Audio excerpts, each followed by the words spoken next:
Howdy to everyone, my name is Angie, and thank you for coming for another episode of Our Life. Hello everyone, welcome in, hi. Alright, we have finally reached the epilogue of Our Life, so we're getting close to finishing this game. We just have the DLC left, and yeah, then we'll be all done. It's hard to believe, again, this is the first series I ever had on my channel. And now, like, it's gonna be ending soon. Am I the only one here? No, there's a couple of others. I'm showing that there are at least 3 people in, actually 4, in right now. So we have a few people in, but usually these streams start out like a little slow and then we start gathering people. Anyways, we are back on the Monday book club. So let's go ahead and continue. Where we left off, we were designing our character. So, for popular demand, a lot of people were telling me they wanted me to bring back the Beehive boxing champion for our persona. So, I suppose to make Josh happy, I should bring that back. So, I gotta remember what we did, though. Oh my gosh. So, I don't really have announcements. I'll have announcements at the end of this stream for this one. Yep, there are usually more. Alright. Yeah, I think we put acne and... Let's see. What did we do? I can't, like, fully remember what we did. I don't have Josh here this time telling me what to do. Or Okapi telling me what to do.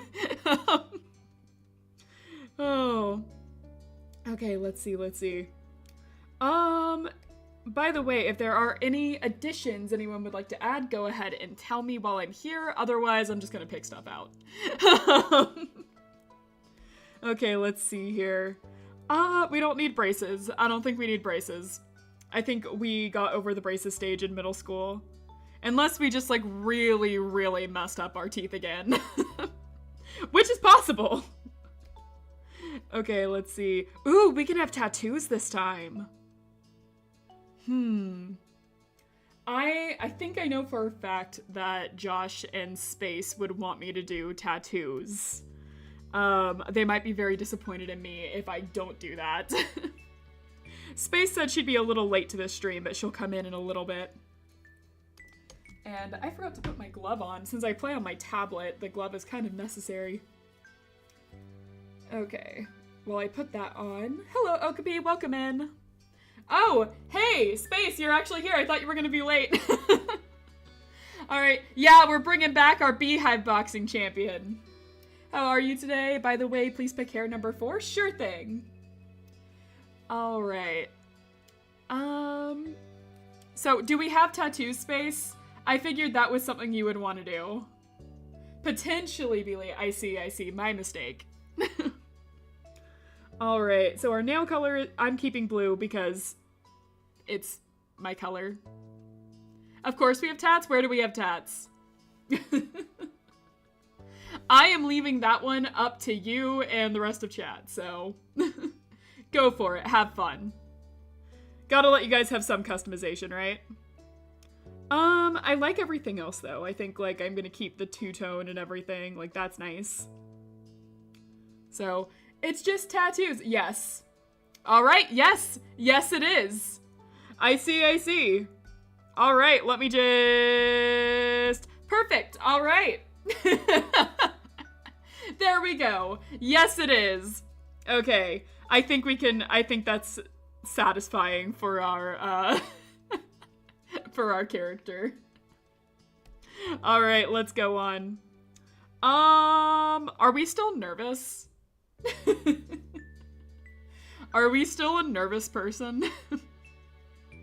Like, obviously, we're still at love. I don't think we can change that at all. Nor should we, because we're trying to go for a certain ending here, so... But we decided to be nervous throughout this entire game. I guess I don't really see why we should change now. No, we're relaxed? Alright, well you're the first one that said something, so I guess that's what we'll do. Now that we've gotten to our beehive boxing, we've really regained our confidence. Yeah! For anyone new to this, I do kind of let chat just choose what they want to do a lot of times. Alright, let's go into this. Okay, so, do we want to do both or just appearance? Because last time, I didn't realize you could choose both. I thought it would just let us go to the other one, and we just did appearance, and we left it random. Pick both? Okay. So, I really like this hairstyle. I know we said 4, but I do really like the bushy hairstyle. I like that type of hair. Last time you goofed, I did goof last time, I did. But, like, when is it an Angie stream without me goofing? I love the shaggy hair. Can we vote? Yeah, we can do a vote on that. Hair 3 or 4. Just write it in the comments, I'll take a tally. Just to, like, that's hair 3, and this is hair 4. So we have 1 for 3. Alright, I'll look at the others just in case, but, like, no. No, it's gotta be 3 or 4. It's gotta be 3 or 4. I'm gonna put it here, it's either gonna be 3 or 4. 4 is the thumbnail, I will admit that. Def 3, alright, that is 2 for 3. We have 1 for 4. I think technically Okapi already said 4. So that is 2 for 3 and 2 for 4. So I guess I have to be the tiebreaker here. I'll be the tiebreaker in 5, 4, 3, 2, 1. Alright, I'm choosing 3. I really like 3. I'm sorry, Okapi, I'm sorry. 3 just looks so good. It's like my preference when it comes to anime boys. I love the bushy hair. Alright. So now glasses. Do we want our Cove to have glasses? What do you guys think? I do actually like the bushy hair and glasses look, but like I am fine with either one here. Actually, I don't have like a strong preference, but like I do think the glasses. Yeah, I like the glasses? Okay. Man bun is really good. I do like the man bun. Like 4 is good, but like the bushy hair is just so cute. It's like when it comes to my anime guy preferences, I love the bushy hair. Big thick glasses sounds good. So we have 2 options for our big thick glasses. We have option 1 or option 2. I think option 2 is a little thicker. But like I do like the red rimmed glasses as well. Both of these are really nice. So again, 2. Alright, you were the one that said something, but I'll leave it open in case other people want to go do anything. 2 for sure? Okay, it looks like 2 is winning. Alright, earrings. We can't really see in the first place because of his hair. You can kind of see him if I go for 2, so I guess we'll do that. Alright, we have tattoos. I definitely want to give him a tattoo. I think, like, I can see it. So, I think I like tattoo 2 a little more. Like, tattoo 1 is nice. I do like tattoo 1, but I like the kind of darker wave pattern of tattoo 2. Yeah, I do think the second one looks good. Alright, now we have, now we have either slim or buff. Okay, this is gonna be... This is gonna be kind of a interesting one because this chat is divided a lot of times. And it's divided by the Cove defenders and the Cove bullies. Yeah, see, Space is the biggest Cove bully and always insists that Cove is weak and his bones will be crushed. The normal Cove defenders are not here. So I don't know if anyone will really pick up the mantle with them not here. So he needs to be buff. Okay, we have 1 for skinny and 1 for buff. So interesting. I do love this customize Cove simulator, custom AR anime boyfriend simulator. It's very, very nice. I do like that. I will leave this one open a little bit longer as we go to like some other things. I know you said hair number 4. We had a vote. Don't put me in the timeout chair. Don't put me in the timeout chair. We had a vote. No, I'm not in trouble. Don't put me in timeout. I like the foofy hair. He looks like a sheep. I like it.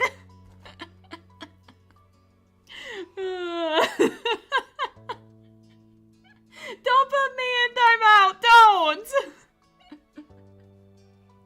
Oh, man. Oliver, what are you doing?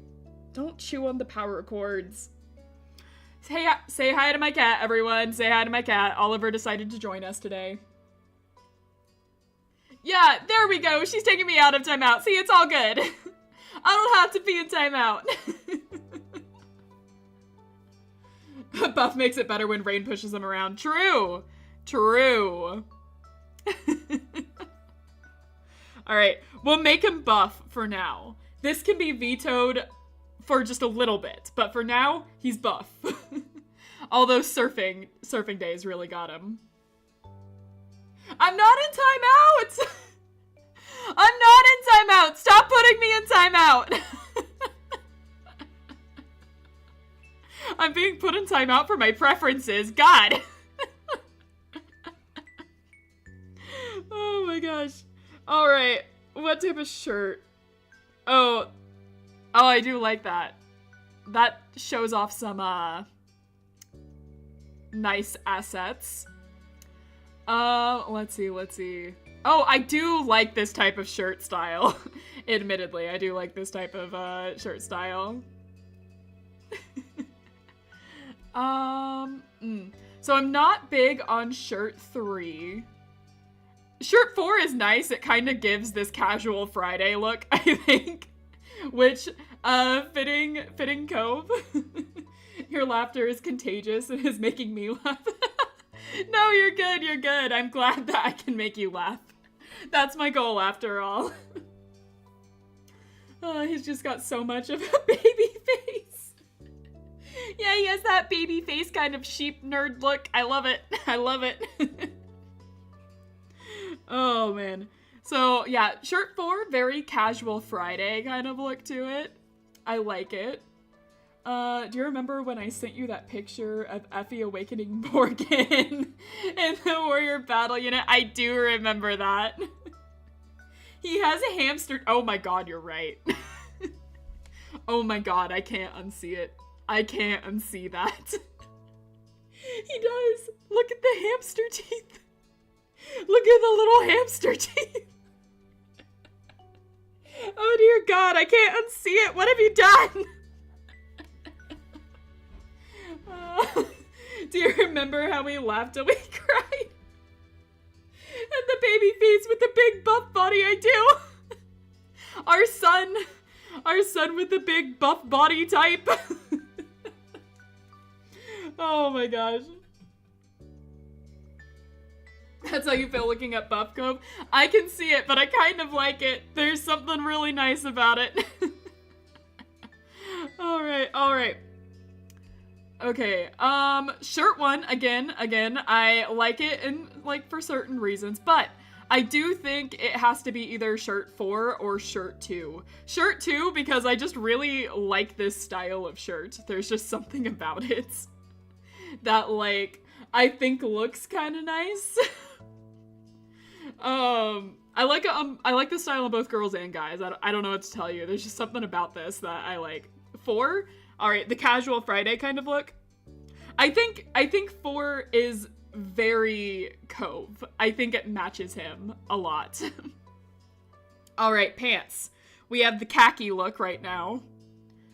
I think the jeans work more. I'm gonna be honest, I think the jeans work more. We have black. And then a checkered pattern here.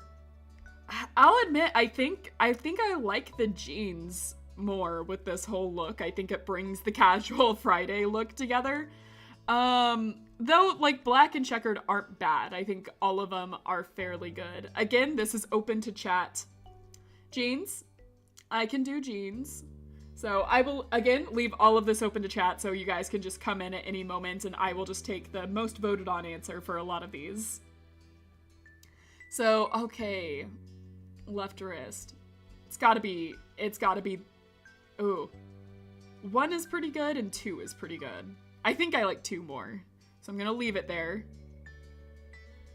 And let's give him a watch. Necklace style. I kind of like that.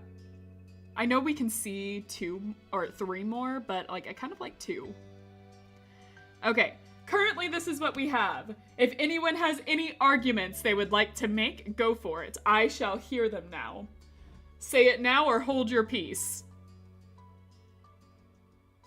Gonna take a little tea break while I'm waiting on any responses.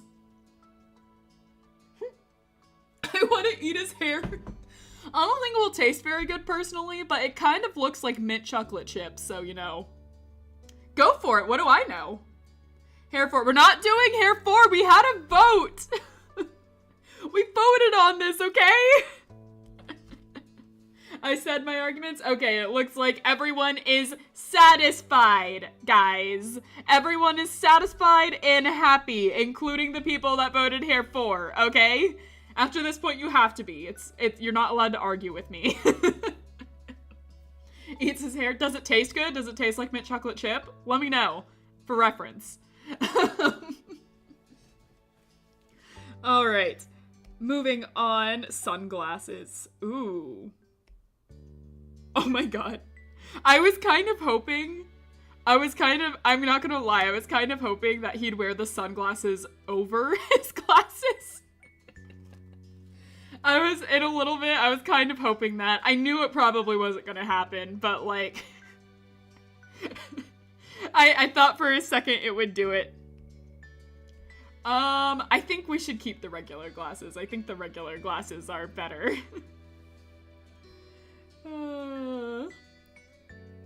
Okay. Hey, how you doing? You missed the great war of what hairstyle should we give Cove of 2024. But welcome in. Oh. Back to How to Train Your Dragon AU, I guess. Who will Cove parents how will Cove parents react if Cove has a Night Fury friend? I think we answered this, that they would be fairly surprised. I think if anyone brings home a Night Fury in this AU, they would be very surprised.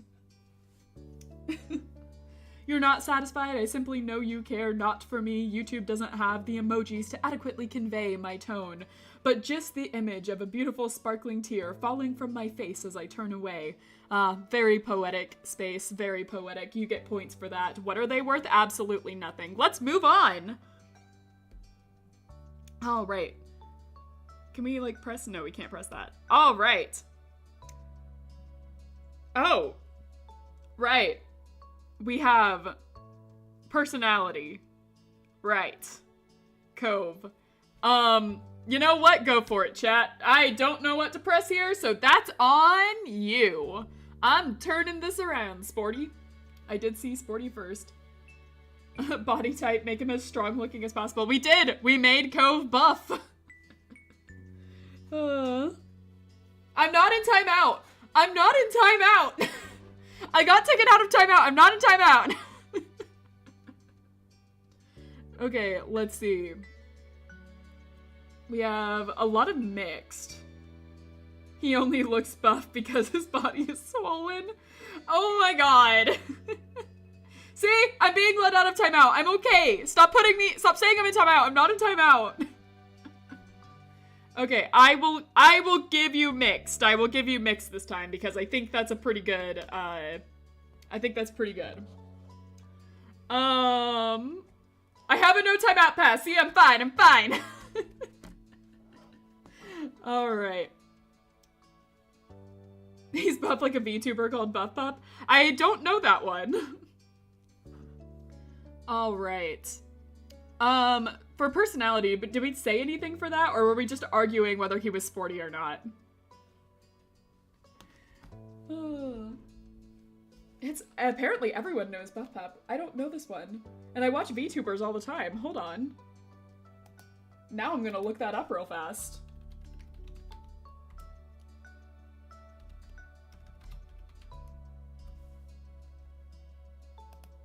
Let's see.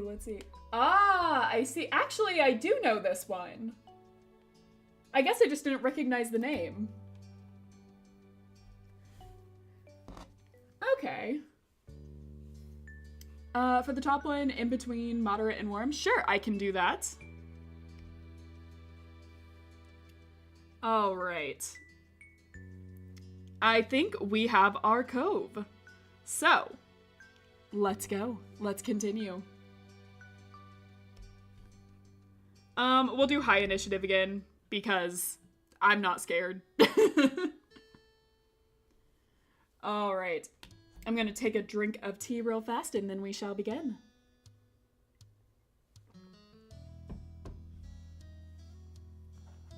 All right.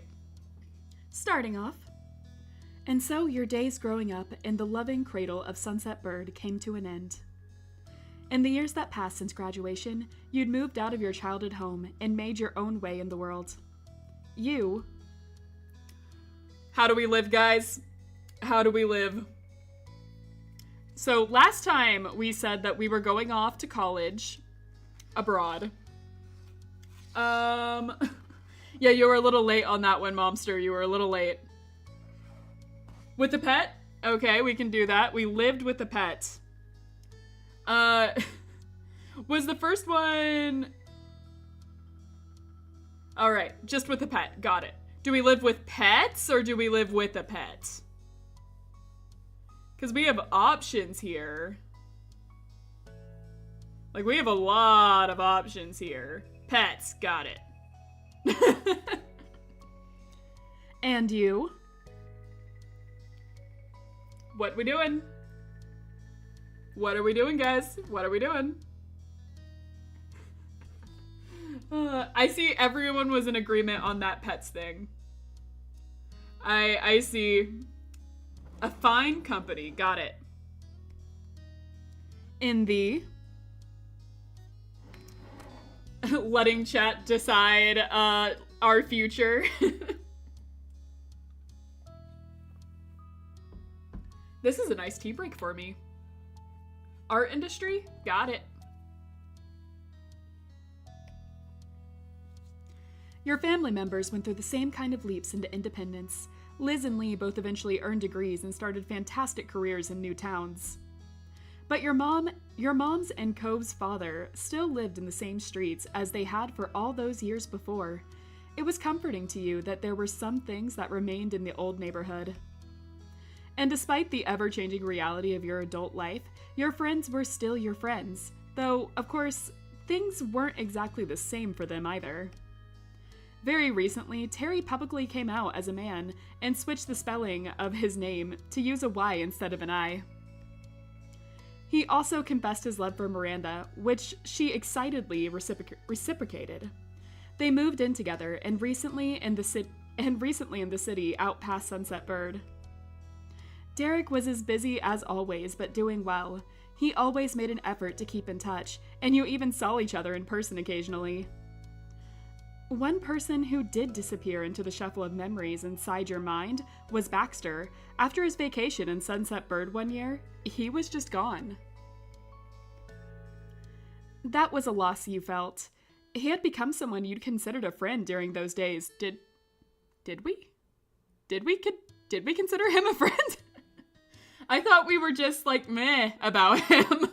I didn't think we actually put down that we considered him a friend, but I guess I gave him like a teary farewell, so I guess it considered that I liked him now, which wasn't entirely the case. I was kind of going with we just felt okay with him.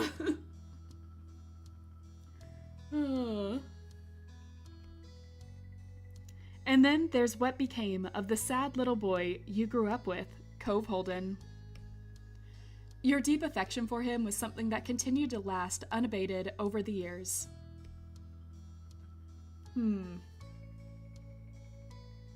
Let's see. We're not engaged yet.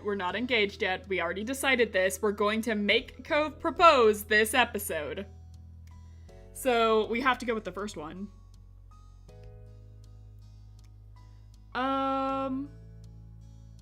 Let's see. Okay, guys. Do we live far away? Or are we close by?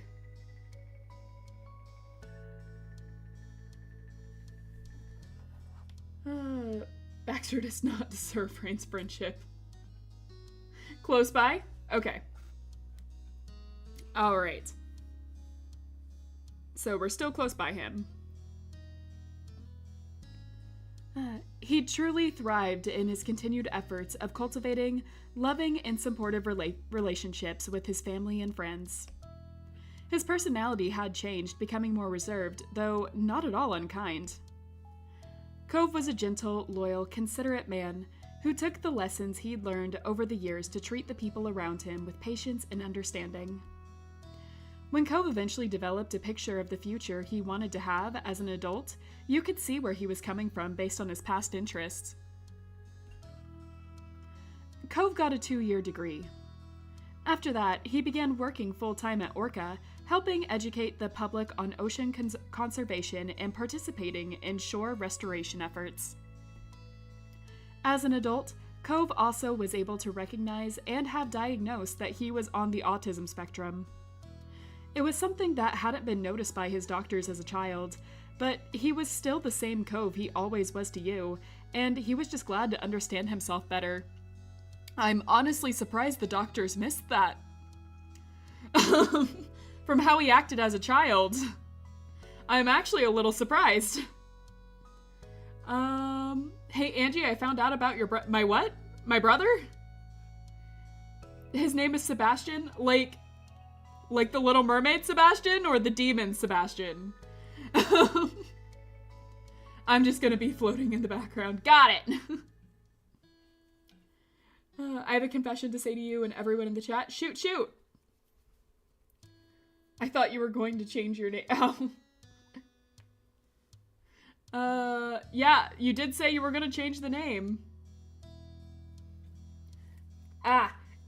Autism and ADHD. I see. I have a couple of friends who have it too. To Ferdinand or something. Yep, you did say that.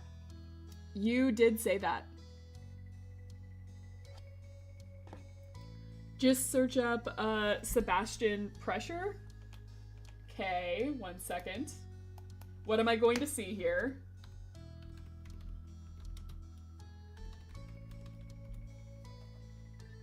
Oh. I've seen this before. Through Twitter, I saw this at one point. But I don't know what this is. What is this from?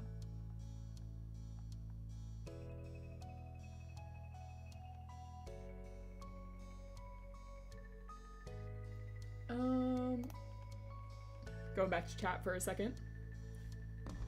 Yeah, of course we respect you, Okapi. Let's see. Nice to meet you too. It's a Roblox game? I see. There's been a few Roblox games recently that a lot of people have been telling me to check out. Again, never played Roblox before. I've never played anything with it. I don't even have it downloaded yet on this computer because, again, my cat destroyed my previous computer and I've still been kind of switching things over. But I've heard there's some really good games on Roblox, so I need to check it out fairly soon. Alright, let's continue. It was we've read that. It thrilled you to see how happy and successful he'd grown up to be. On the whole, life continued its steady beat forward, and you all went with it down the paths you chose. It was strange and wonderful. But no matter how old you got, how far you roamed, or how long you were away, The home you had in Sunset Bird still called you back eventually. The car rumbled down the highway. You had started to zone out when a truck on the left lane loudly zoomed past. Your driver didn't remark on it. Just like anything else on this trip, you went back to staring out the window, letting the scenery pass you by. You did appreciate the spacious back seat of your ride. You hadn't known exactly when you would be coming in, so you had decided to use a ride app rather than ask your moms to pick you up. It had turned out to be a convenient choice. You looked forward to surprising your parents at the door. You smiled at the thought of their faces lighting up. Luckily, this hadn't been that big of a trip for you. You lived close enough that the travel hadn't turned into a big production. However, that didn't make the occasion mundane. For once, your moms had decided to have a modest celebration dinner for their anniversary. Gotta get words out of my mouth. Unlike when you were growing up and they preferred not to make a big deal out of it, this year they were comfortable having a party. As time went on, they had found being the center of attention easy to handle. You were happy to see it. With this going on, there was no way that either you or Liz would miss your mom's anniversary. Both of you made plans to come back home for it. You didn't hear from Liz about her exact schedule, but you hadn't shared yours either. It reminded you of when you were kids, and both knew to show up for dinner, but didn't keep each other in the loop for each other's pre-dinner plans. This was the same concept after all. Some things stayed the same, and yet it was definitely different from when you would see your sister every day, and knew sort of what she was doing anyways from osmosis. Today, you had no idea. Things were always changing. You mused on how at times it was hard to believe you didn't live with your parents anymore, and yet you also couldn't imagine going back and living as a kid under their rules. Oh God, I know this feeling. I know this feeling so well, dear God. I didn't think I'd ever be able to move away from my parents, and then when I did, now I can't imagine ever moving back. It's such an odd feeling. The rest of the drive flew by. Your silent driver provided a smooth ride. No sharp turns or hard stops jostled you out of your own head. Like, I love my parents, and I loved living with them and everything. And there are things I definitely miss. But, like, there's so many things I do on my own now that I know I wouldn't be able to do if I lived with them anymore. That, like, I can't really imagine moving back. You know, like, I like to take late night showers or stuff like that, and I wouldn't be able to do that if I was staying there. So, like, I don't know, it's just, like, I probably would be able to move back with them, but I just can't imagine doing it anymore. And, you know, like, streaming, I guess, is another, like, huge thing. I can't imagine that they would like me streaming at their house. Being loud at night as I'm, like, screaming to beat a boss. Can you imagine what that last Hollow Knight stream would have been like if I lived with my parents? I used to know what my siblings were up to, even if they weren't doing it together. Now they live states away. Yeah. Unfortunately, I don't have any siblings. But, like, it was, like, with my parents and stuff, you know, I used to know, like, all the time what they were doing, and now, like, they do all sorts of stuff without me, and it's just, like, kind of like, oh, aw, I miss them. I have a sister, but she hates me. Aw. I wish I had younger siblings. I wish I had younger siblings. I'm an only child. I have cousins I'm very close to, and they're like my siblings, but, like, it's not the same, and I know it's not the same. Me and my older brother have a 12-year difference. That's a big difference.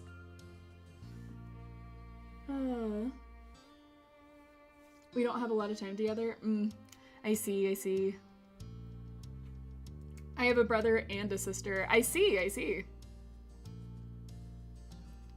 I'll be everyone's younger sibling. Okay! People have already said that I'm like the weird big sister, so I'll take it. You all can be my younger siblings.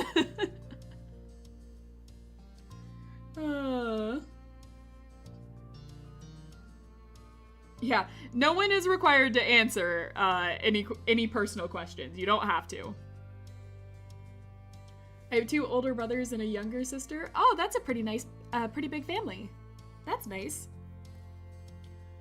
All right, let's continue on.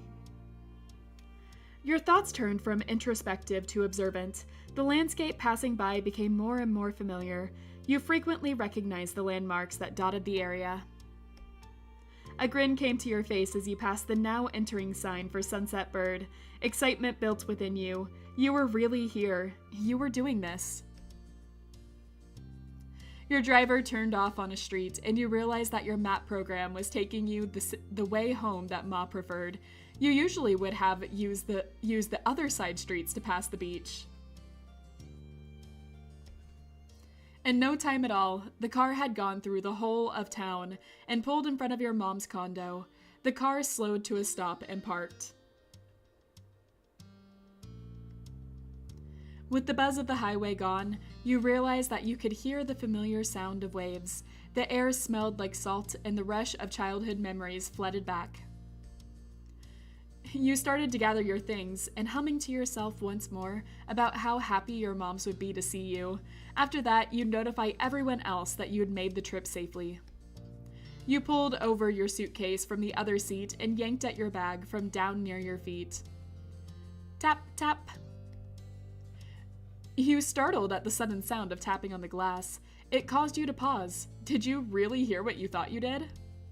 You weren't entirely sure because you soon heard something else, the window on the opposite side of the car rolling down. It confused you until you put it together that despite the driver's silence, you weren't actually alone in the car. The driver must have pressed the button. Someone had to be there. You turned your head to face the now open window. There he is! There's our all-grown-up Cove. Our customized boyfriend. There he was, leaning his arm across the window, your beloved Cove Holden. He beamed at you with his precious open smile. Rain. Hey, Rain. Welcome home.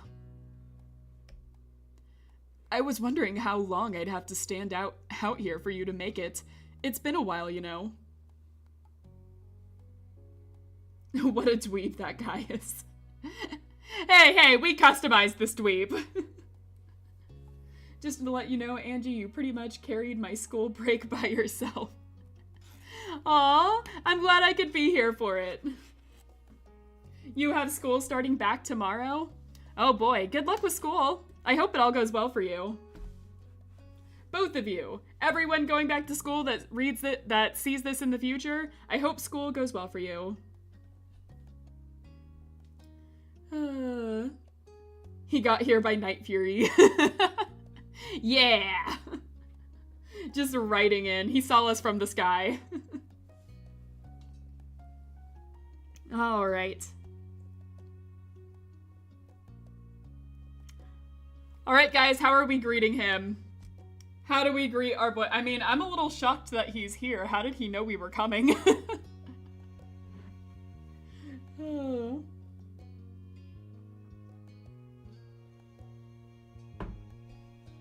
Cove! Alright. At the sound of his name, he burst out laughing and grinned winningly. He then gripped the top of the car door and pushed half of his torso through the opening. That was enough to make the driver break their silence with a sharp "Hey!" Cove did not seem to notice and continued climbing in through the window. He pushed one hand down in the middle seat to prop his dangling body up. You Neanderthal! You Neanderthal! Sorry everyone that commented something else. Remember, you have to be the first comment for me to choose it. And you have to beat me. He used his other hand to caress your cheek as he leaned in as close as he could. Oh, I should reiterate, you have to be the first comment or you have to be the funniest comment. That is the rules. If you make me laugh with the comment, if you're really funny, then chances are I will choose you over the top comment. However, you have to be fast enough for it. I missed you. Ooh. Let's see. Our usual, okay, we do tend to bully him quite a bit. The concept of a door is non-existent to Cove. It's true. Kiss? Alright, we going for the lips or the forehead? We have 2 kiss options here. Which one? We're just seeing kiss. Which kiss? Lips? Got it. He enthusiastically reciprocated. The arm holding him wobbled at your touch, and you could feel his smile under your smooch. He was clearly struggling to avoid falling down onto the cushion. Gee, I wonder why you could be struggling here. Maybe if you just, would not have leaned into the car like a Neanderthal. This poor taxi driver. You pulled back just a little to get a better view of his face. Let's see here.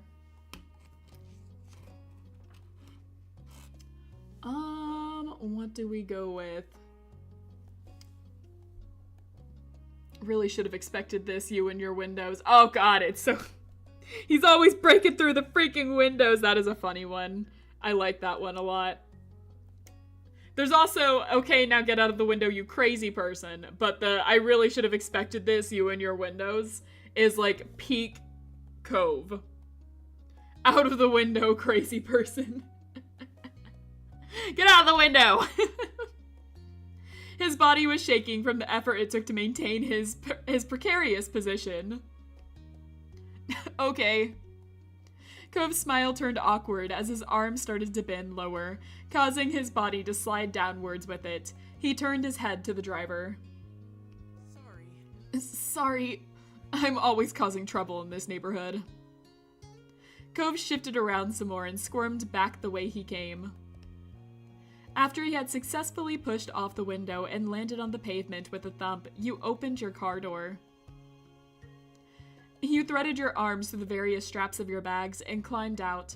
Cove took a few long strides around the back of the car and quickly met you on your side.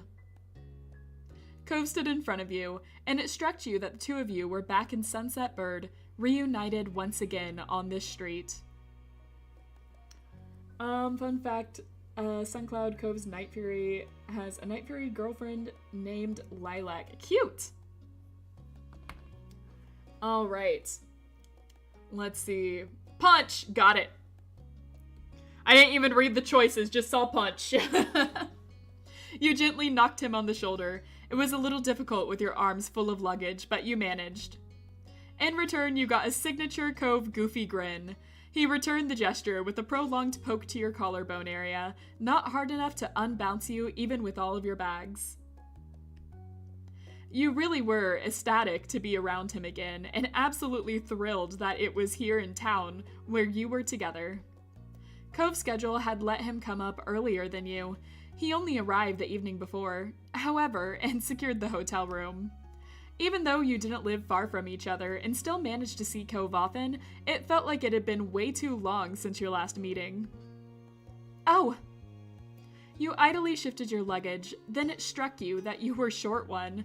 You got out in such a hurry, and it was left behind. You reached back into the car to pull it out. Cove stood aside as you made a dash for the door. You shouldered the small bag and felt relief that you were able to brush your teeth tonight. Got everything this time? You stood up straight. Everything truly gathered up and out of the car. You gave the backseat one last glance and then nodded. I just thought about something when people move to a different country, how they get their cars to another country. They ship them, right? That's what I thought. They either buy a new one in that country or they ship them. Yeah, I thought so. By boat. They're shipped in.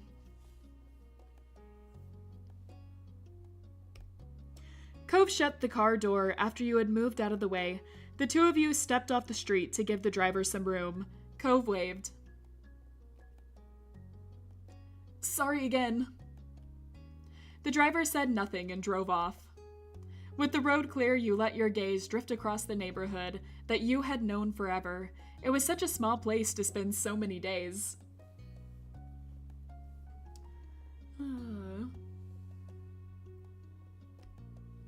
You were flooded with memories of going up and down the street during every stage of your life. Being a little kid, following your big sister to the playground, becoming a teen and staying out later, and growing into an adult who left their parents' house behind to be independent. I bet the driver gave you and Cove a side-eye before leaving. Definitely. Hey, Cove, how dare you punch my sweet, cute, and handsome boyfriend, Cove? No, don't go to the... No, this is how I show affection! It's... The chat wanted me to, okay? Don't put me in timeout again. I can't go back! I can't go back to timeout. You can't put me there. I gotta pass!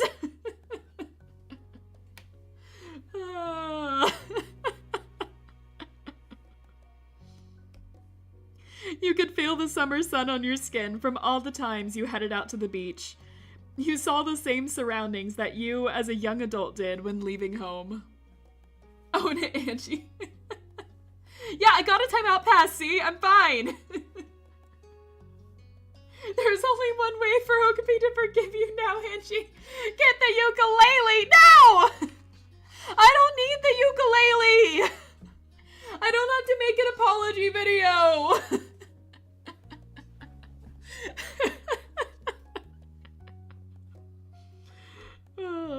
It was hard to quantify the amount of history you had here. I don't need the ukulele. Stop telling me to get the ukulele. I'm just doing what chat told me to do. I'm innocent, officer. I'm innocent. And now you were back. Despite taking in this neighborhood again, you never lost awareness of Cove's presence. From the corner of your eye, seeing him there was a very familiar sight as well. But you see, I can't actually get the ukulele, for you see, when my cat destroyed my computer, I lost the ukulele asset. So I can no longer have a ukulele. Uno reversed. Buy a new one then. I don't have money. I can't buy a new one. I'm broke. Take that.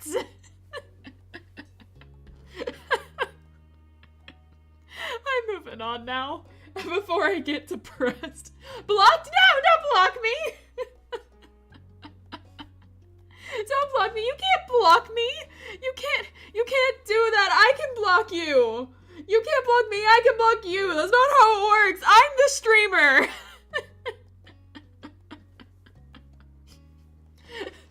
Stop saying +2. You don't +2.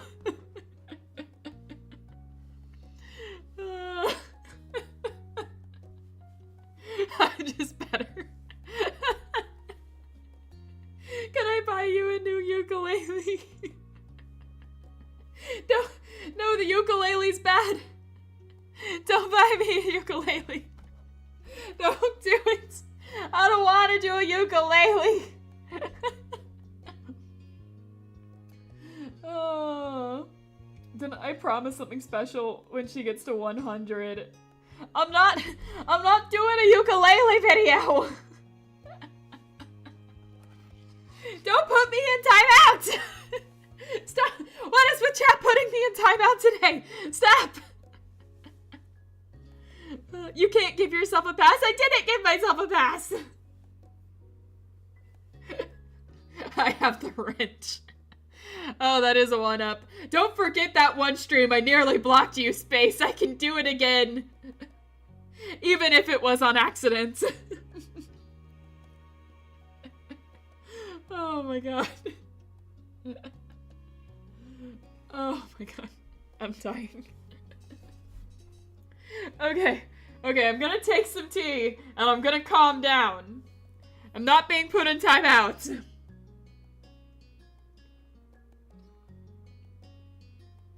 He would never block me. You're still waiting on art assets. Oh, you're right there. I can't block you. You're my artist. Oh, man.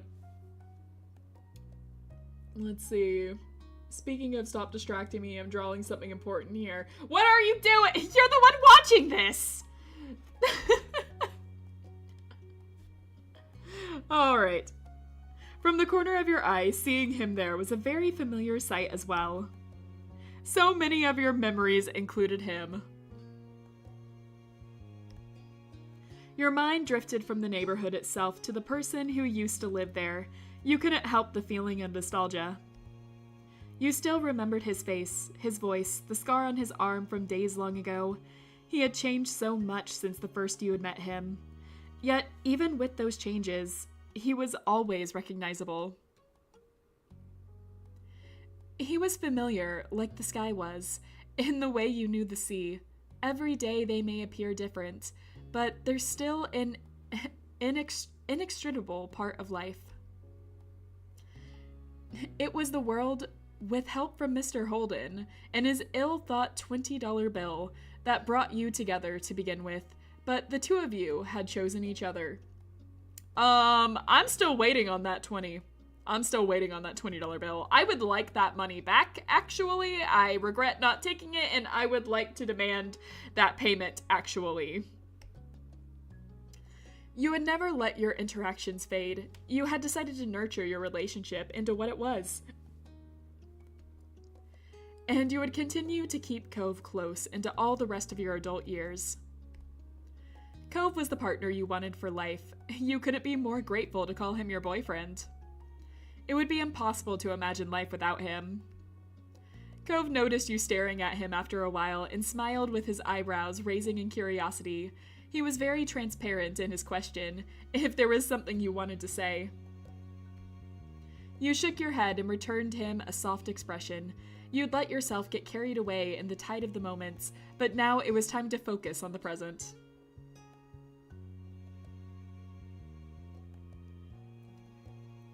Ready to see my mom's? Cove nodded and then pointed at all of your luggage bundled around your legs. Can't I help with any of that? Let's see. Last time we carried him when he asked this question. We straight up just picked up Cove and carried him. So, you dropped them? Alright. Cove put a hand to his chest in mock offense. Well, fine. Carry everything by yourself forever. That's the plan. The bag situation resolved, the two of you strolled over to the Sky residence door. You started to pat your pockets instinctively, only to realize that you no longer carried a key to the house. Your eyes scanned the entryway, a little lost, only to spy the doorbell. The thought of having to ring it felt super weird. As you pressed the inconveniently placed button on the sidewall, you remembered that no matter how much this place would always be a home to you, it wasn't where you lived. Still remember when there was only Josh, Kesari, Okapi, and me watching our live streams? Yeah, now we have 8 people.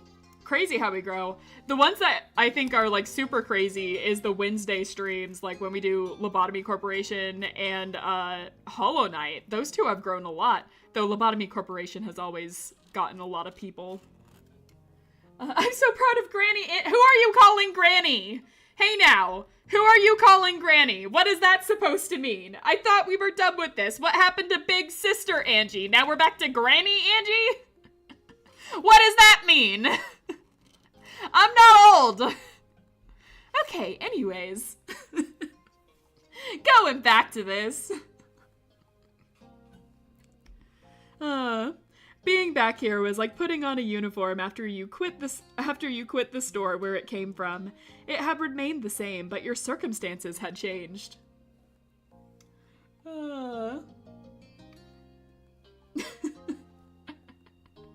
Not my fault. That you're infinity plus 1 years old. Excuse you. Infinity? Okay. Yeah, Okapi has my back here. That's right. No one calls me old unless they want the timeout chair.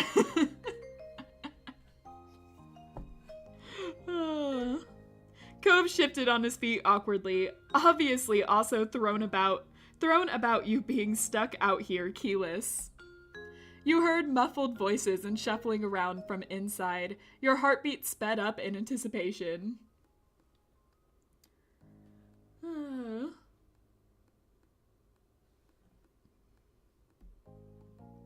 The door swung open, and there was your mom's smiling face.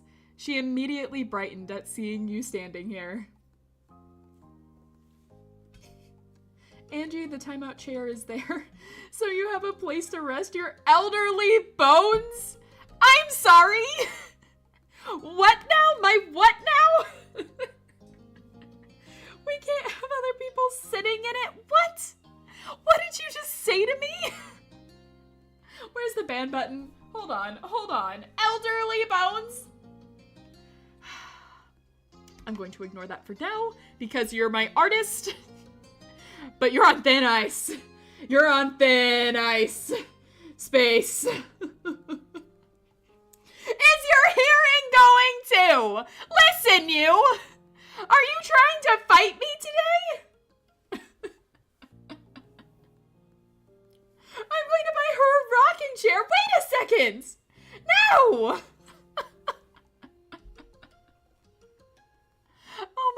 Oh my god, Chad is freaking coming for my throat today. What is this? What? I'm going to ignore chat. I'm going to be happy and ignore chat and continue with this game. I see nothing. I see nothing now.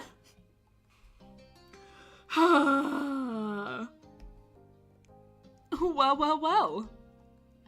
Mom twisted her head back and gave a shout down the hall. You're beautiful, big sis. That's what I like to see. Exactly. You've been promoted to my favorite.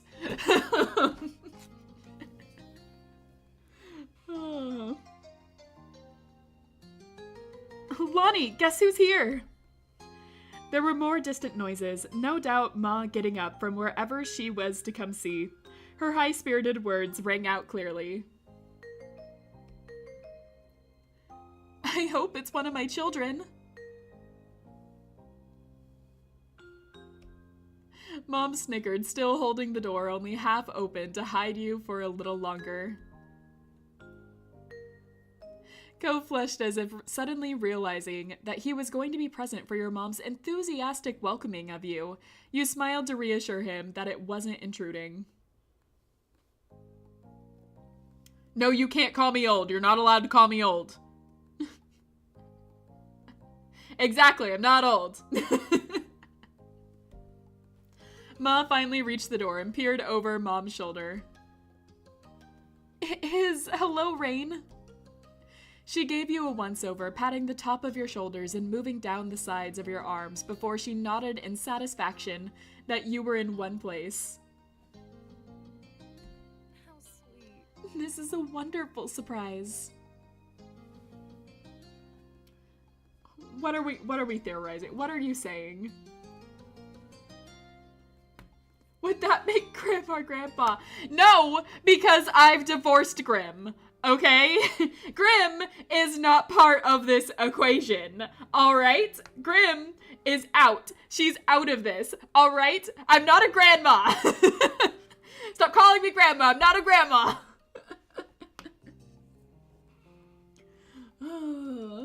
And Grim Jr. is our father. What scenario are you making here? I'm young and beautiful. That's right.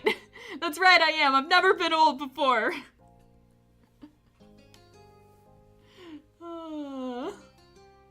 Yeah, Space is volunteering for it. Oh, man. Also, welcome in, Happy. Alright. Ma inclined her head to Cove next, not leaving him out either. Hello, sweetie. You count as one of my kids at this point anyways. I have double the surprise today. Yeah. Oh, yeah. You snorted at your mom's greetings. They never changed. Cove bashfully waved at them. He hadn't relaxed fully, but he still settled down at their welcome. Pretty sure my gills are dropping off. What? No, they're exactly in place. What do you mean they're dropping off? Hold on. They're fine. I can feel them right here. They're fine.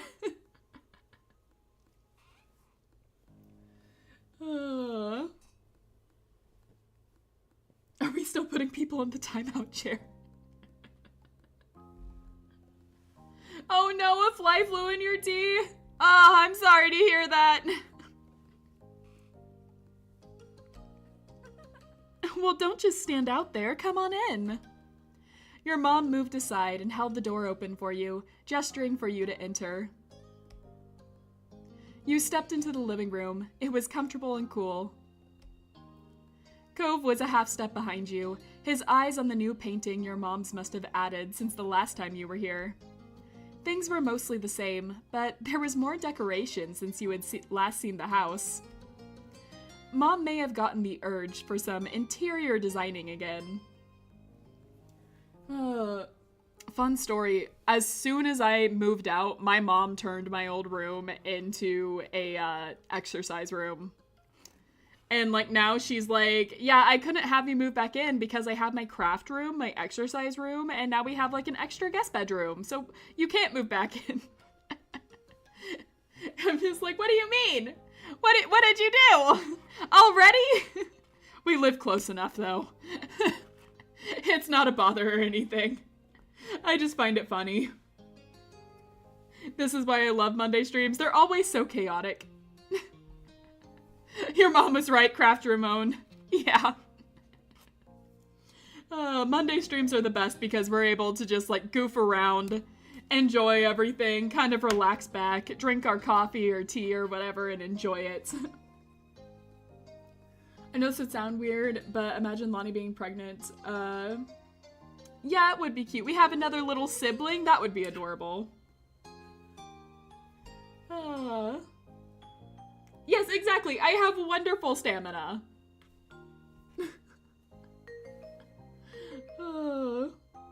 Yeah. These streams are very chaotic. I love them. Though, to be fair, I think most of my streams recently have been really chaotic.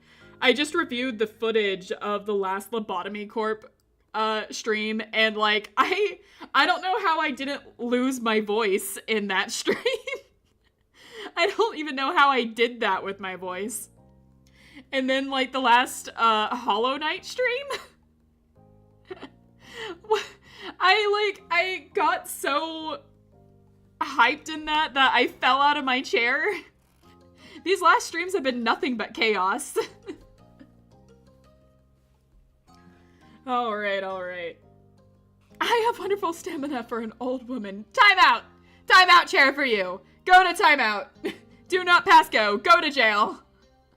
My ears were bleeding for a few hours after that stream. Yeah.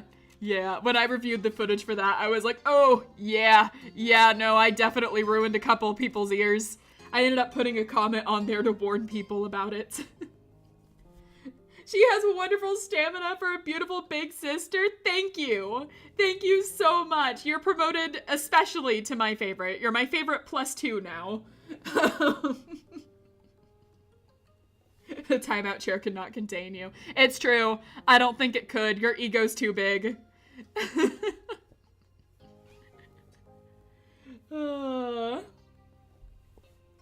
All right, let's go ahead and continue. It struck you how odd it was to be the guest, only observing their choices for the living space here, rather than a full-time occupant. Ma came up in front of you, excitement in her eyes. I'm so glad you're here. You know, your mom and I would have been happy to pick you up, but you're self-sufficient and responsible. That's okay. What matters is that you arrived safely. Mom appeared at her side with a nod. Welcome back, kiddos. You appreciated that your parents respected you as an adult, even if Mom still called you kiddo. You figured long ago that you'd always be her kiddo no matter how grown up you became. It was part of the whole parent-child deal with her.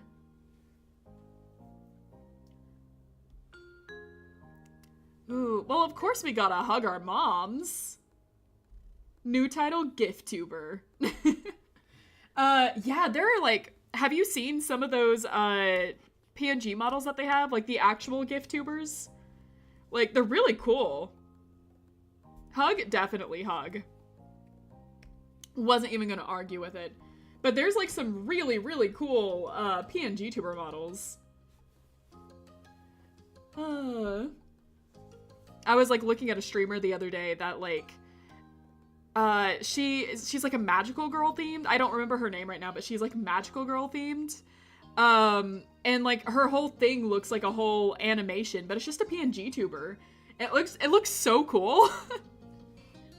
I mean, Space does all of my art, so anything cool I have to do, I have to beg her for.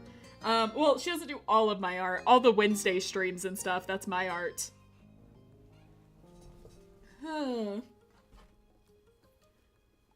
Anyways.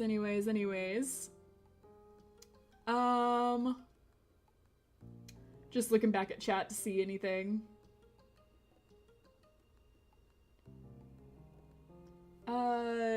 The mod for the great, and definitely not old PNG tuber. That's right!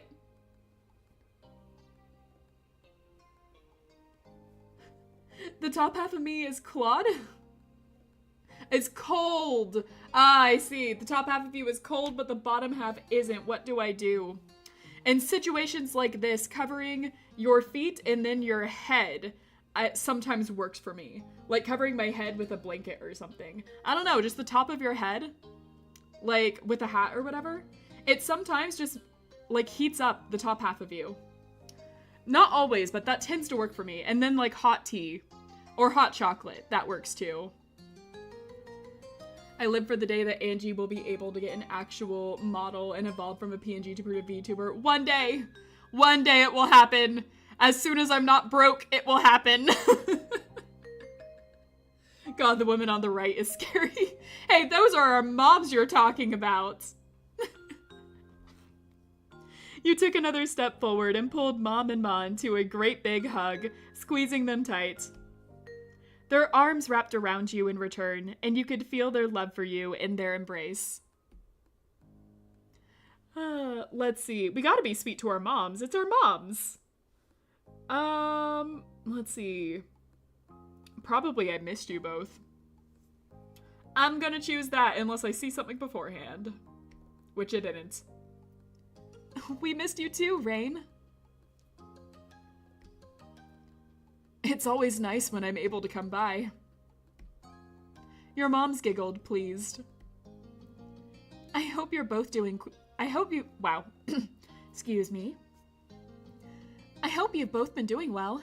Is everything set up for your anniversary dinner? No problem. We're happy to help if there's something we can do. We've been plenty fine. It's been a little quiet, but that's not a bad thing. Mom placed her arm around Ma's shoulder and gave her a side hug. Don't worry about it. Don't worry about the party. We're just planning to eat at the Cypress, nothing fancy, which is kind of a funny thing to say about a pretty fancy country club. I forgot they were country club moms. I forgot they're rich. Wish Josh was here to talk to us. He's in school, so he can't always be here, which I understand, but I always wish he was here. He always makes these streams a lot of fun. Who's Josh? Yeah, as if you don't know that, Space. Do you have Genshin Impact? I do. I haven't logged into Genshin Impact in a very long time. I've thought about starting a new account and playing it on stream. I thought that would be pretty fun. Just like completely starting over. Of course, I have Zhongli and Venti on my old account, and I don't know what I do. I also have Child, and I would feel really bad if I left them too, but I do feel like kind of starting anew for stream. I thought that would be fun. I haven't played any of the other MiHoYo games, though, and I have been interested in a few of them. Like the newest one that came out, I've been pretty interested in giving a shot.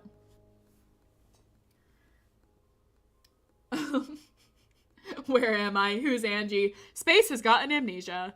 I guess she also is living up to her name, Space Case.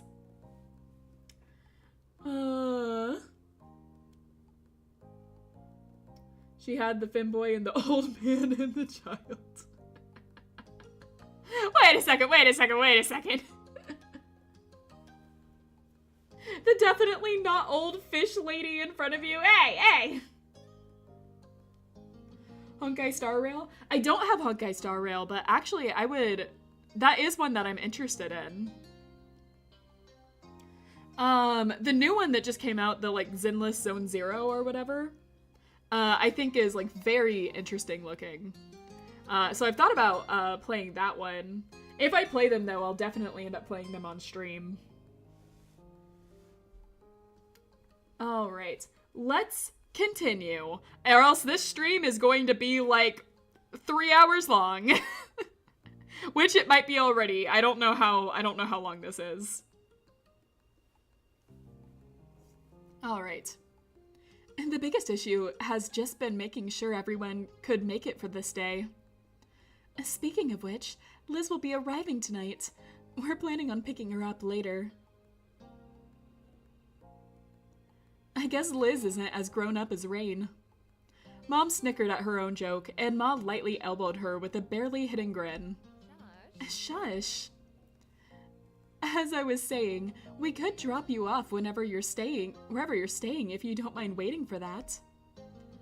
I'm sorry there's not space for you in this house. It's gotten crowded in these old rooms since you and Liz moved out. I don't know where all the stuff keeps coming from. Yeah, that's the same as my mom.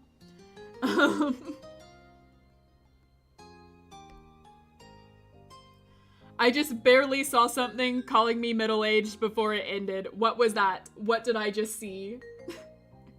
I was about to say, how dare you, and then you deleted it, so now I can't.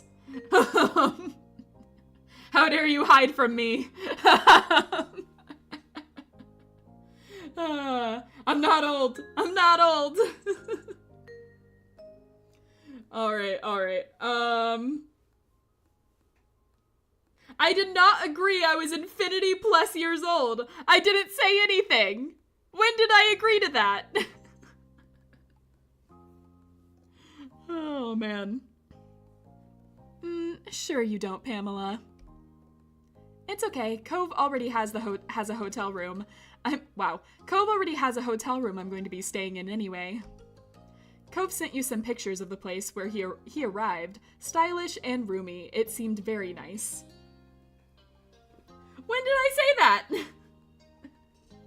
The same day I agreed Cthulhu was my cousin. I didn't agree that Cthulhu was my cousin. I was just like, oh, I guess lore is being created for me. That wasn't me agreeing to that lore. Infinity has the number 20 in front of it. I'm not Infinity. I'm not old.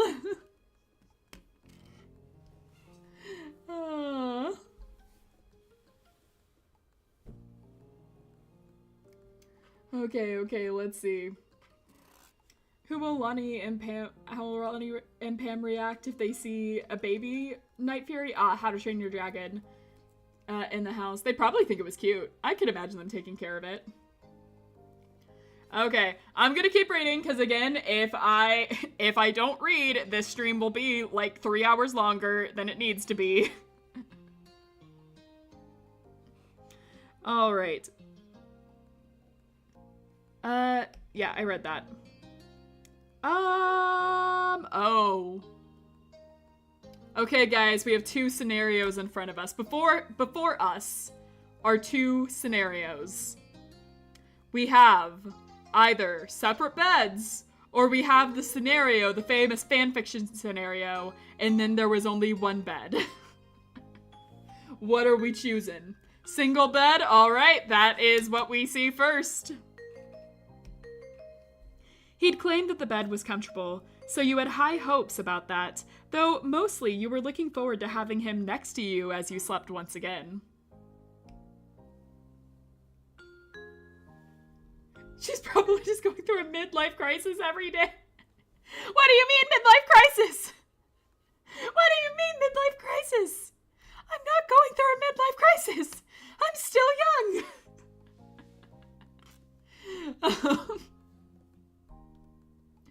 Are we fine? No, we're not getting that. We're not getting that. We're not playing that on stream, okay? That's not happening. If I play it, and that is an if. That is an if. I did not agree to it. But if it gets played, it will be a video, and it will be heavily censored.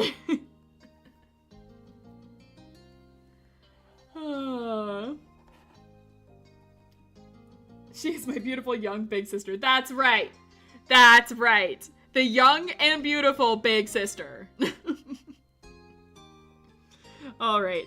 Your mom smiled relieved. Kyra's already here, isn't she? She directed her question at Cove. He bobbed his head a bit to go along with his reply. Yeah, I heard she made it. She's gonna be staying with Dad while she's in town. Oh. Have you gone over and said hello yet? Cove chuckled self-consciously, and this time he shook his head. You raised an eyebrow since you had figured he would have taken this chance while waiting for you. Not yet. I should go do that now. I just wanted Rain to be there too. He caught your eye with an adoring smile. Mom laughed at that, no doubt thinking that Cove was sweet, but ridiculous. It's nice to know your priorities. Yeah. Cove awkwardly rubbed his head and shifted on his feet, looking all too much like he did as a kid. So? Rain, do you want to go over to my house now? And that's a good idea. We won't be leaving until late evening. You heard Ma. Let's go see your parents. Cove perked back up, excited once more. We'll keep an eye out on things while you're out. There's no reason to be carrying all that around. You set down your bags in the living room, tucked into a corner where they wouldn't be in the way. Cove helped. Your moms waved the two of you off as you walked back to the entranceway. Thanks, see you soon. You waved back and opened the front door for Cove. With that, you were on your way to see Cove's family next. So, like, one is Ma and the other one is Mama. Yep, that's right. Let's see. I agree for you playing the DLC of Our Life, but in a censored video. Yeah, I couldn't play that on stream. There's no way I could. And, you know, some of my chat are, you know, minors, and I'm not going to expose anyone to any of that stuff, you know. I don't want to risk anything at all. So, like, if I do anything like that, it'll be heavily censored. So, like, I'd even have to see if it was feasible to do. Let's see. Are you guys arguing what type of censor I do? The dolphin or the night fury? I've also thought about, like, I have that chibi face. Hold on. I'm not really leaving, but I'm going to put up the thing. I'm going to put up the thing real fast. I have my chibi face in the "we'll be right back," you know, little thing. And sometimes I just cut out the head and put that over things as a censor. So that might also be funny. I also thought that, like, that would be funny to do. Can't you age restrict a stream? I can. The problem is that YouTube has gotten a lot stricter with a lot of stuff like that. To where I have seen full channels just being outright banned or getting suspended. And I, you know, don't want to get banned. I'm not a very large streamer or anything. In fact, my channel is considered very small. And if YouTube puts the ban hammer on me, I don't think I can come back from that. So, I don't want to risk things. So I want to be a good little fish and not risk a thing. him be in YouTube's good graces for at least a little while. So that is the thing holding me back a lot. But yeah, there are some streams I want to do later that are more like on the mature section for like horror games, and I will be putting like age restriction on those ones. I think I can do age restriction at least. I thought that was a thing I could do. I'd have to look again because I've never actually done it, but I do actually do that. Put it as a members exclusive. I can only do members exclusive when I get to 500 subscribers, so keep that in mind. Yeah, I can only do membership if I get to 500 subs. That is, YouTube has conditions for any of their paid stuff on here. And the big condition for membership is having 500 subscribers. So get to work, guys. You want to see that kind of content? You're gonna have to sub. This is to all future watchers. You know what to do. Hit that like button, subscribe, ring that bell. What's the obnoxious YouTuber stuff here? What am I missing here? Did I hit all the checkboxes? Did I hit them? All right. I'll stop being obnoxious for a little bit. I'm already subscribed. Yes, you're one of the good ones. You get a gold star. I can't actually give gold stars. You would get a gold star. Quickly get, no, don't get the bots. Don't get the bots. YouTube, please. No one's getting bots. YouTube, please. Please. All right. Let's continue. You did reach 1K views on that one stream. It's true. I did in fact do that. But views are one thing. I do have to have subscribers. The other thing that YouTube watches a lot is the watch hours. So how many hours you guys are actually on my videos and watching. And I don't think it counts if you like click on another video or you exit the stream at all and you're just listening to the stream. I think like you actually like have to have the screen open and YouTube counts that as watch hours. Which, like, just saying now, I don't mind you guys minimizing me or anything. I don't mind that. I'm not telling you guys to, like, watch these streams in a certain way. Do what you want. These things are made for your entertainment and for you guys to relax. I'm just explaining how I understand YouTube to work from what I see on, like, my end of the spectrum. Because sometimes, like, I have,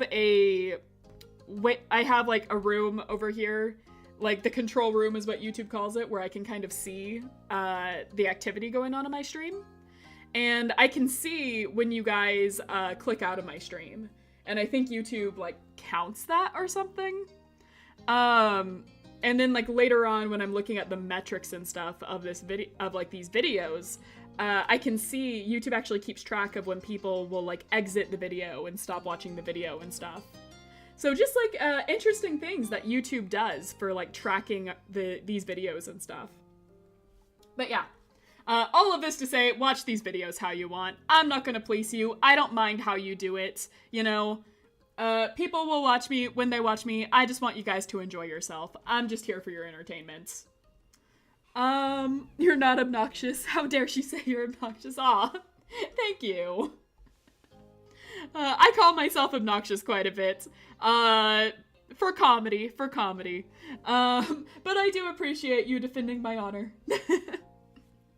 Alright, let's continue. Again, this video is gonna be like 3 hours longer than it needs to be because I can't shut up. Well, you know, I just get off on different topics. I'm doing that again. Let's continue. You waved back and opened the front door for Cove. With that, you were on your way to see Cove's family next. This trip put a special little pep in Cove's steps as you crossed the street to his dad's house together. Your spirits were equally high. Doing this, you felt like a teen again.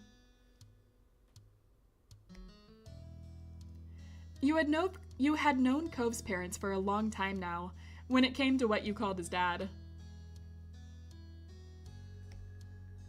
For comedic effect, puts drum sound in the background. Yeah!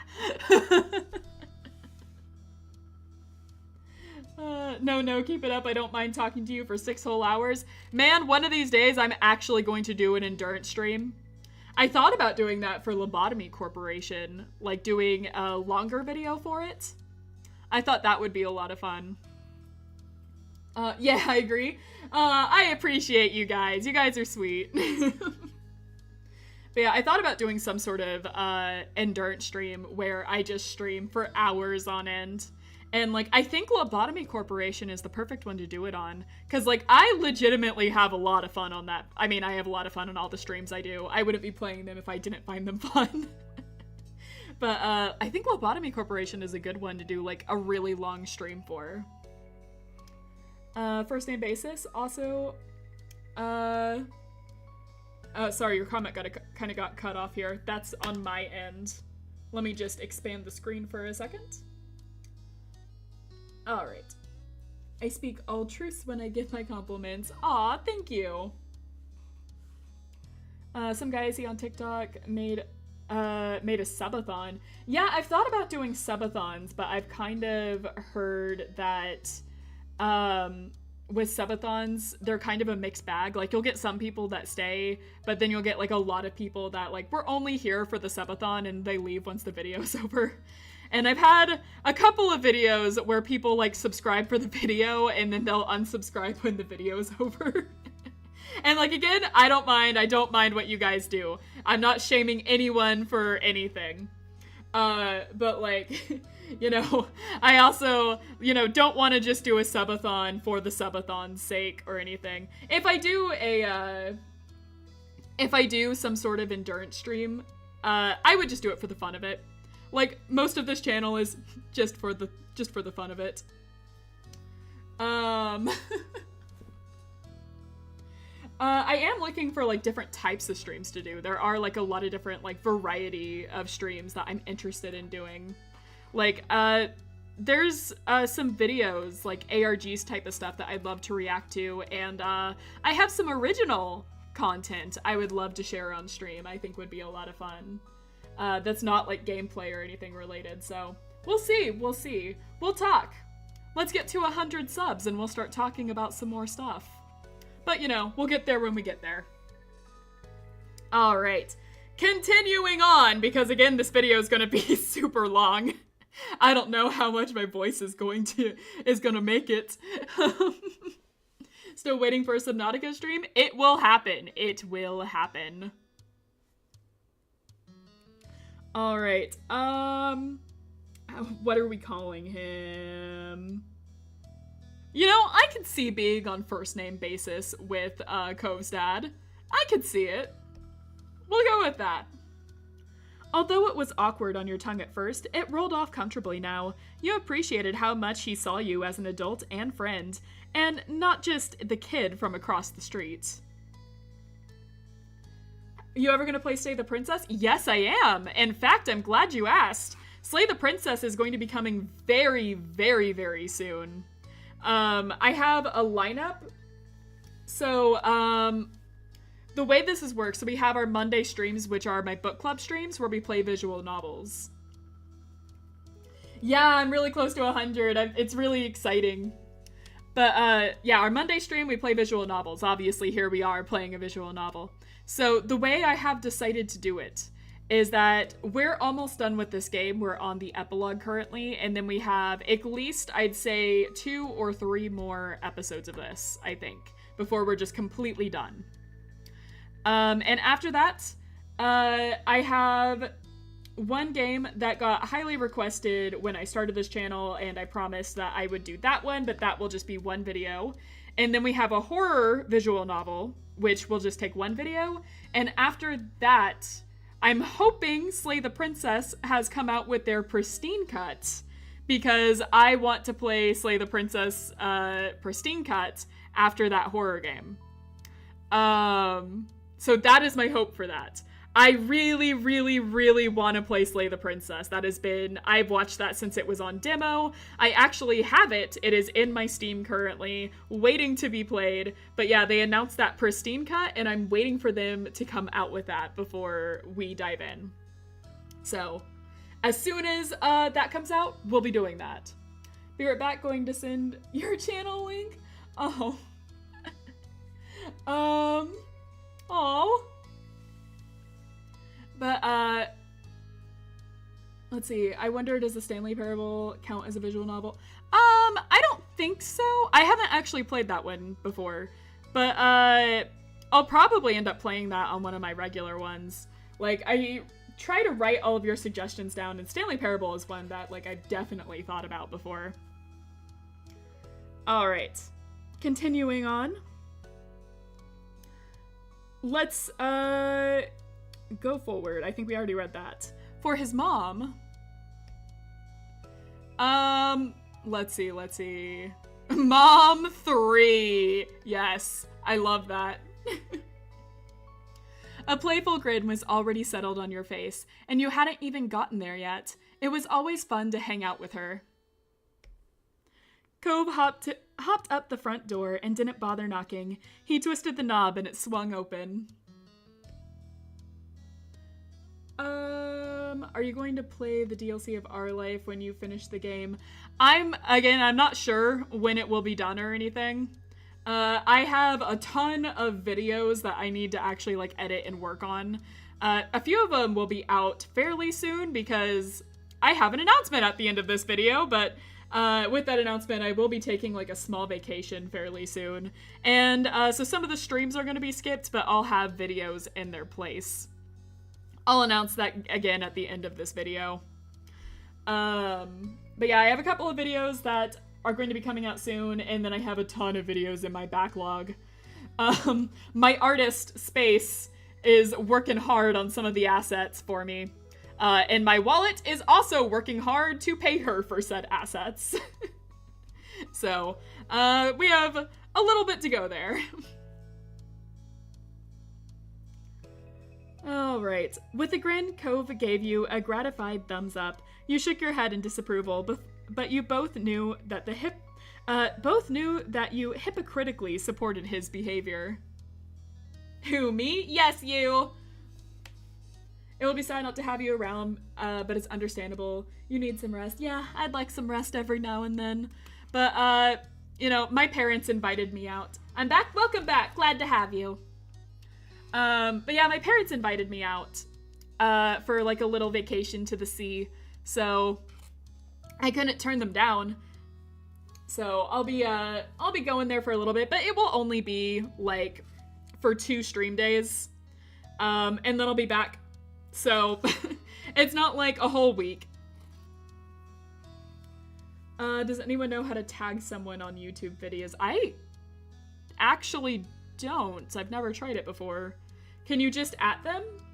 Because, like, I think I can actually see if you guys mention me. If you, like, put me in comments or stuff, I think you can actually do this. How long is the stream? Usually it's about, oh my gosh, it's already been an hour. Oh my god, I've been talking. Usually they last about an hour and a half to 2 hours.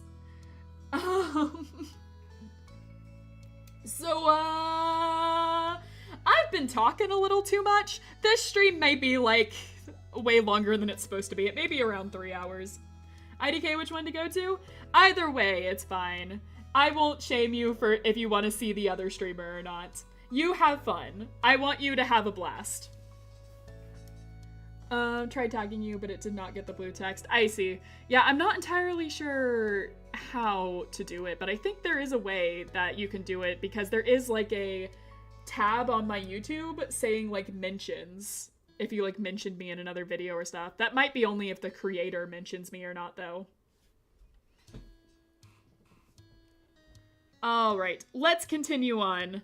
Because, again, this video is going to be way too long. Alright. Your dad is lucky we aren't criminals. He brushed your comment aside and went right into his old home. Cliff was there, standing in his kitchen, and babysitting a pan on the stove.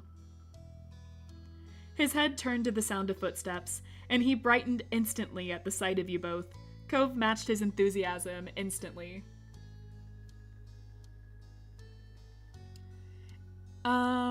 Sorry. Let me take some tea real fast.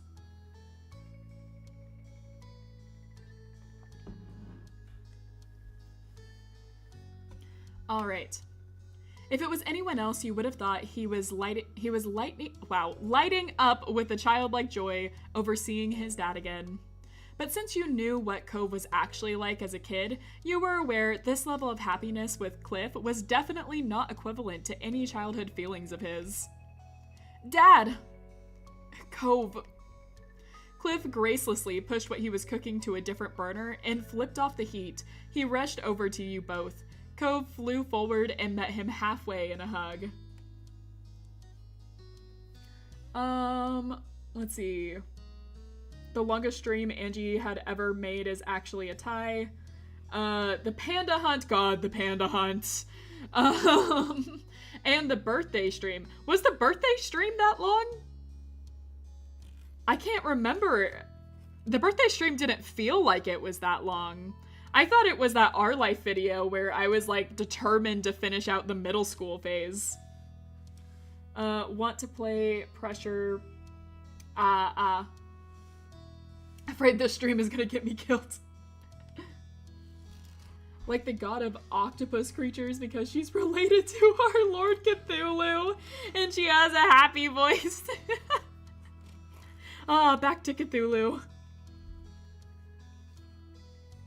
Cove's dad, still young and good. What are we saying?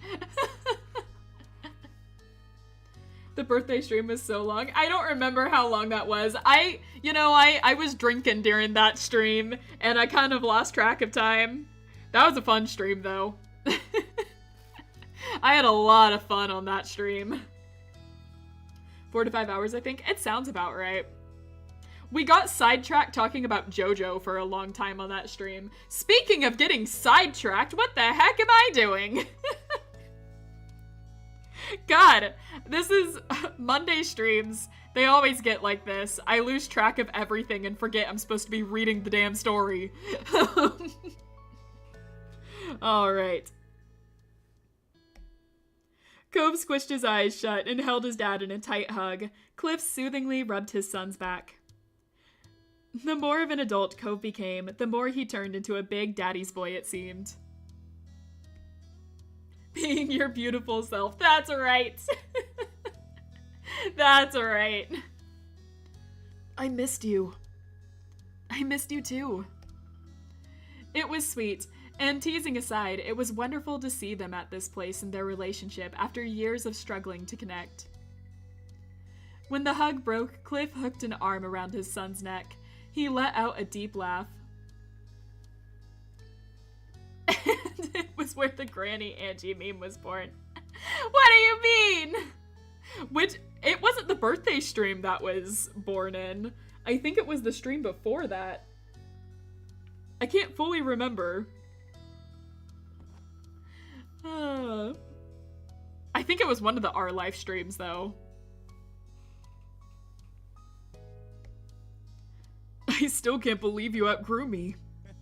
I really thought I had that on him after he graduated from high school, but then he just kept going. Chuckling, he shook his fist in mock anger. Cove ducked his head and laughed in kind. Sorry, Dad. Cove's cheeks turned pink, and he averted his eyes. He was becoming bashful, so you knew he had more he wanted to say. Cove softly added, But I was raised really well. His dad's expression instantly crumbled with emotion. He sniffled. Cove put an arm around him too, and tugged him into a side hug. God, the blonde dude screams someone who's going to bully you. He's this guy's dad. He's an old man now. He aged really well for an old man, but like he's an old man now.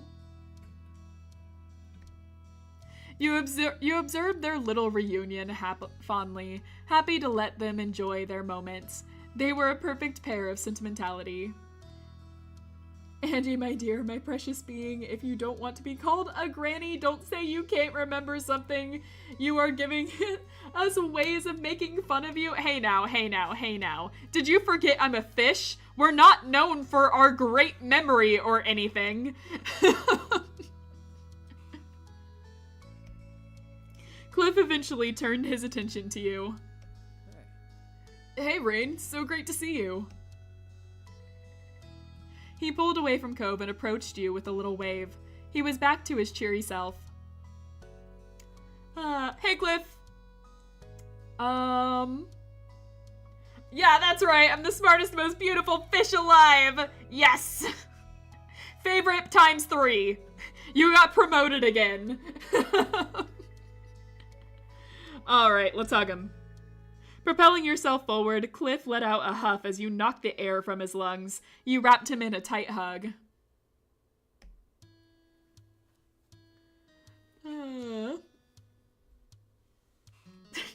We will make fun of you that you can't remember things. Hey now! Hey now! This is giving all sacrifice. Also, fun facts, fish have great memory. It's just a myth that fish don't have a good memory. Huh? What was that? I can't remember already what you said.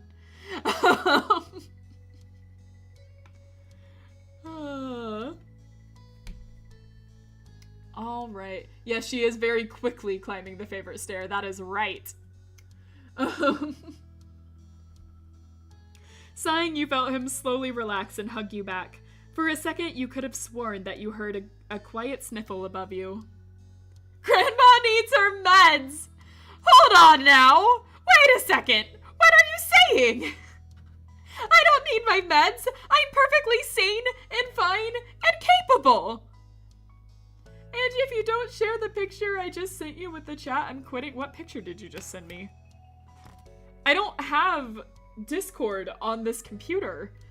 I don't know if I'll be able to... Where's my phone? Did I even bring my phone in here? I don't know if I'll be able to share anything. I found my phone. One sec.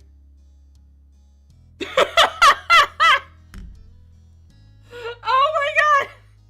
Oh god, I do need to share that picture with chat. I don't know. Hold on. I'll find a way. Wait, that's incredible. I thought you were working on like an art asset for me, but instead you drew the best thing I've ever seen. All is forgiven. Oh my god. Hold on. I need to instantly... I have to do this the hard way because I don't have Discord on my computer currently. So just let me, do a few things here. Pay no attention to the man behind the curtain or anything, as I try and figure this out. Okay, if we just press this button and then press this button, we should be all good. And, oh gosh, I have to do this quick. I have a stream waiting on me. Should I put this in, be right back mode? Should I do that, or do you guys just want to hear me just, like, panicking around trying to get this, to send to my computer? That's a trick question because I haven't turned it off yet, so here we are. Oh, why is this so slow? Come on, send, darn it. Okay, it's fine.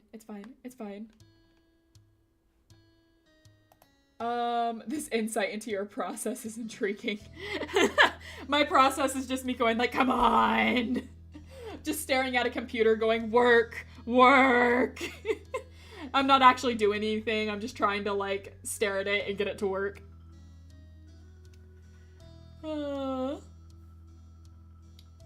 Let's see. Holding on to the urge to say that Cranny is learning how to use technology. Shut your mouth!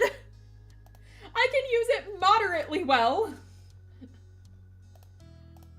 I'm just bad with technology half the time. Why is this not sending? Why did this not send? No, come on, please.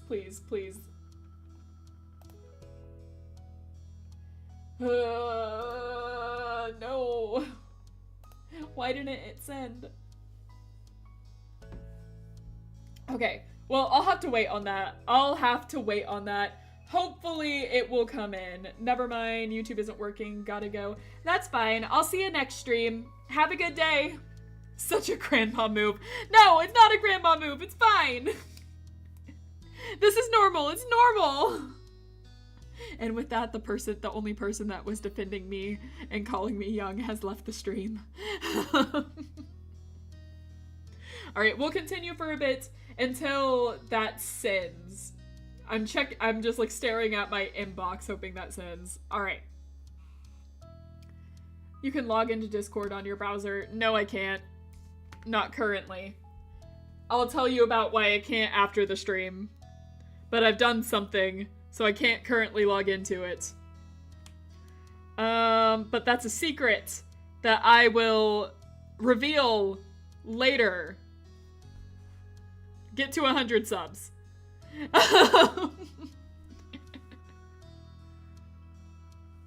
Alright. I sent it a different way. So hopefully that works.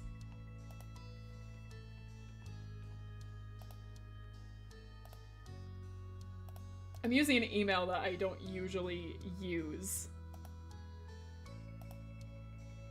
Angie, what did you do?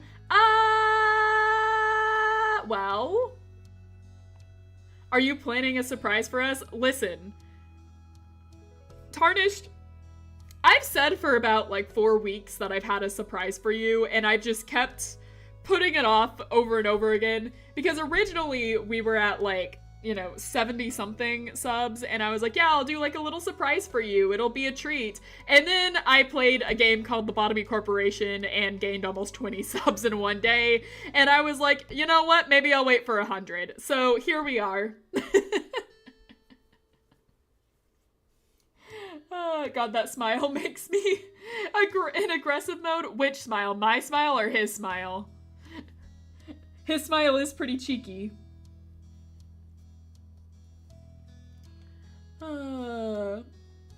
Okay. It sent.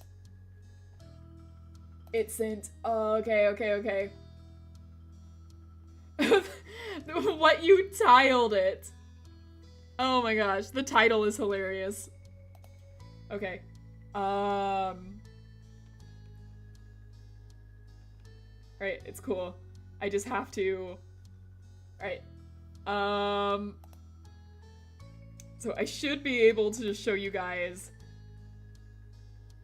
Let's see, create new. I just gotta add it. There.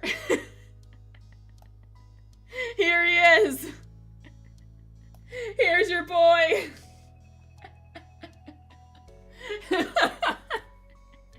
Here's our best boy. Right here. This is the amazing art Space drew for us for this stream. He'll be right over here watching.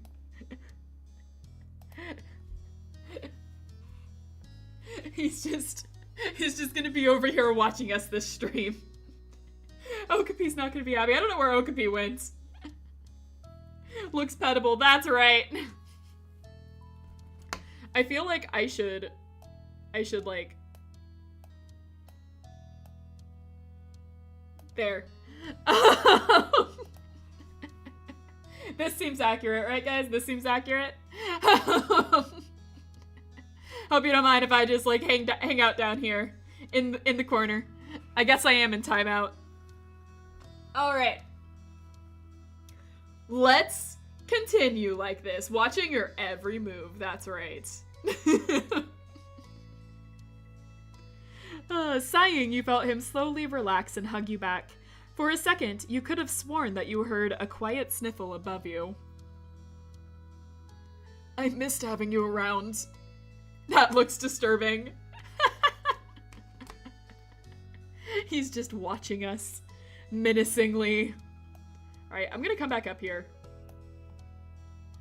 I'm gonna come back up and like shrink down again. I hope you forget that he's there. I hope that frail little yoked boy is hiding in the corner of every single stream you play from now on.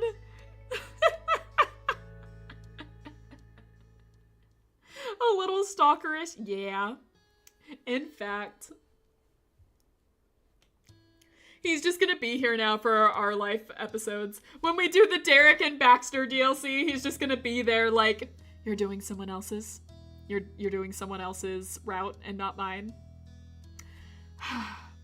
Okay. Okay, that's what you want to do. I'll just be here, watching in the corner. Watching. Anyways. Please put him beside your chibi version on the Be Right Back screen. I might do that for the Our Life episodes, actually. I'll edit him to be crying if you want. That's good. Use this face for the censor. Oh my god, that's good, actually. That's great.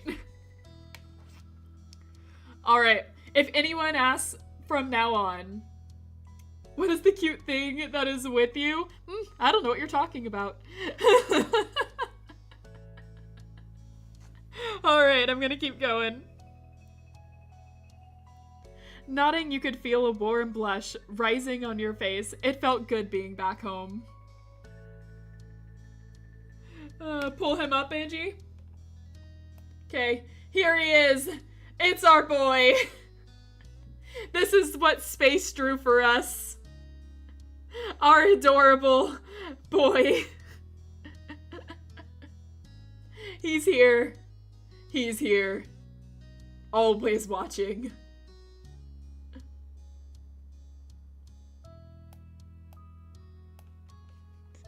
Alright, let's continue. Nodding, you could feel a warm blush rising in on your face. It felt good being back home. Cliff cleared his throat, pulling attention to himself. He crossed his arms. You wanted him strong, I made him strong. You did! You did.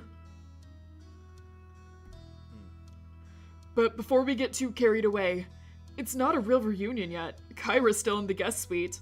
I'll go get her. He eagerly bolted down the hall, and you could hear every step he took. It ended with a distinct knock. Kyra, they're here! It was only seconds before there was a sound of a door being yanked open. The pounding of feet hitting the wood floor grew even louder this time. My baby! Next to you, Cove let out a nervous laugh. His parents entered the living room and Kyra stretched her arms out wide. When she spotted you both, Cove went to her easily. I want to see them fight. But is he mentally strong? No. Not at all. In no way.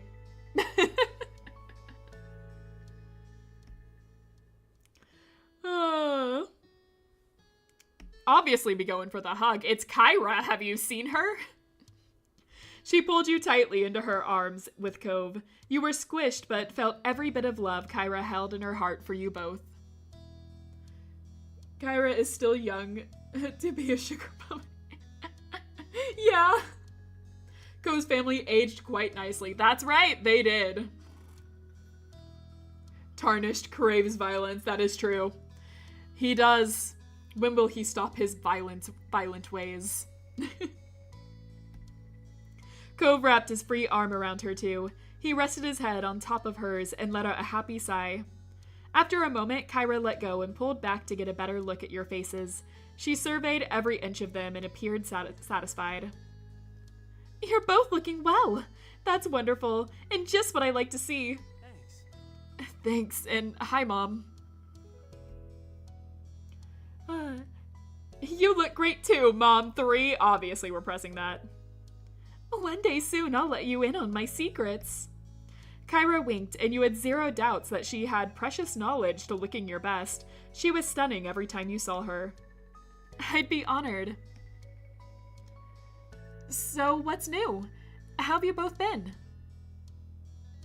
Kyra gave a nod for Cliff to go first. Cheerfully, he waved a hand. No worries. Oh, same old, same old. Still got the shop, still got my friends and family, of course, and still the most exciting thing around here is seeing who'll rent that one free condo. God, I need her routine, right? I love the chibi and buff version of my cute boyfriend Cove. It's so adorable. It's kind of like, if anyone's played Undertale on the channel, it reminds me of the dog. That one dog that like you see in the snow and you go up to it and then it turns into the big buff doggy. That's what it reminds me of. I love it.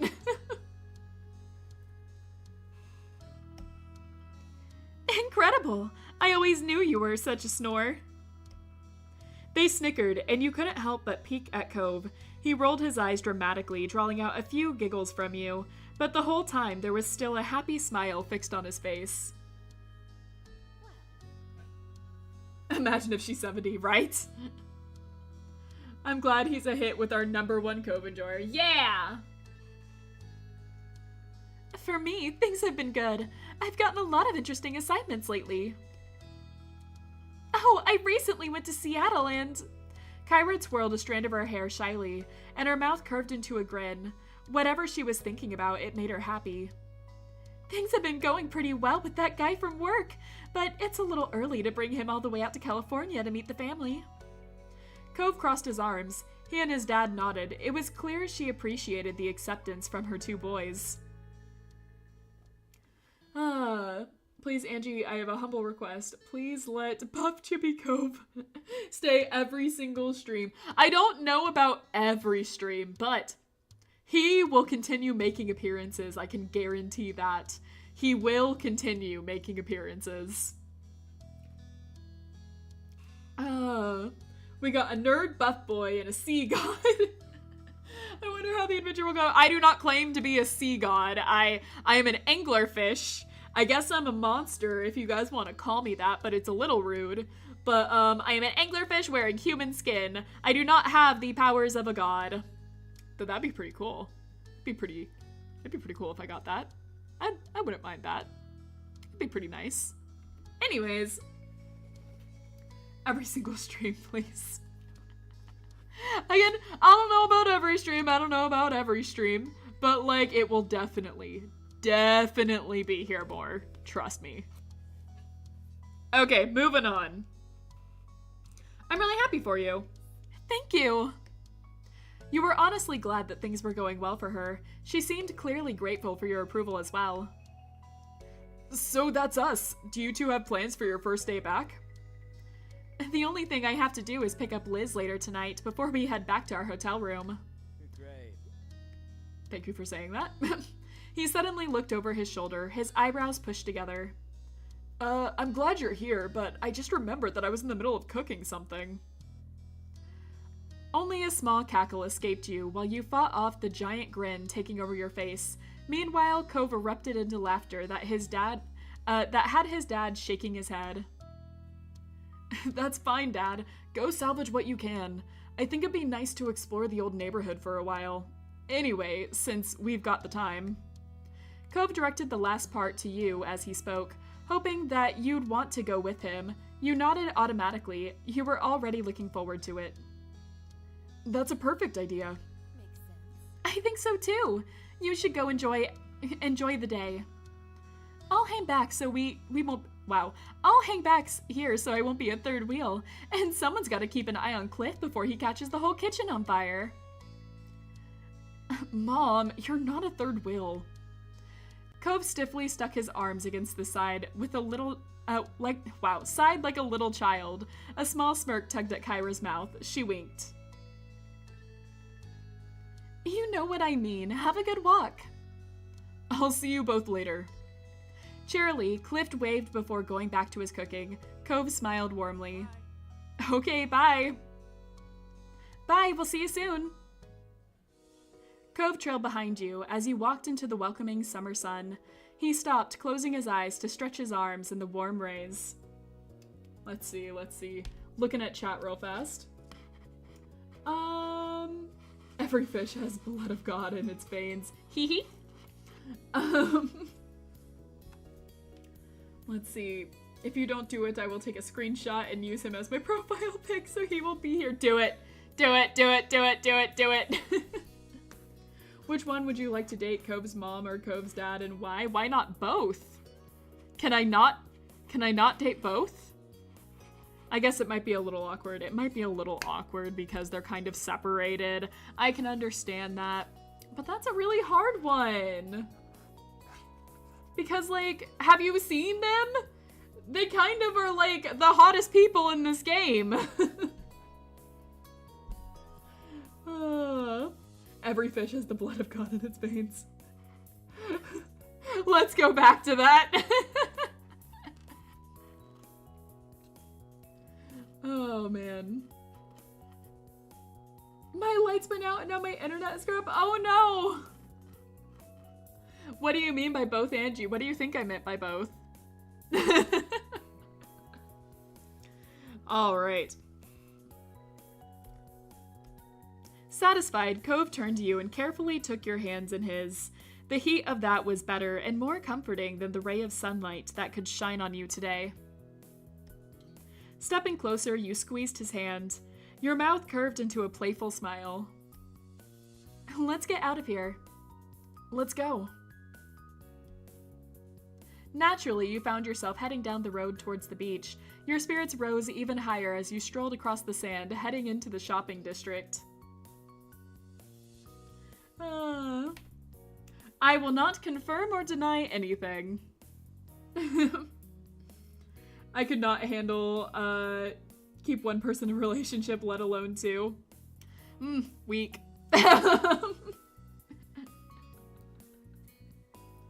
The sea smells milky. Interesting statement. Kyra, obviously. Cliff means well, but he's a disaster. Yeah, but the disaster boy can sometimes be great. Okay. Naturally, you found yourself heading down the road towards the beach. Your spirits rose even higher as you strolled across the sand, heading for the shopping district. Arriving, you wove past tourists who were taking in the sights for the very first time. Being a local was a badge of honor you wore proudly. You casually walked past the shops. Over the years, some had closed down, but many of the stalls were still exactly the same as they were when you were little. Cove snapped his head as far as he could go to one side, so dramatically you couldn't have missed it. Something clearly caught his eye, but you couldn't see it. Angie is great for marketing. Am I? Oh no, he's hot. Kyra's simply better. I'm not interested in men. Yet you like Cove. I don't blame you for that one. But Kyra is nice. I think she's super cute. But I also like Cliff. Cliff is also super cute. I like the disaster boy energy. But I also like the hardworking mom energy that Kyra has. It's a win-win, I think, in either direction. Please? There's a pretzel stand open today. Can we get one? Cove, are you 5? Of course we can get a pretzel. You're an adult. Just go grab one. When his gaze found you again, he wore the biggest smile. You chuckled. You don't need to ask for permission. Does your heart want a pretzel? Yep, it does. I have one real argument, perhaps the argument that will knock this conversation on this axis. I hope you're ready for it. Here goes. Go. Go for it. I want to hear it. For a moment, you both quietly laughed at that. You placed a hand over your own heart. Woman. You're right. You're right. How could I forget? How could I be blind?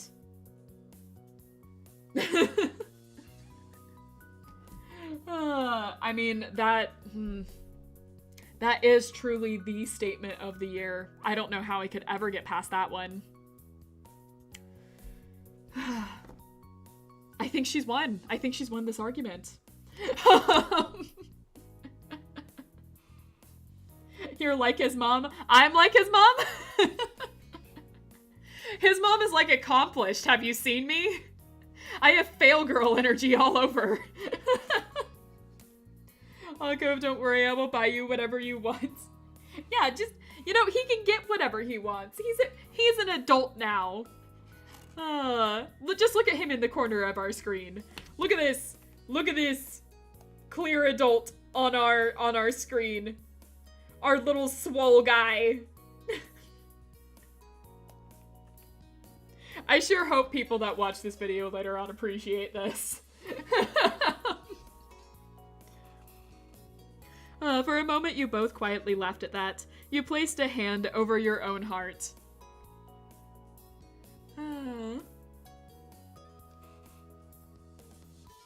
Oh no, in the game IRL, you're a small fish eater. It's true. It's true, I am. I eat all sorts of fish, big and small. Then I think you should follow it. You're gonna get that one that comes with the little frosting cup, aren't you? You're 3 subscribers off from 100? Yeah, I am!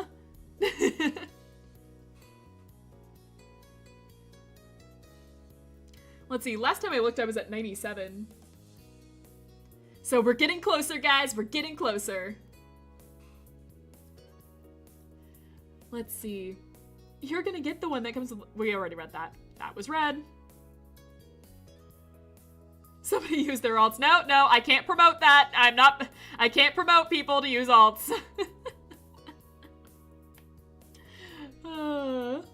Maybe the next Lobotomy Corp stream, you'll get to 100. Maybe those Lobotomy Corp videos get subscribers every single one I do. And, like, you know, it's also a really fun game, so I'm happy to keep doing it. I might do, like, an endurance... Like, I've already said that I'll do an endurance stream for Lobotomy Corp, but that might be the next stream I do. I might do just an especially long stream. By the way, that thumbnail for the Lobotomy Corp stream, it's...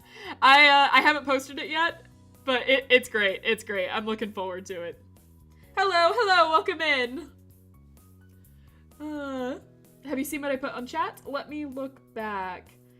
How to Train Your Dragon AU still? Imagine him eating the pretzel with his Night Fury friend. Yeah, I can see that. You should play Darkest Dungeons? Definitely, definitely want to play that. That's been on my list for a long time. Alright, let's continue. That's right. After that, you both happily made your way over, before being pulled faster by the delicious aroma of the stall. With that, you changed course to the pretzel stand for a snack break. Cove was very pleased by the morsel he picked up, and that was good to see. The sun arched across the sky as you went up and down the road as a pair. By the time you reached the beach, day was beginning to fade into night. Cove kicked his shoes off, tossing them into the sand. He wanted to get his feet wet by the waves as fast as possible. Of course we joined him. What kind of fish avoids water? In seconds, you had your feet free, and your shoes abandoned in the sand. You kept going until you were ankle deep in the water. Cove sighed contentedly. You followed his line of sight to the setting sun, painting the sky with hues of orange and pink. It really feels like summer now. He wore a bent smile when he turned to you. The light illuminated like a halo behind him, and the sight took your breath away.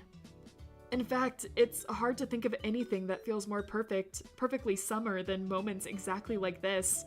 Being here at sunset and Sunset Bird with you. I'm so glad that we were able to come back for a visit. You hummed in agreement. Your heart fluttered the moment you met Cove's eyes. Your mouth lifted into a pleased smile. Let's see.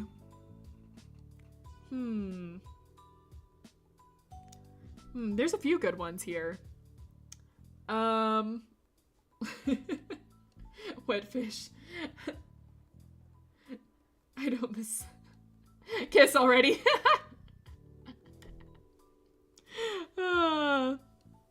Let's see. We've already kissed him before. At the start of this stream. But... let's go with I'm happy to.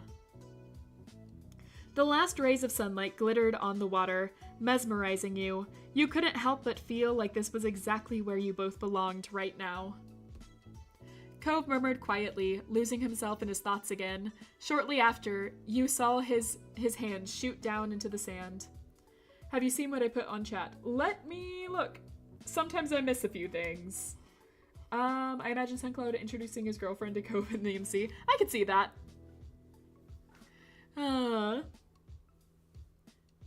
Let's see. Have I already read this one? I think I did. He stood straight back up with a lopsided smile and got to work brushing the sand off his prize. You knew without a single word, Cove found a new shell for your collection. As you wandered down the beach, Cove followed at your side in comfortable silence. Your shadows stretched across the sand like they were leading the way. The only noise you could hear were the soft footfalls of your feet and the waves gently rocking into the shore. For a moment in time, it felt like there were only the two of you in your own little world. Eventually, the bubble popped when you realized that your phone was going off. It was Ma, hoping that you were going to be back soon. Curious, Cove's eyes slid down to your phone. You let your hand fall back down to your side. You held your phone pressed against the palm of your hand. It's Ma. She wants to know when we'll be there. Cove scratched the back of his neck and shook his head. His mouth twitched like he just had a funny thought. Dang parents, always trying to make us come home before it gets too dark. Let's see, there's no escaping from curfew as long as we're in this neighborhood. It's like we warp back to being little kids the moment we step foot at the entrance sign. Cove's nose crinkled in fake disgust, and you both burst into a fit of giggles. It'd be nice if we didn't have to worry about bills again. Sometimes. After one last glance, you put your phone away again. Cove gave a small shrug. It's so true. If I could just not have to deal with bills ever again. Man, I hate bills. Ready? Yep. Let's go. Together you left the beach, feeling the call of home pulling you forward. The both of you ran off towards your mom's house, leaving the waves behind but welcoming the beginning of summer. Cove and you ran up from the beach, sand flying from your steps. Cove made it to the road first, but you managed to catch up to him by the time you reached the house. It wasn't exactly a race, and yet it also wasn't not a competition. Both of you were laughing by the time you bumped through your old front door together. You inhaled deeply and shouted loud enough to be heard anywhere in the house. We're here! Your moms were seated in the living room. Their eyes sparkled as they locked on you and your light dusting of sand. Hello. Welcome home. Mom leaned forward, eyebrows raised at your jubilant entrance. Ma sighed wistfully. Aww. What brings back memory? Oh, right, nope, that says that. Sorry, I'm looking from a smaller screen. I'm gonna look back at my main tablet now that I should be playing on. Alright. That brings back memories. Cove chuckled shyly as he scratched the back of his head. I hope we're not too late. Nope, you're just in time, but you better start packing it up. Liz will be waiting. I wonder, does YouTube allow kissing in streams that is not real life? Yeah, I think that's fine. I don't think they censored that at all. Hope they're not Disney. Yeah, right. All right. Ma nodded as she stood up from her seat. She lightly ran her fingers over her clothes to smooth out the wrinkles. It took you a second to remember where you had put your stuff. You needed to get it all in the car, so you soon got everything back to your hotel. Can I help? You shrugged and directed him to your bags. With Cove, your moms, and yourself on the job, it only took one trip to the car to get everything. Cove firmly closed the trunk, and you thanked everyone for the assistance. Of course, kiddo. Come along, Sky family. Let's get in the car.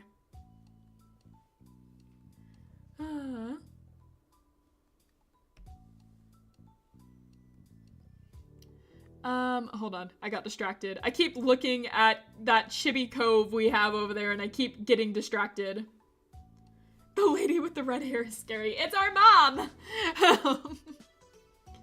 That means you too, Cove. You know you're essentially family anyways. Thanks. Exactly. Well said, Rain. Cove climbed into the back seat with a decidedly touched expression on his face. You got in on the other side. When everyone was situated and buckled, the engine was started and Ma pulled out out onto the street.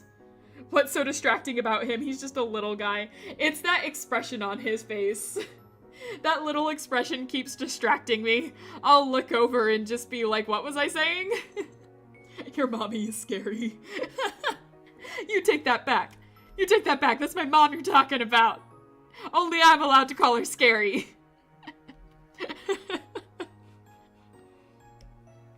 You couldn't help but feel amused to be stuck in the back seat with Cove. Your mom's driving you around. It really was like you were little kids again. Cove caught you staring at him and gave you a bent smile. He was probably on the same wavelength as you from the sheer mischief in it. There was some light chatting on the drive. No one brought up anything too deep, and it mostly became swapping jokey stories. The entire trip was marked by a heavy sense of anticipation. Everyone was ecstatic to see Liz and hear what she had been up to. When you neared the airport, Mom pulled out the phone to call Liz. Ma followed the signs to the correct pickup area and asked for you to shout out if you saw your sister.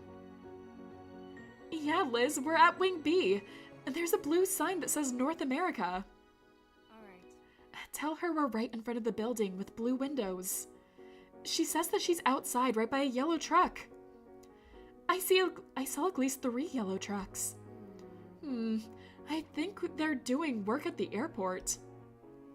The back and forth continued, with Ma driving around in a wide, circular airport road, while Mom attempted coordination between her and Liz's location. God, I'm remembering all the times I've had to drive to the airport. Oh, this takes me back. My parents travel a lot, and I always end up having to pick them up from the airport, and every time it's like, where are you guys? Come on, the airport isn't that big. Where are you? Every single time. Aha! You leaned forward, peering out in the front of the car. A tall, poised silhouette pulled a pale purple roll-along suitcase behind her. It was definitely Liz. She waved to the car. Ma parked along the sidewalk next to her, and Mom put her phone away with a cheer. Gosh, I love when YouTubers put their intrusive thoughts. You'll get so much of that from me, man. You'll get so much of it. Mission accomplished, team. Ma excitedly reached over to grasp Mom's raised hand, thrilled that both of her kids were back. That's right. Liz came closer and yanked open the back door beside her. She popped her head into the car. Her smile, ornery, I can't speak, oh my god. Ornery despite how tired she appeared. It must have been a long trip for her, yet her expression was that same familiar smirk that you had grown up with. You can always tell when my throat is starting to hurt because, wow, I can't speak all of a sudden and I'm messing up all my lines. And I've run out of tea. I get to make more in a little bit. All right. Hello, children. I'm back. Liz! Rain! Of course we're hugging her. We're hugging everyone. Where's the hug? There we are. You quickly unbuckled and then launched yourself at your sister. She wrapped her arms around you and squeezed. Well, hi to you too, kiddo. Hello, sweetie. It's nice to see that you're here. Hey, Elizabeth. He jokingly huffed at her. We're not children. Whatever you say, baby boy. She turned her gaze back to Mom and Ma. You really know how to make someone feel appreciated. Her spirits were high. You could tell she was just happy to be here, as everyone was to see her. She left the door open, but ducked out to walk around to the back of the car. She opened the trunk and lifted her luggage in. I'm gonna move your junk, Rain. I'll keep it in front of my bag so you can get it later. Ma's dropping off first, right? Yes, but it's not junk, it's important. Liz slammed the trunk, closed without responding. Liz swung around to the open door. You noticed that her hair had a few flyaways, no doubt from a long day of traveling. She looked against the frame of the car, giving you and Cove a significant look. I am not sitting in the middle. I already had 5 hours of that nightmare on the flight. There's no way I'm getting in between the two of you. I mean, really, who would ever want to be the person pulling Cove Holden and Rain Sky apart? Cove puffed up indignantly, yet again at her classic tease of your relationship. Liz continued along like she didn't notice. I don't care how you decide who's scooting. I figure you can fight it out somehow. Oh, sure, make us fight for it. Cove glanced over at you and shrugged. He unbuckled his seatbelt and moved to the middle. I guess I'll always have a bossy big sister. Yeah, take that. Always. It's the law. It's more like Liz will never change. Exactly. Why would I need to? She's perfect already. Why would she need to? With the window seat open, Liz squished herself into the car and shut the door. When everyone was settled, Ma began to pull out. We're off. Liz crossed her legs, compacting herself slightly. She braced most of her weight on the door behind her. Instead of sitting up straight, it gave her a little more room. Hopefully we finish the journey. This car is almost as old as we are. And it's still just as good as you are. Let's see. All this complaining definitely means Liz is black. So complains Rain. Mom turned up the radio as Mom merged onto the highway. The station was familiar, the normal soundtrack from when she had driven you and Liz around town. Liz bounced in her seat, enjoying the classic tune. The song would be old enough to vote at this point if it were a person. That was hard to believe. With Liz, the conversation livened up despite it getting later and later in the night. Skyrim, love that connection. Skyrim stream win. She told you all about the week and all the travel preparations she made. By the time she'd made it to the actual tale of travel itself, Liz started chuckling. On the plane, Liz had sat next to a couple of girls who had talked a lot about how well they could read people. Liz recounted their conversation with her hilarious detail, as they had apparently tried to guess her occupation after only shaking her hand. Neither of the girls could agree with one another, and Liz had refused to just tell them. However, the drive to your hotel was only so long. Eventually, your group arrived. You yawned and got out of the car when it stopped. Let's see. I was wondering what to say on that joke. It could be Sky Rain or Risk of Rain. That is true. That's another game I really want to play. I miss Pokemon. One of these days I'll go back to streaming Pokemon. But oh my god, we left off on such a bad place. Oh my god. I don't know if any of you ever watched my Pokemon streams, but dear god, they're the most cursed things on this planet. And that's coming from me, who already does so many cursed things. But, like, let me tell you, those Pokemon streams, the absolute most cursed they could be. Cove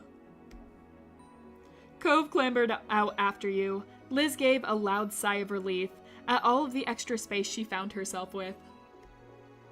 You and Cove grabbed the luggage and then waved off your family after you said your goodbyes.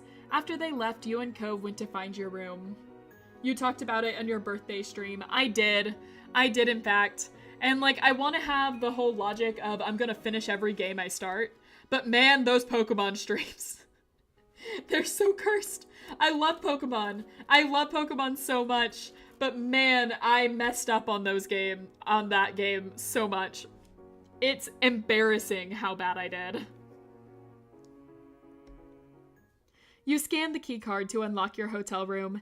It sounded out a soft beep, and you turned the handle of the door. The door creaked open, and then you craned your head to take a look. The first thing you noticed was the large, king-sized bed in the middle of the room. It was a prim, modern-looking space. It seemed clean and smelled faintly like floral air freshener. A smile played on Cove's face as he watched you take in the space. The bed's nice, huh? Which one of us is gonna use it? Here we go again. Me, you can fend for yourself. There. That was a joke. Can we please share the bed? This is getting weird. Don't worry, it won't veer off into anything that isn't innocent. This is all innocent. Absolutely innocent. Yes. Thanks. I got a good hotel, didn't I? Let's see. It's passable. I guess we'll make... Let's see.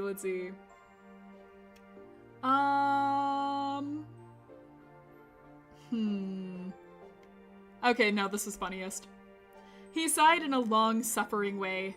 He was going to put up with so much during the trip. Yeah, that's what they say. No, it's completely innocent. There's nothing not innocent that happens on these streams. You and Cove continued to chat as you settled in. You unpacked some of your stuff and checked out all the room's amenities. It has been a while since you called him Bambi, hasn't it? Oh boy, can we get that definitely Christian and family-friendly action we had a few streams back? Yeah, that completely, absolutely innocent stuff that happened in that stream. Completely innocent, with nothing happening.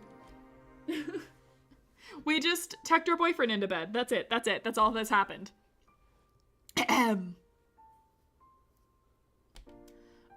Maybe because Bambi grew up. Yep. All right, we read that. Cove pointed out the mini fridge and started puzzling over what food could be ordered to the room. Already? Cove? However, the fact that you were both exhausted, it didn't take too many yawns before you both changed into your pajamas and called it a day. You had to hunt along the wall to locate the light switch. When you finally found it, you flicked it off with a sense of triumph.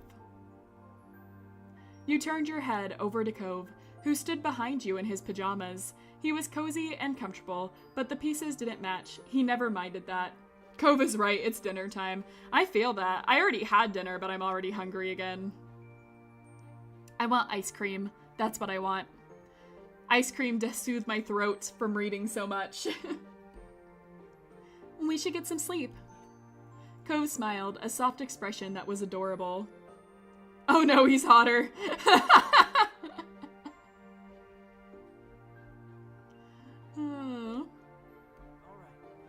Okay, let's go to sleep. Despite saying that it was bedtime, Cove took a step forward towards you. He wrapped his arms around your back, and you leaned into his embrace. You want ice cream? It's true! It's true. The person that doesn't usually like sweets wants ice cream. And that doesn't like milk wants ice cream. Yes, occasionally I want ice cream.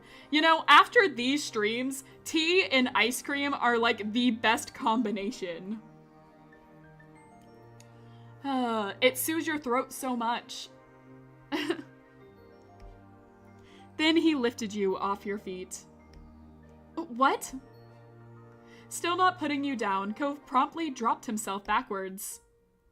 The both of you crashed onto the tight tucked sheets of the hotel bed. He laughed the entire time. Cove bounced on the landing and absorbed most of the impact. You laid on his chest, feeling a little josted. You absolute madman!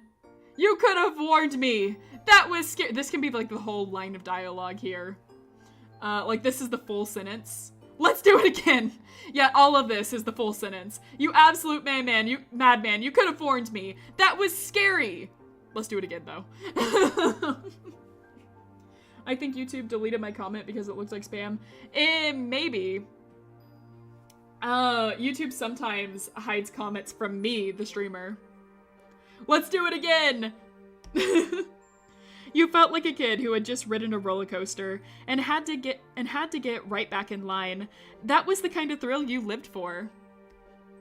He smiled up at the ceiling, a thought clearly crystallizing. My dad used to do that kind of thing to me when I was little. Sort of. Nostalgia was clear in his voice. It was a fond memory, and you felt something warm in your chest. I remember you talking about it when you stayed over at my house as a kid. He'd lift you up really high and bring you back down. Yeah, I have a cool dad. You made a small noise of understanding that turned into a yawn. When Cove yawned in return, you pulled at the sheets until you were actually under the blankets.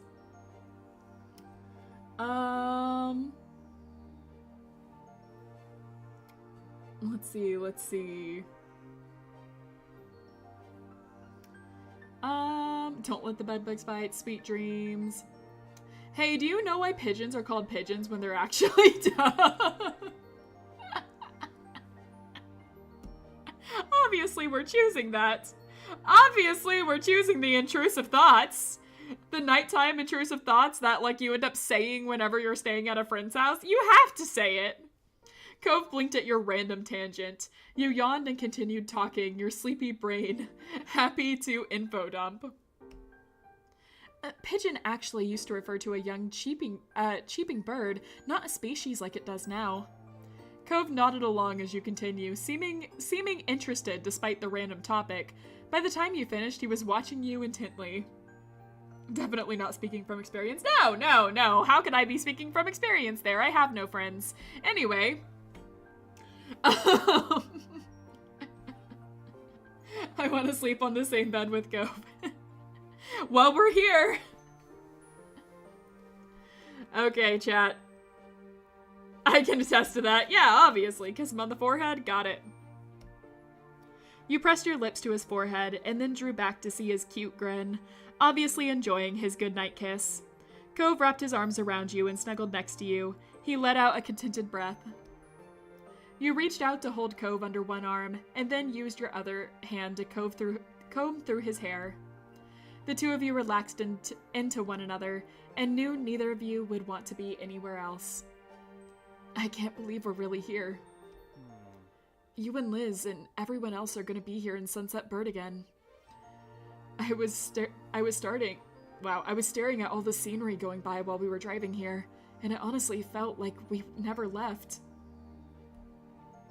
He ran a hand down his face. I mean, in some ways it feels like it's been ages and everything's different. Some of that is definitely because I'm staying at a hotel instead of being in my room at Dad's, but yeah. It's weird. It's super weird. Oh my gosh, it's super weird. Like, going back to the town you haven't been in forever, but like you grew up there, so like you kind of recognize things, but things are just a little different. Super weird feeling. Cove nodded. He completely understood. A yawn forced an interruption into his statement. Cove was undeterred. I'm looking forward to this. He tucked his head into your neck. You felt his lashes fluttering close against your skin. Same here. See you tomorrow. His words were a whisper, and a whisper you barely heard. It might not have been that exactly. You might have just been guessing. Cove always had a habit of mumbling. It was okay either way. Whether you heard it or only thought you heard, the sentiment was true regardless. Cove would see you tomorrow when he opened his eyes and the sunlight returned to your hometown of Sunset Bird. You comfortably drifted off to sleep and eagerly awaited seeing Cove tomorrow as well. Your eyes gently opened to see a dim, unfamiliar ceiling. You recalled where you were, a hotel room. Have you ever stayed in a hotel room before and you woke up and you can't remember that you fell asleep there? I've done that before. Only like a couple of times, because like I travel a lot. I like traveling and I try to make it a point to go out and travel as much as I can because I like seeing things. And there's been a couple of times where I've been like super tired as I've checked into a hotel and just like completely forgot.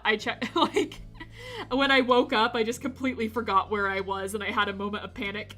I've done that a couple of times. I haven't read chat just yet. I will look.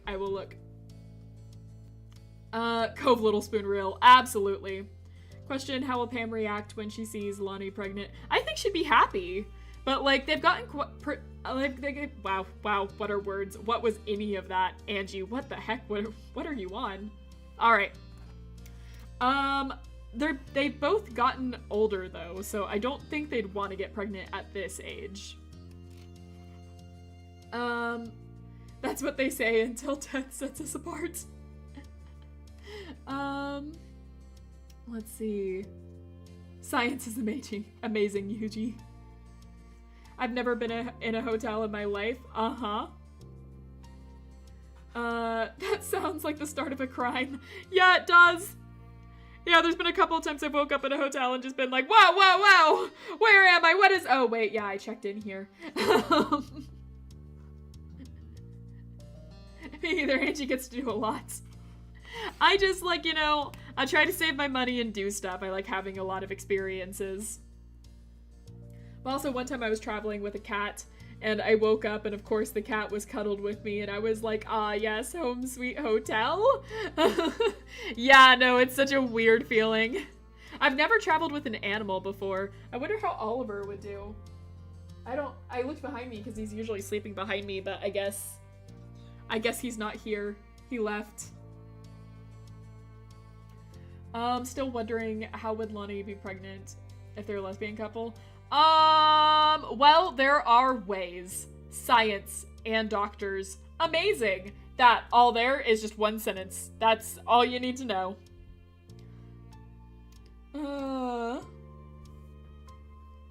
Alright, let's continue.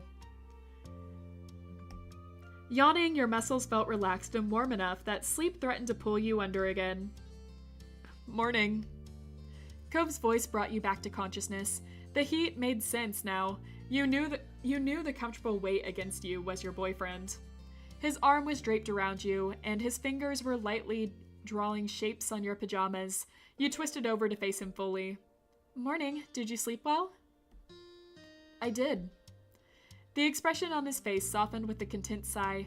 You felt his index finger lightly trace out the shape of a heart. There's nothing but good dreams when you're around. Go ahead, chat. I'll let you have this. I'm going to drink the rest of my tea. Better not think too much. Yep.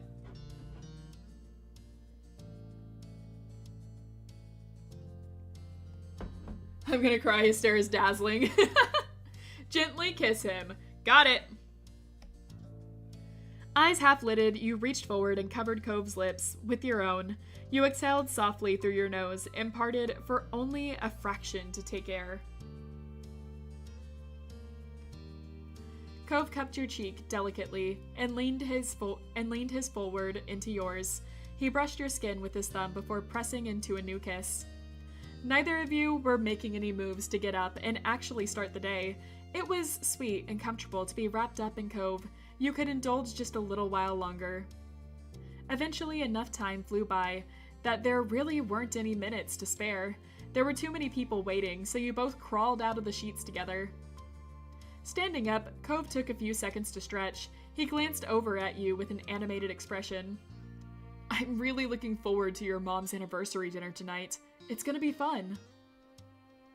Yuck, morning breath. Well, maybe when you love each other, does it matter? Don't answer. I mean... Oh, whoops. I think so too. The whole trip is great, actually. Being here with everybody is like having another chance at being a kid. We can do all the stuff we used to, and all of the things we never did but wanted to. I was seeing if there would be a funnier answer, like going into a bounce house or something. But not really. I'm looking forward to more of those eyes. Might eat them if I go crazy. Interesting. The eyes are the best part. Well, the brain's good too. And the heart. Anyways. Just nod. Alright. Excited, you felt your heartbeat quicken. Cove made an excellent point. There were almost too many possibilities. Well, we better get back to it, huh? We've got a pretty full schedule ahead of us for your mom's big day. You smirked. So much for being a kid, so many responsibilities. I don't think seeing our friends really counts as responsibilities, Rain. I'm sorry, I was trying to ask that on step 1 or 2. I see. No problem. Yeah, in that case, I think they'd be really happy. As they say, an anglerfish knows the best kind of food. That's right, we know the best parts!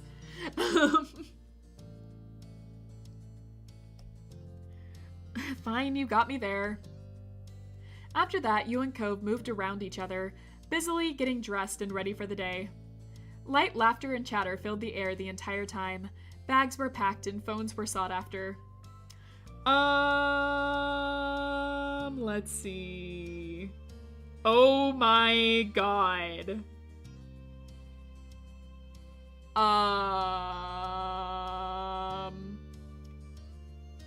Yeah, good luck to you. Okay. Innocent answer. Let's see. We'll somehow lose a sock behind the headboard. Just toss it at him. Someone went for it.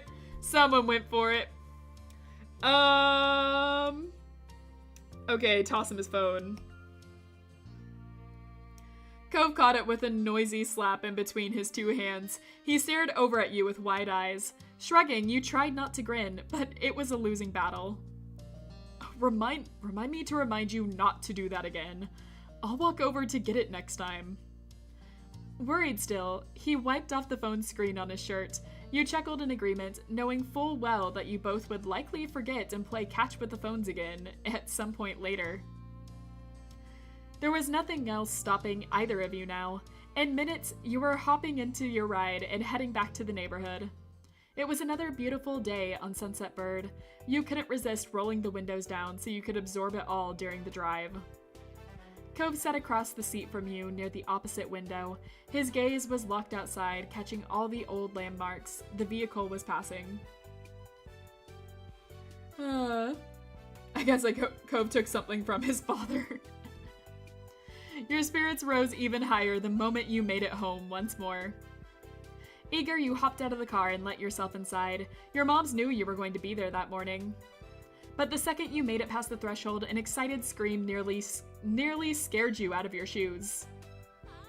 Rain, you're here! And guess what? I'm here too! While your heart rate settled, a broad grin quickly took over your whole face. Since your cousin moved out on her own, you've noticed that she really found her own groove. She was still the same loving person she'd always been on the inside, but she expressed herself in new ways. Lee was strong, kind, and smart. Over the past few years, she graduated college with a degree in history. Though last you heard, she was pursuing her dreams, walking towards getting into the music industry. Lee! Excited, you shouted just as loud as she did. Lee hugged you tightly, nearly knocking you off your feet. Lee leaned to the side to glance past you and meet Cove's eyes. The grin on her face widened while she waved. Hi, Cove!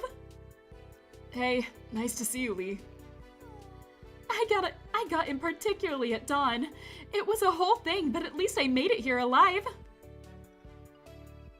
Lee exhaled and slumped her shoulders to emphasize how exhausting the ordeal was. Behind her, Liz made her way over. She crossed her arms at the scene. I'm here too, in case you were wondering. I'm always wondering if you're there somewhere. Liz's lip twitched before twisting into a smug smile. She brushed a stray hair out of her face. You make it sound like I'm always following you around. I have a life of my own, if you weren't aware. I know, but when I'm home, I'm always keeping an eye out for my big sister. Old habits. How sweet. I miss the days of checking to see if someone else made it to the TV first, too. You laughed. Of course that's what her mind would go to. Another friendly shout rang out in the living room. It was as cheery as it ever was from the many times you'd heard it over the years. Good morning, family! Your parents both came out from the side halls together. Morning! Well? Now that everyone is here, I do have a little something to mention. Ma put her hand lovingly over her wife's. Mom leaned her head into Ma's with matching affection. Gosh, these people need a manager for their smiles. They are huge. We're all having dinner together, but Pam here actually made plans to take me out to brunch to celebrate our anniversary. Just the two of us. Pleased, she hooked an arm around Ma's waist. Sorry to push you out, but I'm sure this group of mature grown-ups will be able to entertain themselves for an afternoon. We don't need to find a babysitter or anything. Totally. Yeah, have fun, moms. Don't worry about it. We can survive that easy. Enjoy your brunch, and enjoy the house fire you'll return to. And this works out, actually. An afternoon open means there's time to meet up with Terry and Randy. Hopefully they're free today. Your two school friends still lived around the area. They knew you were coming for your mom's party, but when or how you might arrange to see each other wasn't set in stone. Definitely, we should call them. I have some people I'd like to say hi to as well. Liz had her cell phone in hand, ready to get her plans made before she was even done speaking. Arching an eyebrow, she then directed the next part at Lee. Would you want to come along? We've missed out on a lot of cousin bonding time in the past. Yeah. I'd love to! It would be an honor to hang out with you, Liz.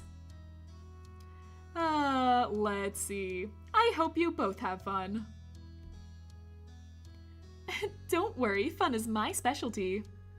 Chuckling, Liz smirked. We'll try not to have... That was Lee earlier. Whoops. We'll try not to have all the fun. Don't get in too much trouble. Define too much trouble. You shook your head, and Liz winked. She then glanced at her phone and rapidly typed a new text. Excellent, it's settled. She squeezed her wife's hand. Her gaze took in the whole room, ecstatic to have the house full again.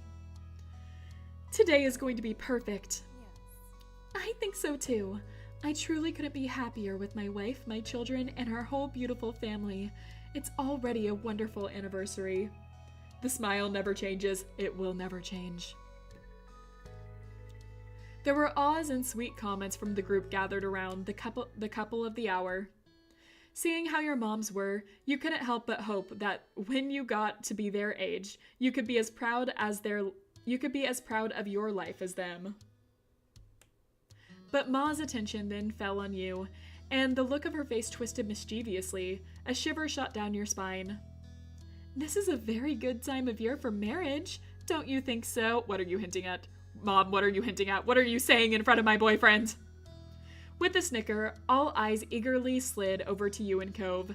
Shocked at her implication, his cheeks burned red. There was no missing the meaning of Ma's words. She was clear as a bell, and she knew it. All right. I already know what I'm choosing here. You wondered if Cove agreed with Mom's word. You've been hopefully waiting for him to ask. We're trying for a certain ending here, so we need to press this one. Because we were the ones that confessed for this relationship. So Cove has to be the one that proposes. That's the deal. But you stared straight ahead, trying to conceal the marriage thoughts spinning in your head. The last thing you wanted was to pressure him into acting before he was ready. You caught Cove shyly rubbing at the slight scar that was still visible on his arm. He stuttered. His stuttering never quite reached full sentences. It instead turned into silence. Cove's brain was shutting down. Ma had sympathy for him. You don't have to say anything. It's just a little thing to ponder. At that, Cove's mouth snapped shut. With a stiff nod, he creakily glanced at you. It was as if the two of you here, you got the impression he would have had something to say. For now, a meaningful look was all there was. Right then, let's get back to what we were doing. After that, you enthusiastically began setting up plans to meet up with your friends. They were both able to come see you, having kept their schedules free for this, and you couldn't wait. Cove was also speedily sending text messages, since you conveyed the plans conveyed the plans to Terry and Randy, you imagined that he was letting his parents know about what he was going to be up to. The group continued to chat and catch up until it was time for your mom's brunch and your big meetup with your friends. Soon enough, everyone was out the door, looking forward to their fun-filled afternoons and the dinner later that night. Once outside on the neighborhood street, you looked to Cove. He stood at your side with a bent smile. Terry and Randy were driving into town, while you and Cove were traveling on foot to meet them at an easier-to-reach spot. Man, we really are kids in Sunset Bird again, having to rely on other people who actually have cars to really get anywhere. Now we're stuck walking to wherever is nearby. No, we're reverting back to infancy! No! A snort was followed by true laughter from Cove. Teasingly, you pouted. This isn't funny, Cove. I don't want to be a baby again. I didn't realize we were regressing that seriously. He shrugged and then stuck his hands in his pocket. The thought of being little again made you shiver. I couldn't go back to that. I like being me currently. I like you currently too. Let's go. You bounced forward several steps and shot Cove a playful look over your shoulder. With that, the two of you began your trip down the old road.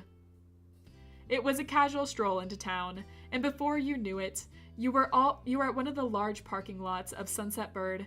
It was the one that used to have the little crepe stall. Remembering the delicious smell, you got lost in thought. The store did well enough that it moved to a full-sized building a couple of years ago now. You'd seen pictures. It was very cute. The parking lot was now just, well, an empty lot that cars could theoretically park in. Not many took that offer. Cove pulled out his phone, texting Terry and Randy in a group chat to let them know you'd made it. Someone must have answered already because Cove gave you a status update while still staring at the screen. Randy texted, "I can see you." Oh, the blare of a car horn cut you off. You and Cove both turned towards the source of the noise. One of the windows rolled down. Hey, buddies! Your friends had arrived, making a spectacle of it, as expected. Being the only car meant that they got the pick of the lot, so they pulled to a stop in front of you.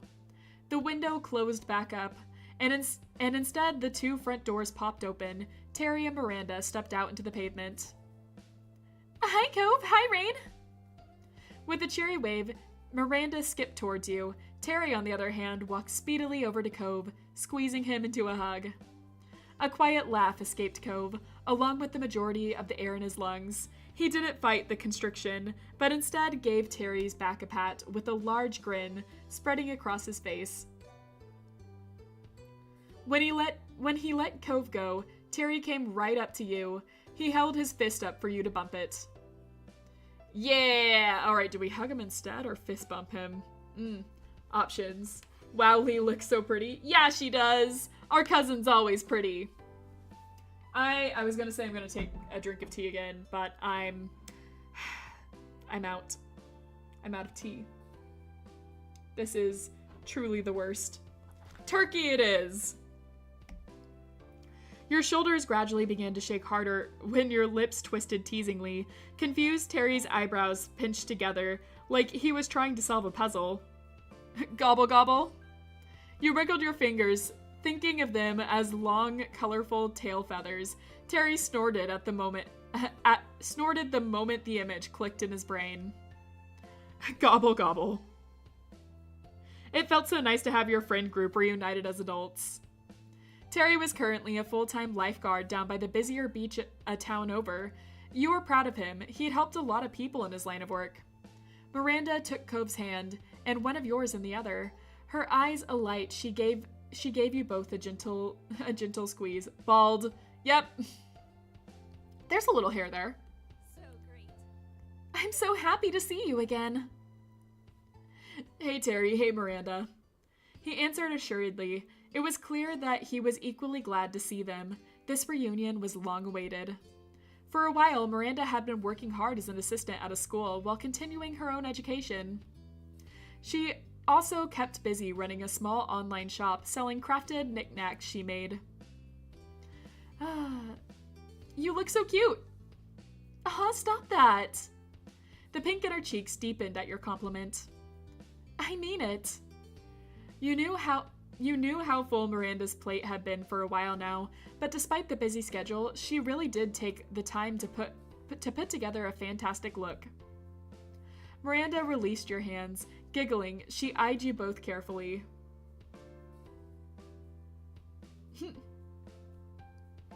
Bod.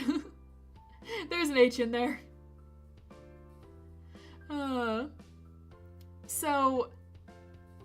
So how have you been? It's nice. Things have been nice. Let's see. It's fantastic. All grown up now. Yeah, I'm really glad for you. Not gonna ask how it's fantastic. I have pets. Do you want to hear about them? I have pictures and stories about every single one of them. What kind of cat mom would I be if I didn't share all of my pictures with you? That's like kind of how this works. Ask about them, ask about them, ask about... Anyways. You stood more confidently and straightened your back. That made her giggle again. Whoops, whoops, whoops. You're sparkling. What about you? I'm super. Terry sidled up next to Miranda and put her arm around her shoulder. Sighing dreamily, Randy chuckled up at her boyfriend. Yeah. Okay, wow, I can't speak all of a sudden. My throat is getting dry. One second. All right. Let me just straighten up here a bit. All right. Yeah, things have been unbelievable. He pressed his cheek against Miranda's, and she let out a light squeak. The sight put an amused grin on your face. Your friends made a wonderful couple. They knew each other well and cared about each other so much.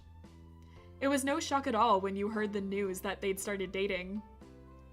The corner of your mouth curled playfully when you took in the warm welcomes all around.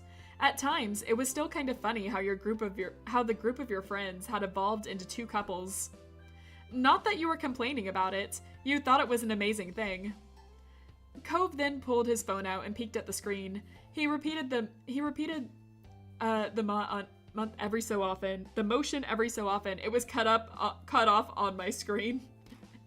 That stupid picture cut off motion on my screen. I mean, it's not stupid. It's a wonderful picture. I love the little Cove staring at me. All right. How long? We're at 3 hours. I really did make it to 3 hours. Okay, not too much longer to go. Let's go for it, guys. Hang in there. Hang in there, me. You raised a curious eyebrow at his unusual behavior. Cove was too focused on whatever he was doing to even notice you noticing him, which was even stranger. Is there anything either of you want to do while we're here? Any place you'd want to see? I'd be up for a lot of things, but actually, there is something that I want to do right here. Oh yeah? What's that? Oh wait, that was Terry. Oh yeah? What's that? Terry poked at Cove's arm playfully. Miranda met your eye, silently asking if you had any idea what Cove was talking about. You shrugged. I just want to see my friends. Aw, that's cheesy. That's cheesy. Cope is really coping right now. Yeah. Huh? Cove, you're already doing that. True, but I could be doing it even more. You, Terry, and Miranda all turned to Cove with identical incredulous expressions. His stare moved to a point past you three, and you heard the scrape of sand and gravel underfoot. Someone else stepped into the parking lot. Startled, you jumped at the call of the warm voice shouting over. Sup, guys and gals? Yeah, it's Derek! Derek's here! The best! The best character! Sorry, Cove. The best! Derek! Yeah! The hearts are flying on my screen. Let's go! Running a hand through his hair, the person who crossed the lot was unmistakably Derek Cerez. He was beaming the whole way. Derek, the good-looking bully. He was never a bully. He's the sweetest guy around. We're gonna run away with him now. Off into the sunset. We have the DLC to do it now. We got the Derek DLC.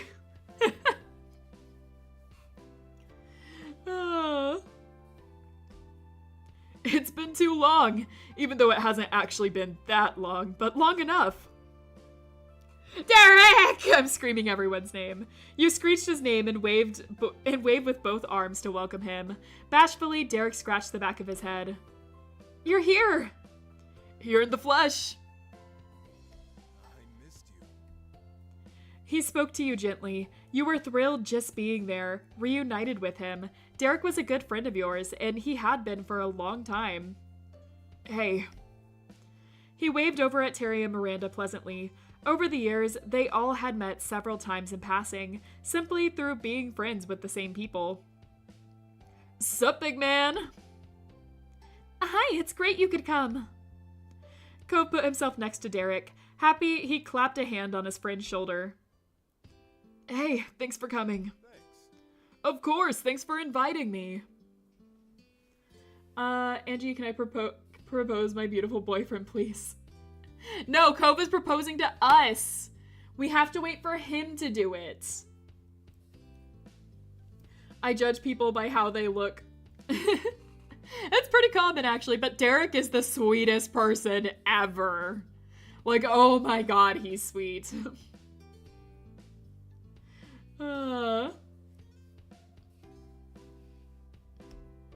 Sheepishly, Cove looked back at you and the others. That's when it clicked in your mind.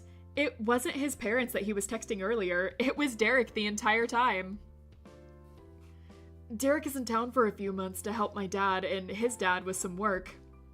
Yep, I'm working on my own business thing too, but I'm still involved with running the scuba shop when it's called for. Very nifty. Humming, Derek elbowed Cove. So, But hey, we don't have to stand around here for my sake. What's the plan? Let's hit the town. Eager to get going, everyone piled into Terry's car. The rest of the afternoon was spent visiting spots all over Sunset Bird, laughing and reminiscing the whole way. Hey, it's common, but people are cowards because they always put excuses. It is true. It's very common for people to judge by appearances. I don't feel it's uncommon, and I don't necessarily think it's wrong. Sometimes your instincts are the best. But, you know, sometimes you never know about people. On this, just go with your gut. I don't think it's bad either way. Alright.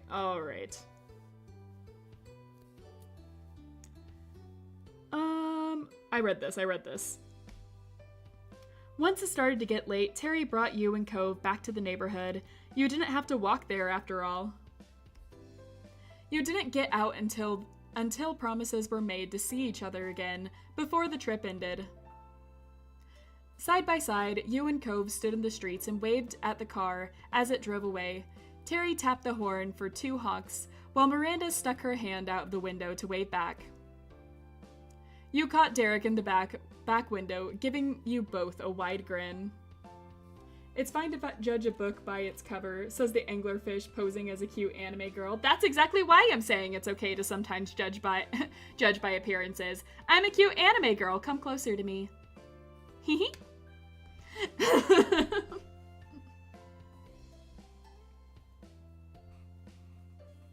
Alright, let's see here.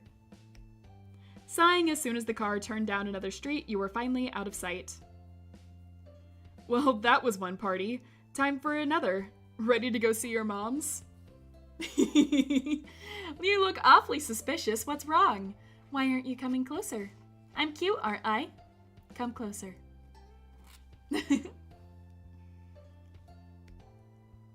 Always. Let's keep the celebration going.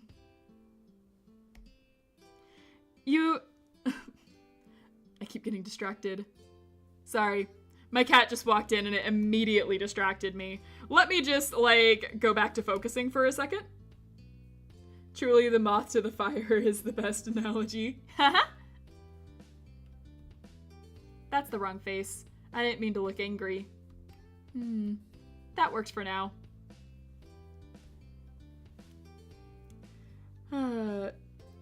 You shimmered a bit right there in the front for added emphasis. He looked at you amusedly and rolled his eyes. Come on. Come on, let's go. Spirits high, you and Cove crossed the distance to your house. It was almost time for the anniversary dinner. You'd barely stepped over the threshold of the condo before Ma descended, eagerly welcoming you both. The usual greetings were followed by questions on everyone's well-being, after which the conversation moved on to the excited chatter about tonight's dinner plans. Cove excused himself to the restroom to freshen up before being on the move again. Oh my gosh, that outfit. But when he returned, you were shocked to see he had entirely changed outfits. Where did that come from? I packed it with me so I could get dressed before the dinner without having to go back to the hotel. Didn't you? Or maybe you have stuff still here at your mom's place. No, Cove. I didn't do that. But your mom's party is at the country club. And that's also where Liz took golf lessons. Not everyone is there in their Sunday best. Say hi to your brother, Angie. Hi! I didn't know I had a brother, but hi! This isn't like those summer soirees where they were having a real party. We're only going for a regular meal. Cove was as befuddled by your explanation as you were by his actions. He threw his arms up, desperate for understanding. Seriously? How can you not dress nicely for a country club? I don't think the Cypress is as special as you decided it is. You saw Ma, she wasn't in formal clothes, and she's one of the guests of honor.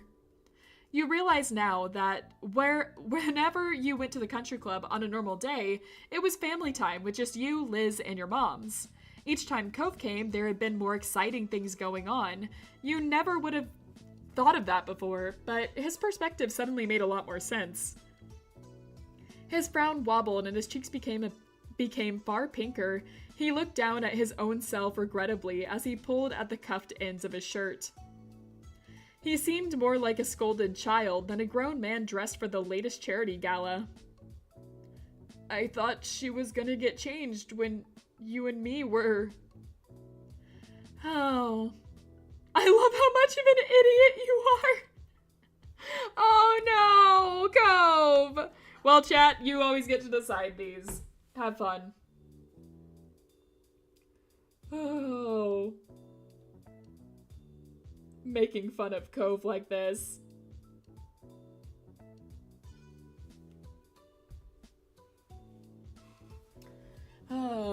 That one, exactly the idiot. Poor Cove. Cove could only sigh, fully embarrassed. Cove's eyes stole a glance at the hall, as if he was calculating if he'd have time for another quick change. Unfortunately for him, it was not meant to be.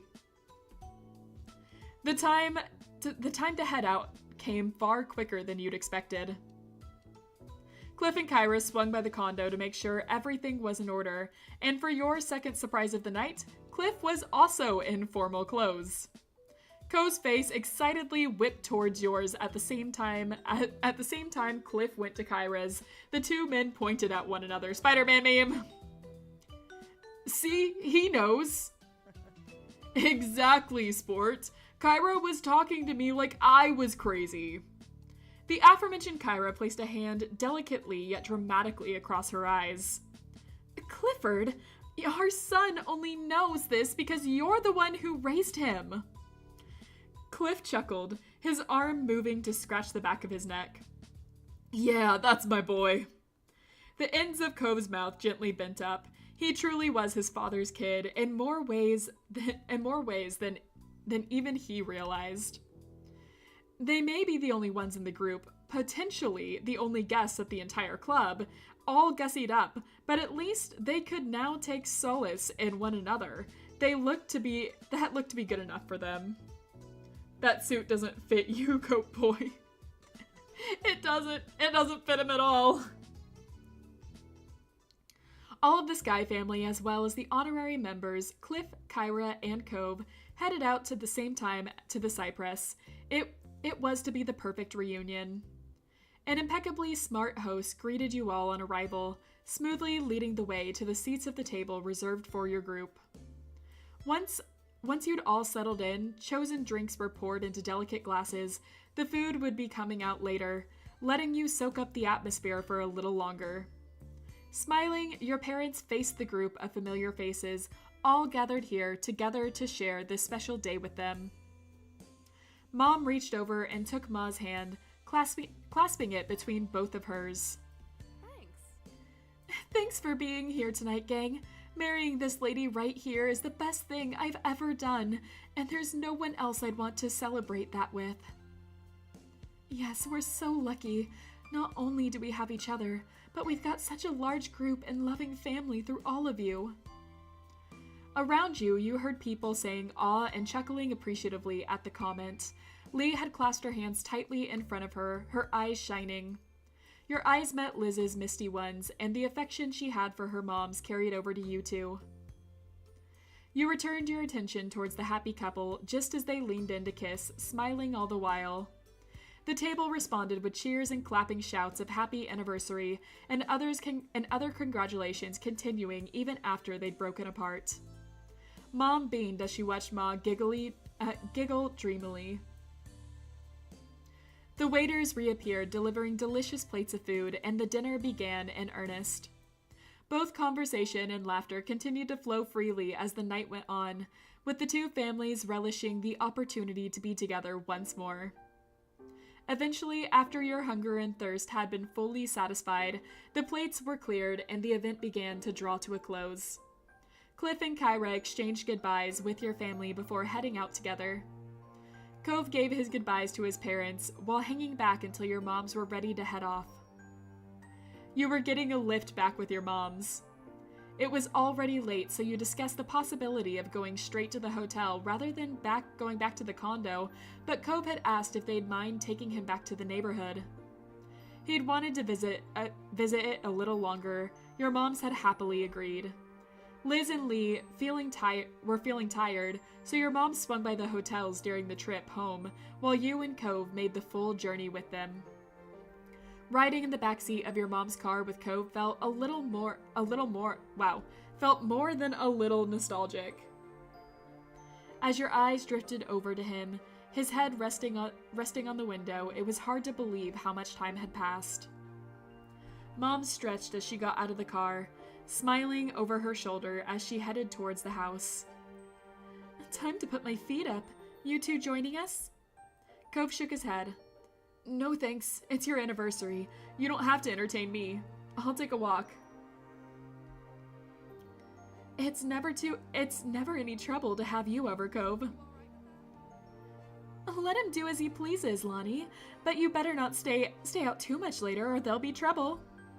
Ma chuckled as Mom wagged a finger, her expression exaggeratedly severe as she reprised a role that in truth she'd never really played.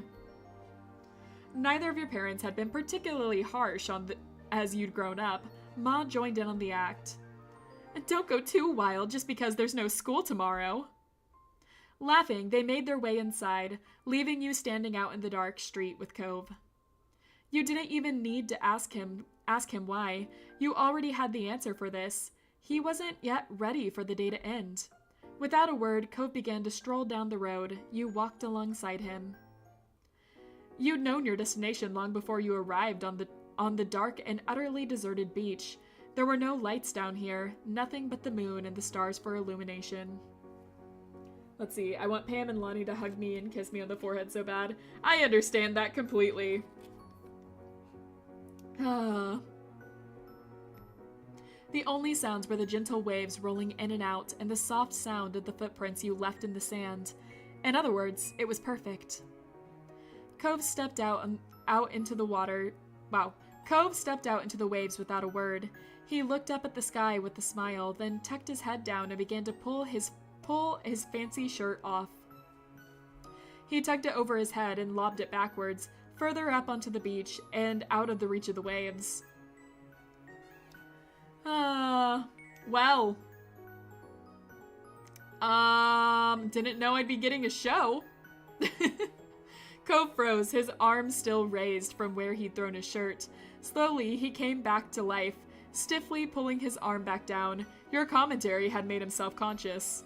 Laughing, you clapped your hands in delight at his awkwardness. Cove slipped his dress pants off and tossed them back in roughly the same direction as his shirt. He was down to just his polka dot boxer briefs. Sometimes you were really struck by the ways in which he was braver than his younger self. This was definitely one of those times. This is it, the perfect place to ask her. In his underwear? He never ever would have done this when you were both living on the streets. Living on this street, not living on the streets, living on this street. But you also knew he still wouldn't do it with anyone other than someone he'd spent all these years with. Let's see. We can take off our dress to swim.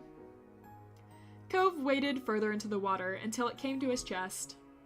You unfastened your clothes and left them behind you, just as Cove had done moments before. Yeah, I'm kind of like trying to get through the chapter, so I'm not reading all of the comments. I'm taking like long periods before I read the comments. That's why I haven't gotten to them yet. I just closed my eyes. Oh my god, oh my god, oh my god. Yes, this is a completely innocent scene that is happening right here. We're not doing anything unpure. Got it, guys? Nothing. Let's see. I imagine the Suncloud, Cove's Night Fury going to the beach and having fun with his human friend. I can see that. What's the comment before that? I've read that comment. He's so handsome. Yes, he is. Alright. You didn't even bother to see where they'd fallen before following him deeper into the sea. Better not lose them. Cove grinned as you approached. This is really hot. I'm gonna be in so much trouble with my moms when we get back. I guess. Yeah? Oh well. Think fast. He splashed water at you as soon as the words had left his lips, giving you no time to prepare. The splash had caught you full on, leaving you sputtering and drenched. Splashing back, obviously. Hit me, hit back harder. Seeing what you were doing, Cove put his hands up for protection. It was no use, the water washed over him, leaving his hair soaked through. Cove sighed, then looked at you mournfully. The sudden shift in mood alarmed you, but those worries disappeared as soon as he opened his mouth. We're still not merfolk. The world is cruel. Maybe you're not a merfolk!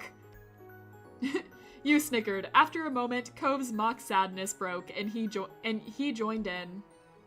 The two of you wound up drifting further down along the shoreline, chatting and enjoying the chance to be back on the beach that had provided the backdrop for so much of your childhood. Eventually, a silhouette of structures appeared up ahead. As you drew closer, you realized it was the old playground.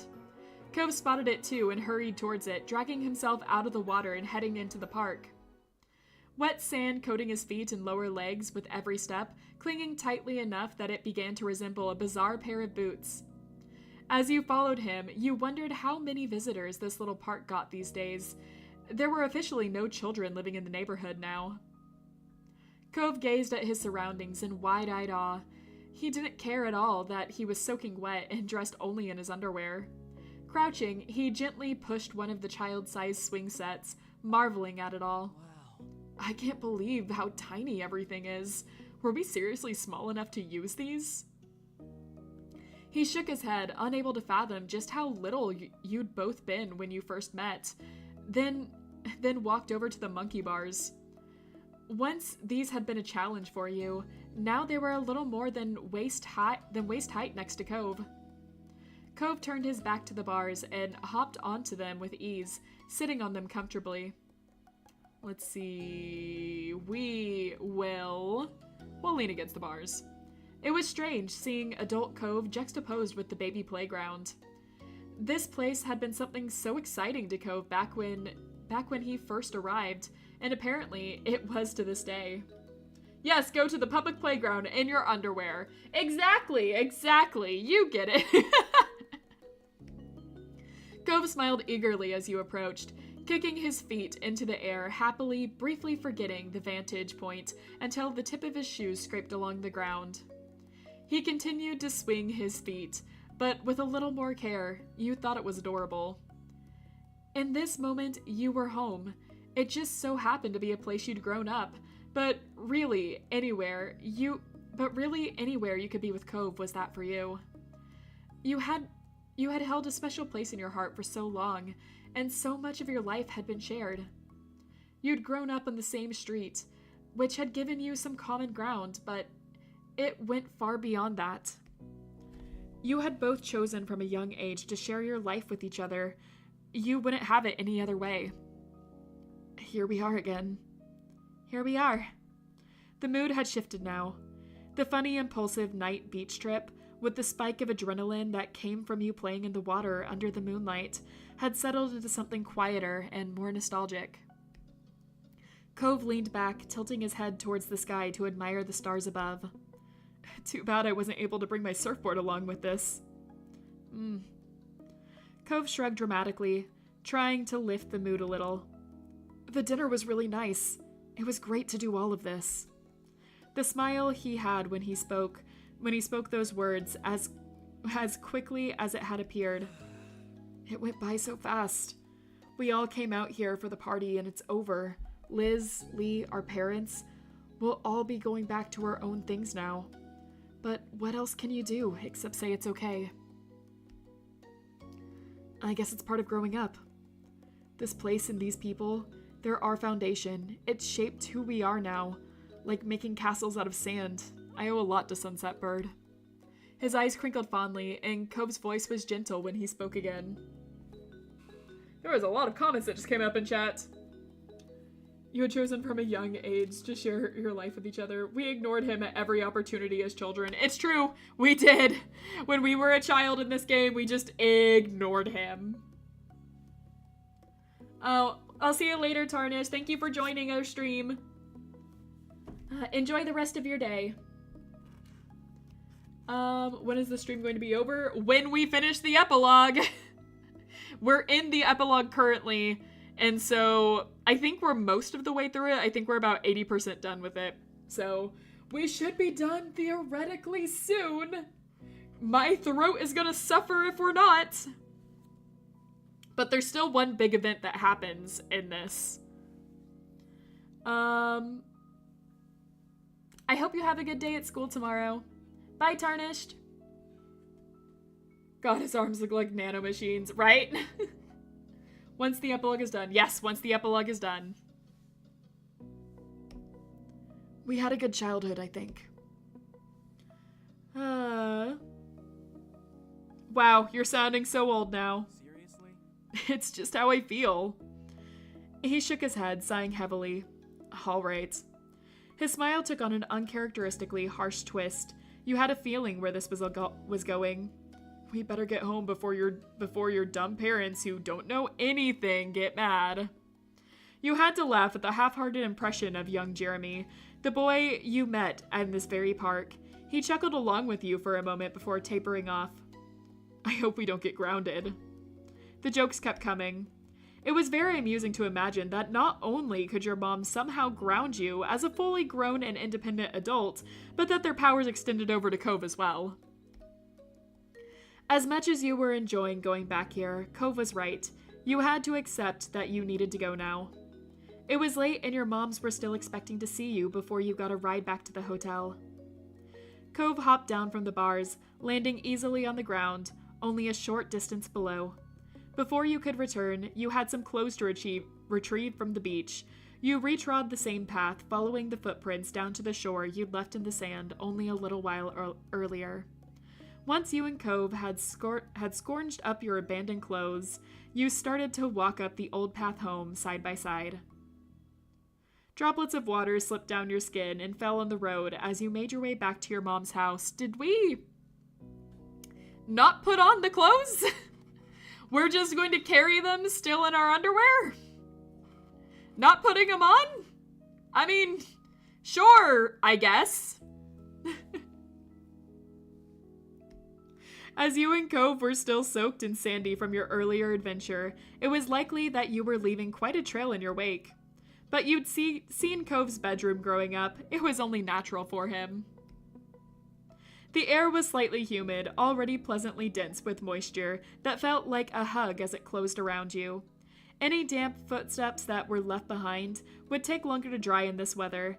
The sign of your adventure might even be visible when the sun came up the next day. You hope so. You quite liked the idea of you and Cove leaving your mark on your hometown again, even if it was only for a little while. Despite being soaked through and mostly undressed, the balmy summer night prevented you from feeling any chill. You were entirely comfortable. In truth, you felt warm inside and out. The day had been so lovely, spending time with friends and family, and your eyes drifted over to Cove. Cove Holden, your boyfriend. Just seeing him brought a smile to your face.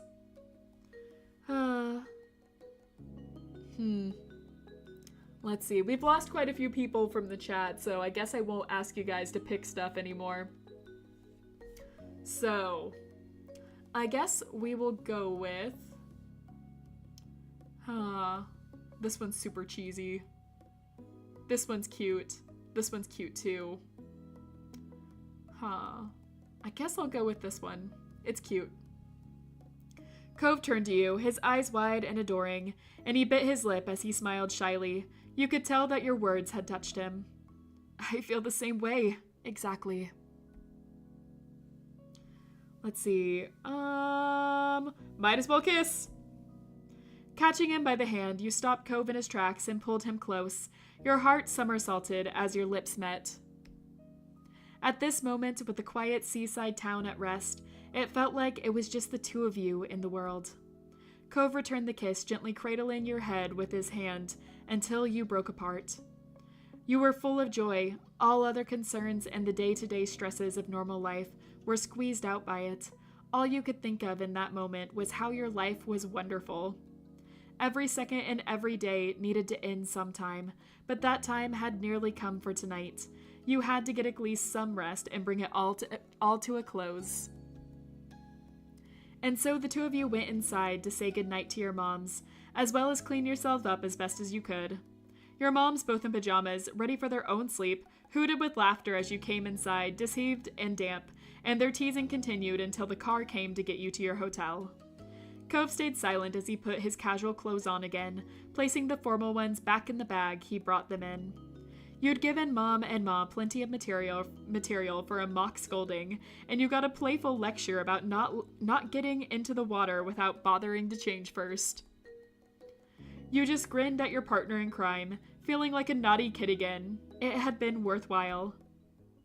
By the time you and Cove finally dragged yourself to the hotel room for the night, the sky had been dark for some time and the lonely hotel hallways were quiet. The late hour made you feel a sense of fulfillment. You really were making the most of your trip. It was such an odd thought that this was almost over. You had settled into the new routine naturally. All the familiar streets and faces made everything easy to get used to. Some stranger there, a stranger walking in the streets naked. Please, he's scaring the children.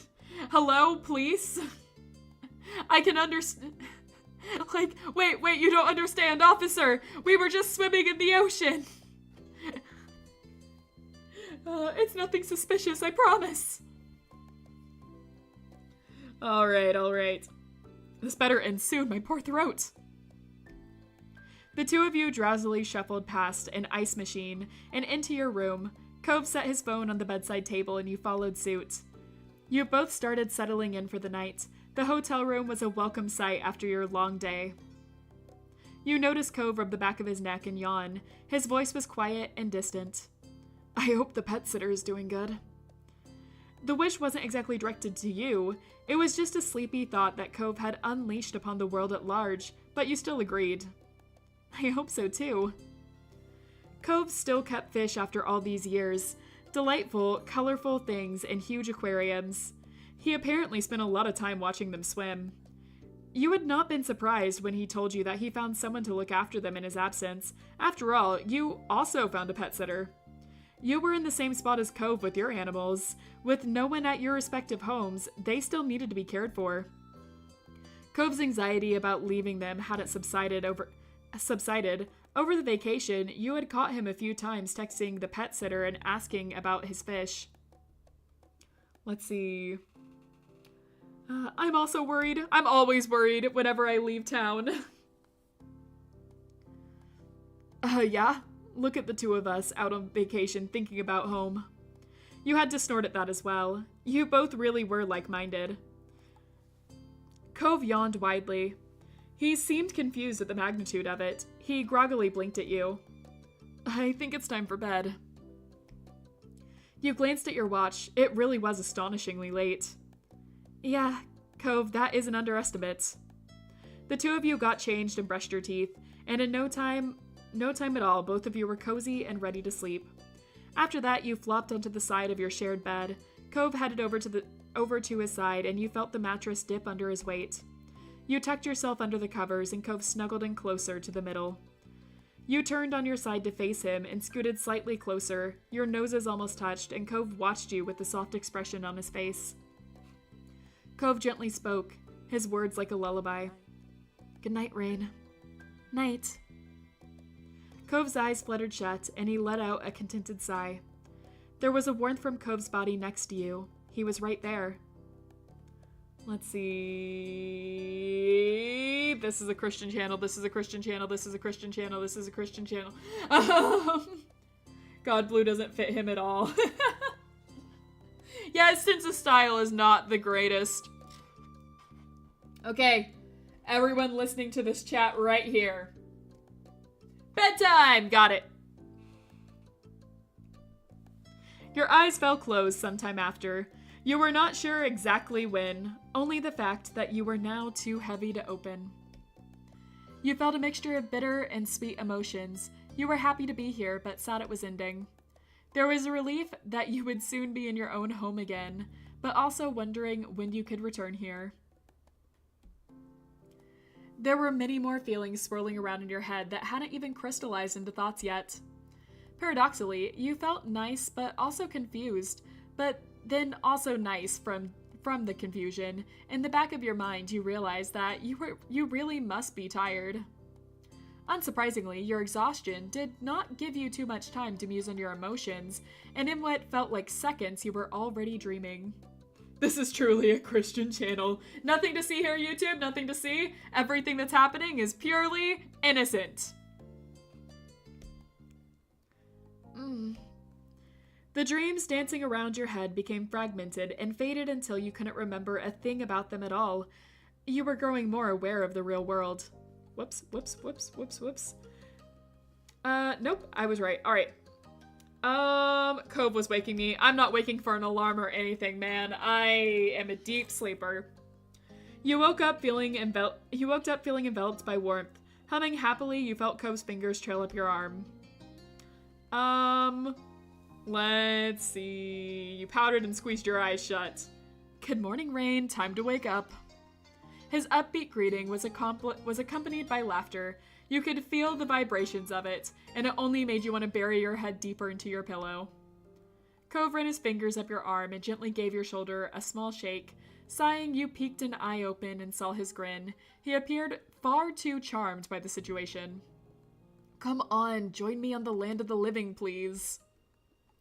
You sat up fully into a big yawn, stretching your back, then your arms, and lastly your neck before accepting the day. The blanket fell to the side while you swung your legs over to the side of the bed. A part of it almost got caught on your foot, but you kicked it away. Cove slipped out of the bed on the opposite side. Today would be your last day in Sunset Bird. The only thing you had planned was some family time in the old neighborhood. You'd figured you'd see where the day took you from there.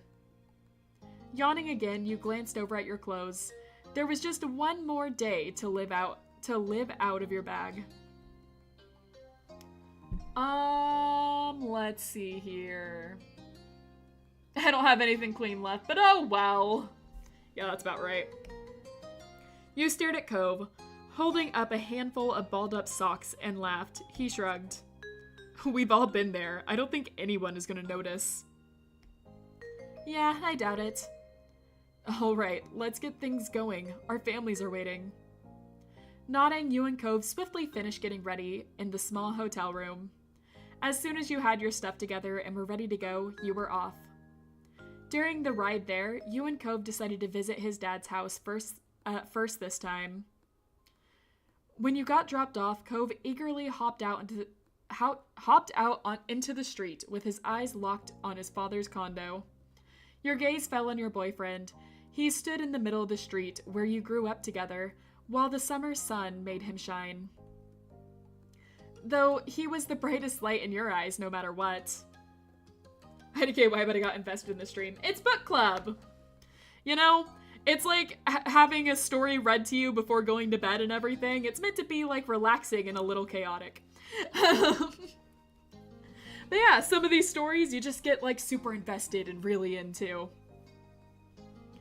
Alright, let's see.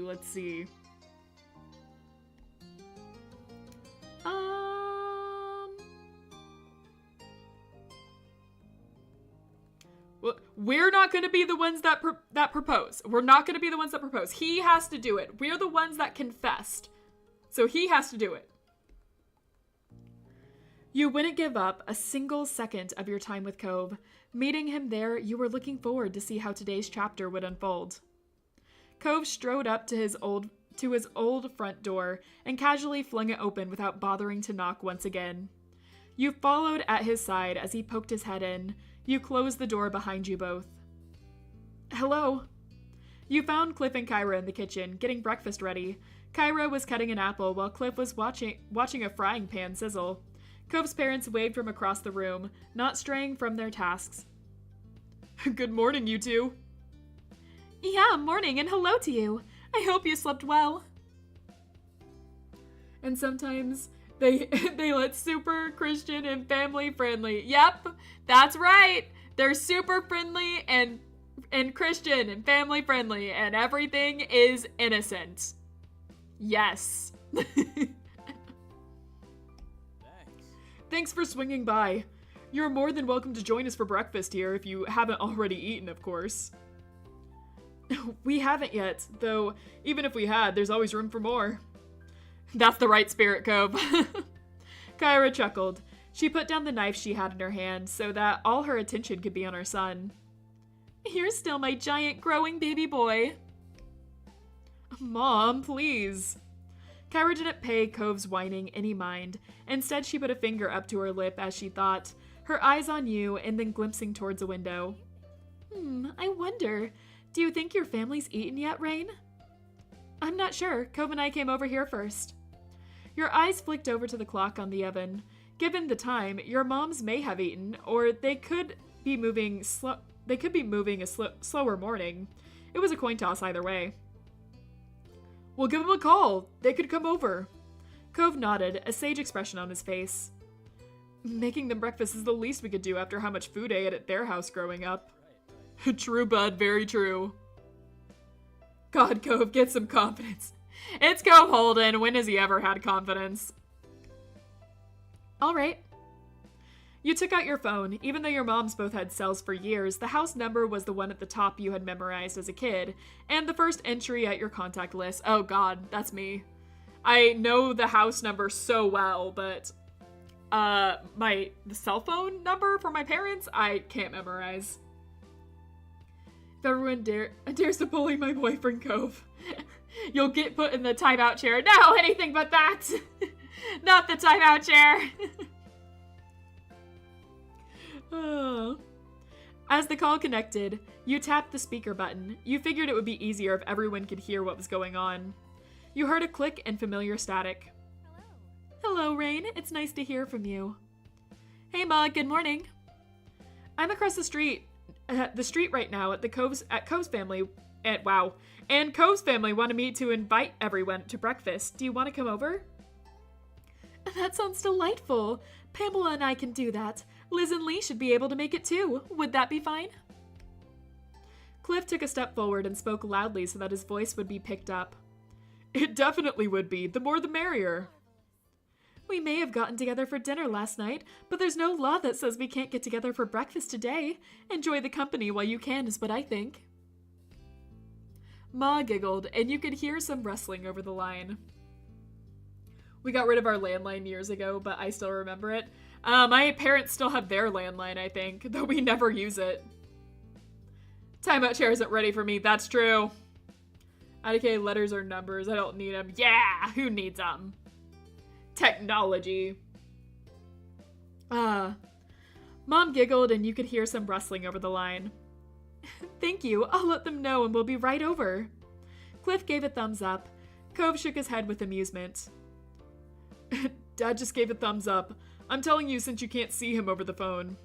Kyra snorted at Ma's laughter as Ma's laughter rang out, filling the kitchen. Cliff switched the thumbs up hand to instead scratching the back of his head. Well, it sounds like we'll see you soon. Mm-hmm. Goodbye for a little while. You could feel her smile from her voice. Bye, Ma. You ended the call with a satisfying tap of the red button. Cliff's eyes wandered around the space. We better get cooking. Sounds good. I can help. Me too. No way, you're the guest. Kyra and I have this. She grinned. There was something playful in the twist of her lips. I couldn't have said it better myself, Cliff. I've been in your spot before. There's no choice but to accept it. I like Ma but hate Mama. Hey now! Cove sighed, but from the sparkle in his eyes you could see that he was entertained. Fine, we'll just hang out over here, I guess. Good. Cove walked over to the living room and gestured to the couch. You both took a seat, getting a comfortable spot to wait for the food and family. Cove tilted towards his parents with his chin, then shook his head with a gentle smile, silently asking if you could believe this. All you had was a silent shrug. Time passed, filled with light chatting. Cove kept a careful watch on his parents' culinary progress and teasingly kept a running commentary. Oh, Dad added another pinch of salt. I wonder if it will be a good idea. Cliff had to raise his voice to project over the living room. He sounded very amused. It's funny that you of all people are commenting on my salt usage. We were both born and raised in salt water. Besides, I'm sure you remember back when you were about 12 and tried to make... Cove flushed slightly, but his smile remained as bright as ever. Do you really want to start talking about cooking mistakes, Dad? Because I remember a lot of things too. Like, what about the chowder that was supposed to be a pie? What did you do, Cliff? What did you do? Mama probably only gives vegetables. Ma is probably the cool mom. You never know, you never know. I mean, they gave us ice cream a lot when we were kids. I have to go to sleep. Alright, wish you could stay longer. You're proposing to Cove before you go to sleep? Oh well, I'll tell you how it goes. But he's the one that's gonna propose. He's the one that has to propose. Cove and his family were quite a show to listen to. You chimed in occasionally, but mostly you provided a laugh track. Eventually, there was a rhythmic knock on the door. That's them. He said it loudly for his parents' benefit. You nodded and got up to greet your family. When you opened the door, surprisingly, there were no moms. Terry stood in front with Miranda at his side. Derek waved from behind them. Hey buddies, we came to see you two before you left. The plan would have been to go over to Rain's house next if you weren't here. Luckily, the two of you aren't hard to find. What he said, and hi. Cove burst into happy laughter. His brows were high in surprise, not unlike how he looked after unwrapping a nice present. Wow, thanks for coming. Hello. Kyra's voice carried through the house from the kitchen. Cliff likewise projected. Great, the whole gang will be here. Before I go, did he say yes to my marriage proposal? Cove will say yes, you know he'll say yes. You heard the sound of the cabinet open and shut. A pan clattered and the faucet turned on. Are we interrupting something? My parents, sisters, and cousins are coming over for breakfast. They should be here in a few minutes. Yep, but my dad always makes a ton of food anyways. It's no problem for you guys to join. Cove waved off their concerns before pausing with a thoughtful hum. The only real problem is, do we have enough places for all these people to sit? Flower marriage is too fast. Marriage in your 30s is better? Interesting. He peered back into the house and started counting the dining room table, chairs, and bar stools. 5, 6. Cliff interrupted when Cove began trying to use his fingers to connect the different chairs to different guests. Don't worry, some people can squish together on the sofa. It'll be fine. This really is going to be a party. Well, I'll be happy to accept the invitation. Yeah, you'd have to be crazy to skip out on this. Thanks for making room. We're really glad you came. Your 3 friends finally piled into the house. Before they had a chance to settle in, the doorbell rang. Only Miranda had sat down. Now that has to be them. People laughed as he walked back to the door and opened it up. He was right this time. It was your parents, Liz and Lee, all crowded on the front steps. They squinted into the house and were surprised at just how many greetings were said. The sheer force of the choruses of hellos was impressive. And how did they beat us here? How early did Rain call you? We're literally across the street. Terry snorted at your sister's confusion. He seemed quite pleased with himself. We were a surprise. We called ourselves. Cool. Very cool. Cliff smirked as he adjusted the settings on the stovetop. It's a little more crowded than expected, but we're making it work. Cove led the final group to complete the picture inside, and they took the chance to greet you along with everyone else. When the excited energy buzzing around the table started to calm, you had a second to truly appreciate this view. The most important people in your life all together again. Let's see. I have to go to sleep. Have a good night, everyone, and you, Angie. You have a good night, too. Have good dreams, Okapi. See you later. The red one is totally a psychopath. Hey now, hey now, hey now.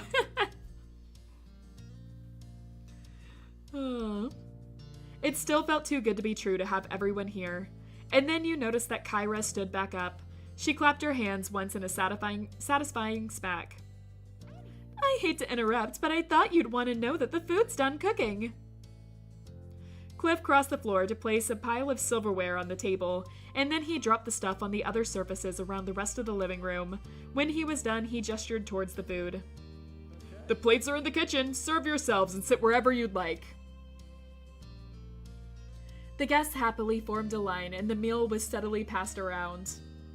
All my hate is targeted to one person right now. I can tell! Before long, each person claimed a seat at the Holden living room area. Some at the table, others at the kitchen island, and some situated on the couches. Conversations trickled across the various clusters of friends as everyone dug in. Cove finished his plate. In record time, with a pleased sigh, he put his fork down and surveyed the room. This is really cool, just how we're getting to do this kind of thing. I like this too, Cove. I hope we'll be able to make this happen again. Of course! There'll be plenty of more reasons to get the gang back together in the future. Yes, the two of you might even dare to celebrate your yearly anniversary. Gasp, every year! The smirk on Liz's face grew only wider as your moms giggled at her teasing. Ma shook her head, chuckling softer now. Liz, shush. Honestly, we just might. You've made a good point. It does come around every year. You should. Seriously, you deserve a big celebration for your magical day. The kids are right. You've got a lot of people who want to appreciate you. You've got to give them a chance. God, why is she back? She's our mom. She's going to appear every now and then. It's true. I know I have a lot to thank you for. There were more nods of agreement around the room, and your moms took each other's hand for support. Neither were expecting so much encouragement. Whoa, whoa, whoa, whoops, whoops, whoops. I didn't do anything. Hold on. All right, back to normal. We'll think about it. She'll think about it, and I'll tell Lonnie to stop thinking so hard so she doesn't agree. Pam? Good job, Mom. Now with that settled, let us continue to enjoy this perfect gathering. Oh, hey, we can add more people to this. As amazing as this was, you couldn't help but think of the absent faces. In seconds, everyone curiously turned their attention to you. We can go down the list. Let's do Shiloh. Liz stared at you blankly for several seconds before covering her mouth with her hand and laughing hard. Lowering her hand, she shook her head. You know, it might actually be fun to have him join in with the full group. Too bad it's not gonna happen. Yeah, I know. These days, Shiloh was a lot less readily available to talk to either of you than he used to be. The last you heard, he was busy studying to be an accountant of all things. He had also become more honest about his feelings, specifically that he didn't have much time for Sunset Bird and was not able to visit until he was done getting certified. But Shiloh was still willing to keep in touch and keep in touch over calls and texts. You were grateful that he was at least not as difficult to figure out now that he was an adult than he was as a kid. Cove's mouth wobbled nervously. He shrugged, unsure of what to make of your suggestion at all. These two men definitely never became close. Fun story about Shiloh. So, every time you play this game, Shiloh actually is randomized. So, when you get that dialogue and they're talking about remembering Shiloh and everything, Shiloh's whole thing is randomized. In this, we got the accountant Shiloh, but he could also become a YouTuber. He could decide to become a teacher. There's like, I think, 6 different things that Shiloh can be. He is the only character like this that is like completely randomized. But yeah, he can be like a bunch of different things. I just think that's really interesting that like the Shiloh you get in your game is completely random. There's nothing you do to influence it. He's just random. Before I go, would you like to be one of my bridesmaid? Yes, absolutely. I'll be your bridesmaid for this wedding. Good night, Okapi. Have a good night. All right. Jeremy too. A small chuckle escaped Cove before his lips curled into a bent smile. He shook his head slightly when he studied you in disbelief. I guess. You know he would hate this, but yeah, I wouldn't mind if Jeremy was actually here. Snickering, your cheeks hurt from grinning so wide. You could easily imagine how vocally annoyed Jeremy would be sitting among all your friends and family. It was amazing that despite the twists and turns life threw in your direction, you still kept in touch with that angry little boy you met one summer a long time ago. I think it's very important to point out that he wasn't just the angry boy we met. We punched him in the face and then became friends with him, like years later when we happened to meet him again. And we kept his number, and we're still talking to him. I think all of that is very important to point out about Jeremy. All right. Somehow the universe brought you both together again as teens, and since then you'd continued talking on and off for the past 5 years. You appreciated the occasions that you got to check in on him. Since becoming an adult, his personality had gone through a few more changes. Jeremy was definitely still downcast and dry, but he got some of that fighting spirit he had as a kid. Smiling to yourself, you felt that things kind of came around full circle that way. The little angry French boy. His negative attitude aside, Jeremy did well for himself. He was going to graduate from a well-respected business university very soon. You were genuinely happy for him. And as much as he protested the very notion, you were pretty sure that Jeremy was going to end up going back home and helping his parents run their small hobby shop. Leaning back in your seat, you were pleased with the suggestion. Derek scratched his cheek with an amused chuckle. It's so unreal that you did become friends with that mean kid. Talk about a comeback for the ages. It's historic. Giggling, you thought about Derek and Jeremy had only ever met in person that one summer years and years ago. But before you had a continued relationship with both, you'd kept them informed on each other. While Jeremy couldn't muster up any care about what was going on with his old acquaintance, Derek was always morbidly intrigued by the latest Jeremy updates. You were more than happy to oblige. There's no way Jeremy would agree that any of us are friends. Pran is still the only one he's got to that honor. Incredible. Negative attitude.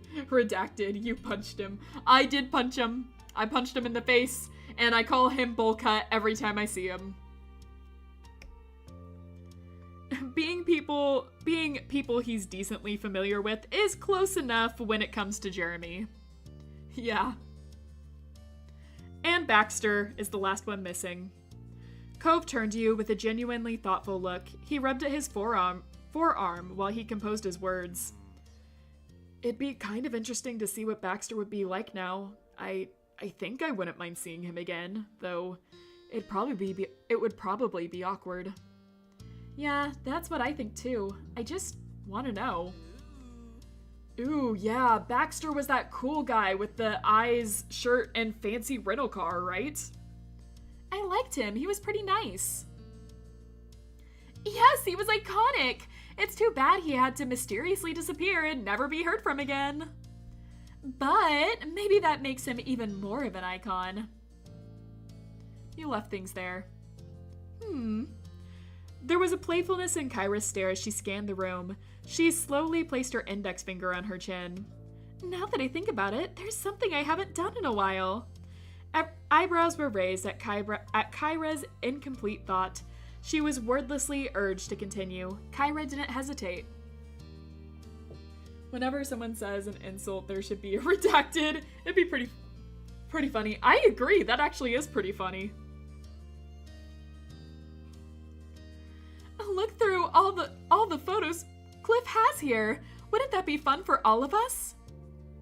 What? Mom, why would you say that? Practically all of those photos are me. And that's why embarrassing my baby boy is just one of the perks of being a mom. Much to Cove's dismay, his mom was thoroughly entertained at his outburst. She winked in your direction. Meanwhile, Cliff eagerly stood up with a wave of proud affection for his son and completely missed Kyra's teasing intent. I think that's a great idea. Anyone else interested in the pictures? Yeah. I am! Lee shot her hand up before Cliff could even take a full step. Terry and Miranda snuck each other a glance before nodding with matching grins. That sounds swell. That would be lovely, Cliff. Mom tried to hide her amusement behind her hand, but she couldn't stop the snicker that slipped out. Oh boy. I want to see them. It's been a long time since I saw little Cove. Mr. Holden met your gaze with a soft look that told you that he was thinking the same thing. I bet this'll be a goldmine of entertainment. Cove buried his face in his hands and sighed slowly. His shoulders deflated in defeat. Fine, we can take a look. Everyone happy with picture time. Yay! Yes! They both excitedly raised a fist in victory. Smaller cheers from your friends and family worked their way around the room, and even you bounced up to your feet excitedly. Cliff flipped open the faded album of physical pictures. He held it up to his face, the corners of his eyes crinkled, and though the book covered most of his face, you were certain he was smiling fondly. But he didn't keep it to himself long, laying the family album on the dining table. You and the rest of the party gathered around to get a peek. The first picture on the first page of the... God, time passes fast. It does. He's grown so much. Or he's grown so much. That's Cliff. Also, I think I skipped stuff. The first picture on the first page was Baby Cove in a cute little onesie. There were several coos and ahs from the crowd, and Cliff's eyes were shiny with tears as he sniffled. Ah, Cove was such a cute kid. You're darn right he was. And still is. You caught Cliff wiping tears away from his cheek. With a quick swipe of the back of his hand, he nodded, reaffirming Kyra's parental pride. Your gaze slid over to Cove next. Despite his objections minutes ago, there was a gentle smile planted on his face. He seemed much more relaxed, pointing at different pictures and sharing related stories to the willing ears near him. After breakfast in the photo showcase, everyone decided to stick around. Hanging around Mr. Holden's house turned into taking a walk around the neighborhood, and then for lunch you switched over to your mom's condo. It was a really good time enjoying each other's company, but eventually the sun began to set, and there was nothing else to delay your friends and family from going home. Inside your mom's house, the home you had been raised in, the group was taking their time, saying their goodbyes. It was tough for you and your family, and it was tough for you, your family, and your friends. His baby version is board dominant. Yeah! You knew that was weighing on the mood. It might be some time before you'd see each other again. It was a pleasure having you all, and you're welcome to come around again anytime. Ma wrapped an arm around Mom with a light chuckle. Mom leaned her head gently into her wife, and they both beamed. Absolutely.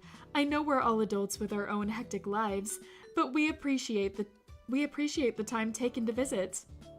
Snorting, Liz crossed her arms. She leaned one hip out to the side while her lips curled teasingly. You make it sound like this was such a struggle. Some of these people still live here, and it was a vacation for everyone else. Even so, it's very thoughtful, and I hope everyone has a safe trip home. Kyra clapped a hand on Cliff's shoulder. He was puzzled as he leaned in so he could hear her. That means you too. It's dangerous crossing the street. Remember to look both ways. Hey now. So this is a 4-hour stream. It is in fact! It is in fact! Oh, hang in there, guys. We're almost done. We're almost to the end. This is the last day. Yeah, good luck with all the important grown-up things I'm sure you'll have to do when you're all out of here. Is it gonna be? It's not gonna be 5. It's not gonna be 5. Definitely. I'll give updates next time something exciting happens or something lame so I can vent about it. How nice. I'm glad Lee won't be forgetting the little people. Never ever. I'll keep in touch too. You better. If Cove doesn't propose, it might be. Well, me and Randy aren't going far, so we can keep an eye on the town for the rest of ya. Nothing will get past us. Oh wait, that was Terry speaking. Whoopsies. Right, we'll make sure everything is okay. No need to worry at all. That's kind of you. Miranda and Terry gave each other pleased smiles, already committing to their self-appointed task. Derek scratched the back of his head, wearing a pensive look. It's always sad when I have to leave town. It happens too often. But at least there will be people looking out for Sunset Bird. That makes me feel better about it. Never say never. After a pause, Mr. Holden gave the younger folks a thumbs up. Great. That's all great. You've got a lot to be proud of and a lot to be looking forward to. Well said, Cliff. I'm thankful that I've been privileged to witness the growth you've undergone over these years. You've each matured beautifully. Cove was touched by his parents' words and struggled to come up with something to follow. They truly look like a group of bullies that got rehabilitated. They're nice, I swear. Yeah, it's been good seeing everyone. No one had taken a step yet, and you couldn't put this off any longer. It was time to say goodbye. I'll miss you. Oh, thanks. Thanks. We'll miss you too, kiddo. Very much. Mom wrapped you in a big hug, and then you felt the weight of another person in her arms. You realized Liz got pulled in too. We'll be back soon enough, and you'll be kicking us back out. I don't think that will ever happen. I'd like to see you try to push it, though it'd be funny. She held you both tighter for another moment before letting go. Afterwards, there was more sniffling and hugs, a lot of hugs. Then people started trailing out into the streets, seeing others off.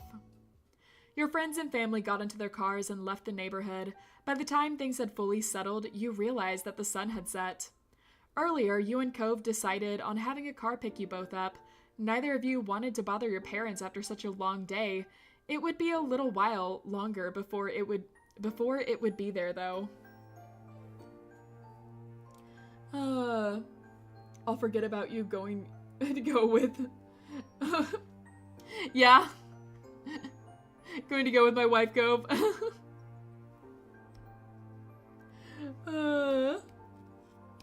I see. Hold on, where was I? What was I doing? I lost myself for a second. My poor throat is so sore. I'm gonna die. Oh, hi, Oliver. He just jumped up right next to me. Everyone say hi to my cat. Say hi to Oliver. Do you want to say anything, Oliver? Do you want to say anything? No, doesn't look like it. Okay. It was the right choice, as both of your parents shot you... Oh, your eye's all red. What happened? What'd you do? Well, you look fine. Don't worry me, okay? Excuse me while I talk to my cat. Hi, Oliver. Hopefully you like oil. He certainly eats just whatever's lying around. It was the right choice, as both sets of parents shot you weary looks. The four seemed ready to call it a night. It didn't take either you or Cove very long to assure them that it was okay to head home and go to bed. With one more round of goodnight and goodbyes, your family returned to the condos. Then the only people left on the streets were you and Cove. Cove closed his eyes, humming happily, while he waited for it to pass. He stared up at the sky. The moment was comforting, but suddenly your face scrunched up, bemused. Something was wrong, something that made you feel somewhat empty. And then it dawned on you, the wind chime wasn't here anymore. The feeling of the wind washing over the street just wasn't right without that familiar tune. But you had taken it with you in the move. With a bittersweet smile, you knew that you'd be able to hear it again when you got home. Cove's hands were in his pockets, and his shoulders were relaxed when he caught your attention with a tilt of his head. Can you guess what I'm thinking? Well, at that moment, you were in the neighborhood you grew up in together, with some time to spare. You rolled your shoulders back and pretended to crack a few of your knuckles. An amused look fidgeted at Cove's face when he observed you silently. Quick to the car before he gets vibe checked. Could you perhaps be thinking that the fireflies are out now? Right. Do you want to go to the Poppy Hill before we leave? Always. There was an eager bounce in your step as you and Cove crossed over towards the hill behind your mom's house. Side by side, you stared out at the view in awe. As you imagined, the hill was dotted with a glowing firefly light. It perfectly reflected the memories of childhood held closely in your mind. Cove sighed contently, seeing them across the hill, weaving in around the blades of grass and the stars above. Eventually, Cove moved his attention back to you again. There was a dazzling brightness there in his expression that quickly morphed into something more mischievous. "Wanna catch one?" He asked, raising a curious eyebrow, and then he didn't wait for you to respond. Cove bolted off after the first firefly that happened to dart past his nose. We won't want to have another change incident. Oh, it's so on. Kicking up a bit of dirt and leaves, you bolted to the opposite direction after a few fireflies that captured your attention. The first one that flitted into your range, you dove for it. Did you get one? It escaped between your fingers, but that didn't dim a second of your fun. You shook your head, trying to find your next target. The next one, I can feel it. Unless you're feeling my future victory. Out of the corner of your eye, you watched Cove get spun nearly around, following one that was staying just out of reach. Chuckling, you crouched down low, searching the air. We don't want to have another. Hope they get their clothes on this time. Right. The pursuit for fireflies continued until a handful had been caught. Cove crossed over to you with a bright grin that you could rival any twinkling bug and star around you. Cupped between both his hands, Cove carefully held a firefly. The corners of his mouth twitched before a few giggles escaped him, and you knew that feeling well, the way the firefly would buzz around, tickling the palms of your hands. Cove's eyelids fluttered open, meeting yours. He watched you with a complicated mix of emotions, heavy with the weight of 15 years of history, of memories. It's really a relief that I got to see the fireflies. The trip wouldn't have felt complete without it. Yeah, I think you're right. You spotted another firefly, lowering to your eye level. Before looping up to the top of Cove's head, it landed right on his hair and you smirked. What? You have a very tiny firefly hat. I do? Before you could answer, the firefly took off, disappearing into the night. You gave it a tiny wave goodbye. Buzz, buzz, buzz, buzz. Well, that didn't last very long. That's too bad. I'll remember them as my tiny hat forever. Me too. Taking a deep breath, Cove held your eye. He appeared to be conflicted about what he wanted to say next, and you waited for him to make his choice. It's so strange not to live here anymore. Most of my life, neither of us were ever really away from Sunset Bird. Well, unless one of us went on a trip somewhere. Or when both our families took trips together, remember that? He chuckled, losing himself to fond reminiscing. You couldn't help but match his grin. I like that road trip one a lot, though I don't think we all could squish into that RV again. We're way too big. Laughing, Cove shook his head. His brow creased, the longer he sat with the thoughts spinning in his brain. Those visits back with his mom. Those visits back with my mom, I remember what a big deal they felt like. To be away from here without anyone else coming for a whole few weeks. Oh, how little I knew. Let's see. What did you used to tell your mom about? Thrown a little off-kilter, Cove hadn't been expecting that question at all. Both his eyebrows raised, and a part of you wondered if he had somehow spoken gibberish instead. Honestly, I've been wondering about it since I was 13. Kyra always kept the details to herself, and you never said a word either. Well, Cove couldn't meet your stare for a second longer. Bashfully, he turned away and his voice grew smaller. Mostly I just tell her about the times we'd hang out, but I know I was pretty enthusiastic when I was because you are someone really special to me. And I admitted that much to my mom. Not sure if I used the word crush exactly, but she knew that you were the highlight of my young life. And look at that, you still are. He delivered that final thought earnestly, enough that you stopped breathing altogether. Cove beamed at you, pleased with his confession. Thank you.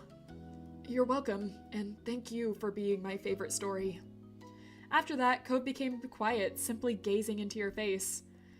The way the lights were sparkling in his eyes reminded you of moonlight reflecting off the waves in the ocean.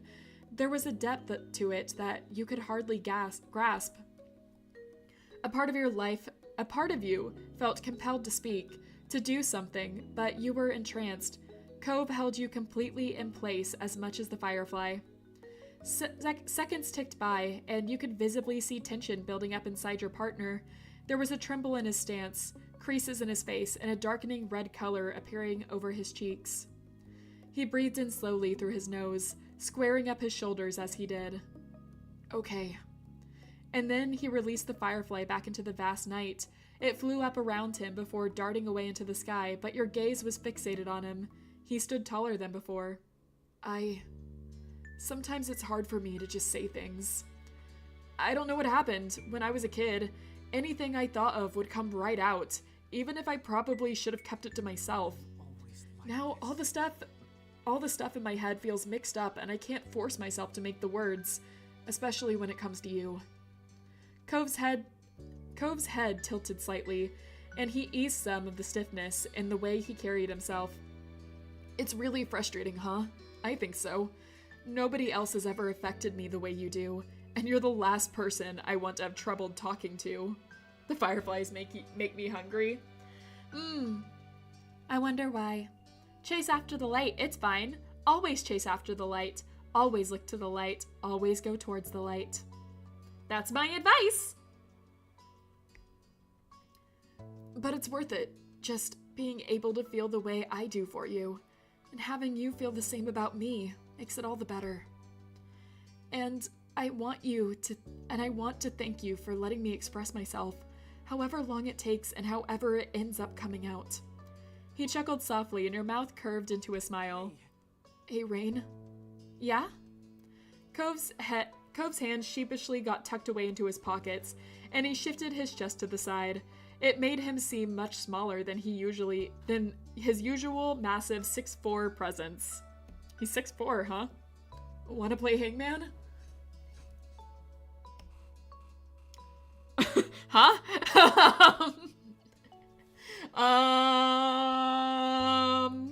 Huh?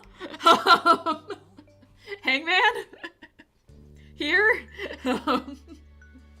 Well, humans are children of the sun, so they do love their origin. It's true.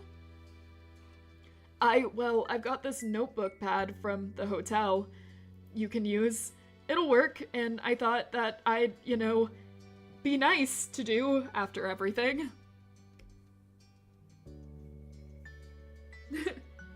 Yeah, let's go to the town square. Not that, Hangman. Oh, okay then, we can play. But you couldn't help noticing that he had to plan this game ahead of time. He already brought the supplies for it. The suggestion wasn't an impromptu game for old time's sake. You watched your partner intently. He, however, didn't notice.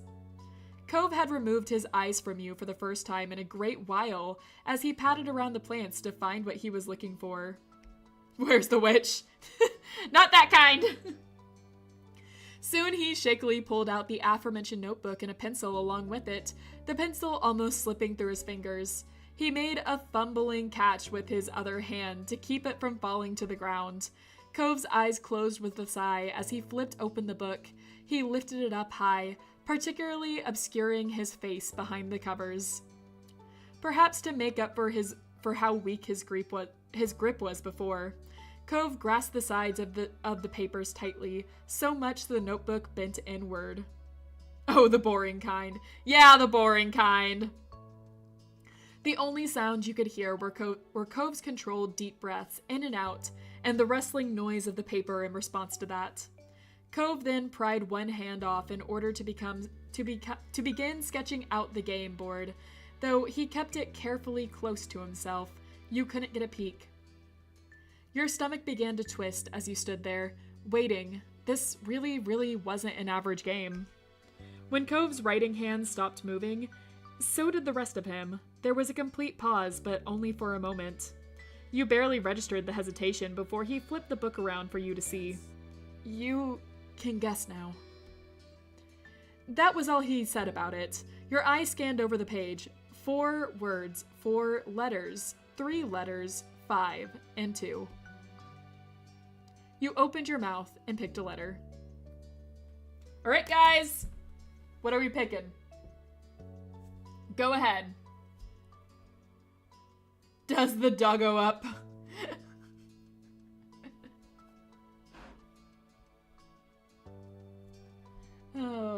Pick a letter. You know what to do.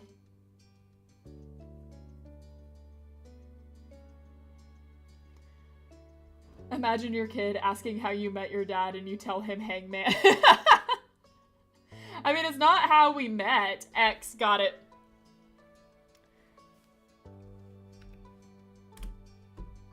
Not that one, you noted.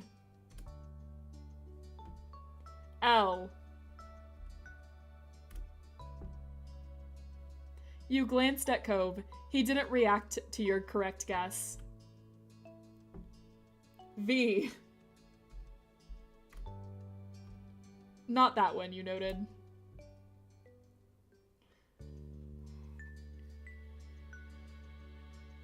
M. Cove still remains stoic. A.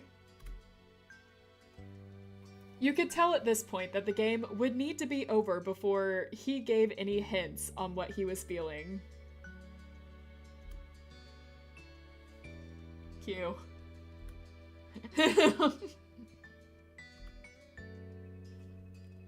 T.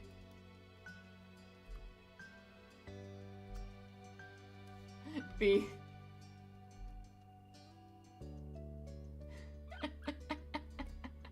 Are you really gonna do this? Are you really gonna do this on this one, Space? I mean, like, we are the world champions on being really bad at Hangman. For old time's sake. Alright, chat. Serious question. Can you guess what it is? And then I'll ruin it. I'll ruin it for Space. But points to the actual correct answer. I just want to see.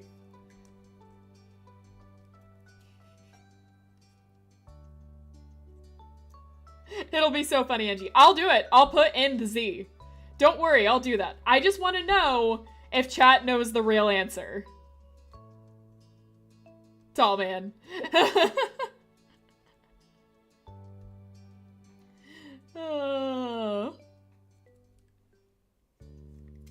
Alright. Let's put in the Z and have Cove just tell us, I guess. Unless he gives us infinite guesses.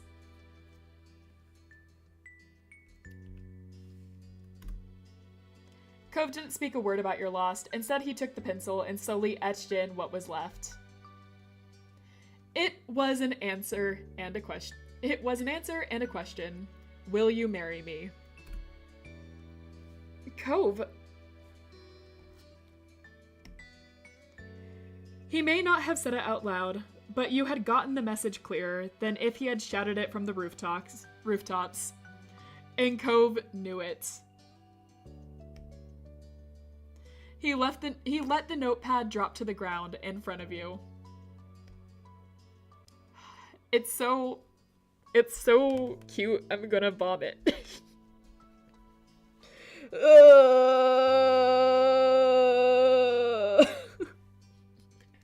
Cove conveniently forgetting we've lost every game of Hangman we've ever played. I'm gonna propose through Hangman. It'll be so romantic. Weird that he doesn't seem like a word. I think you cheated, Cove. Yeah, it looks like you're cheating, actually. You could have gave us, like, more of a hint. Yeah, us purposely loses every single game of Hangman. Cove, let's propose using Hangman. Okay, how are we reacting? All of these are about the same, actually. So, I will do covering our mouth with a hand. Cove's legs shook despite talking straight. His entire body had gone rigid. He winced while trying to force his joints to actually move. Your feet remained locked in place, churning in your own sea of emotions, giving Cove the time he needed. Ultimately, Cove gracelessly dropped down onto both of his knees with a muted thud. If Cove wears a suit, maybe. His head was hung low in embarrassment, and he clung onto your dress to stop from falling over entirely. Cove mumbled what you thought was an apology, though how he carried himself meant it was directed at the ground. You still couldn't move from that spot.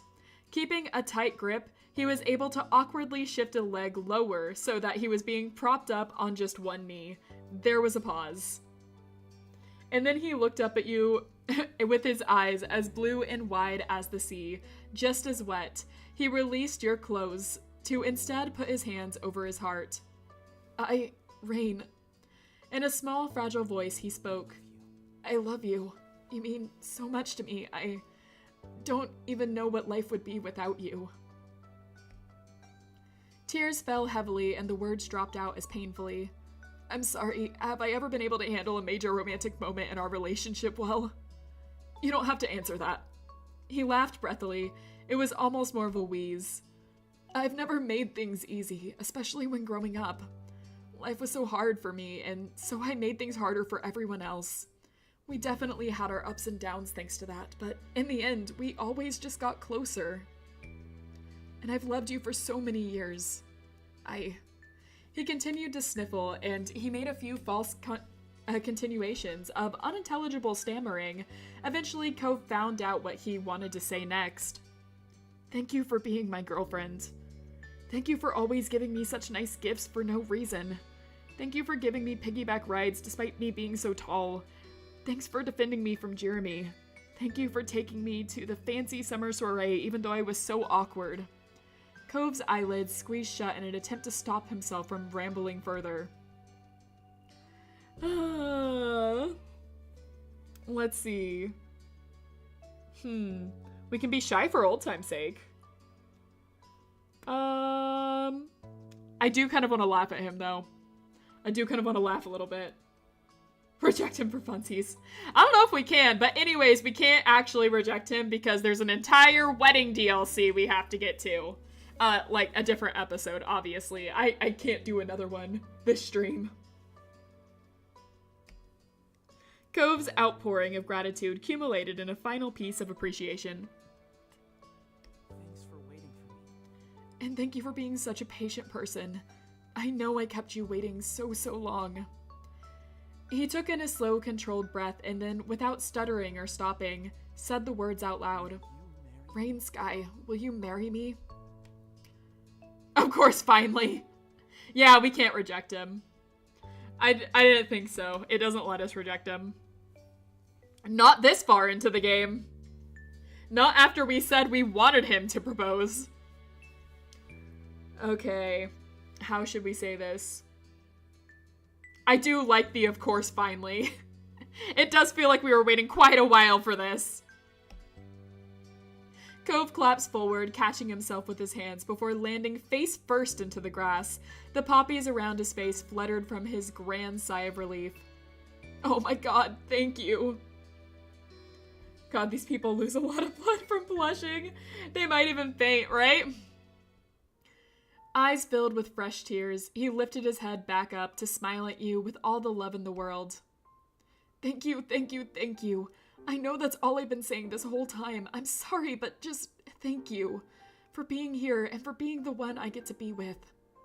Somehow, all you could think was that it was him, Cove Holden, the man you loved, and now the person you were going to marry. Let's see.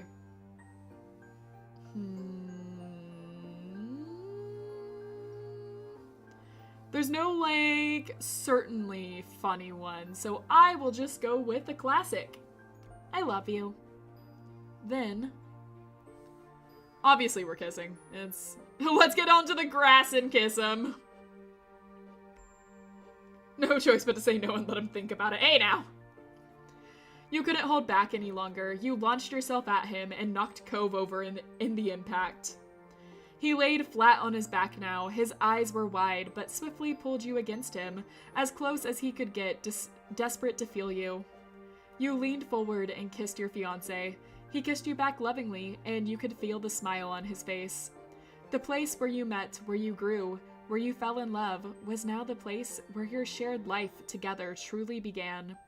Your eyes drifted close to let yourself experience it, to anchor yourself in this moment, and hold on for as long as possible.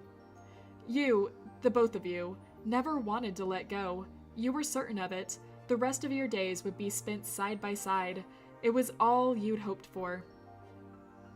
When the swirling excitement of your new engagement relaxed back into the more familiar style of gentle comfort your relationship brought, Cove stood up.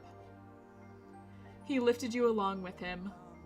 Oh, and, I do have a ring too, if you want that. It's just, sentimentality. The hangman game felt better to me.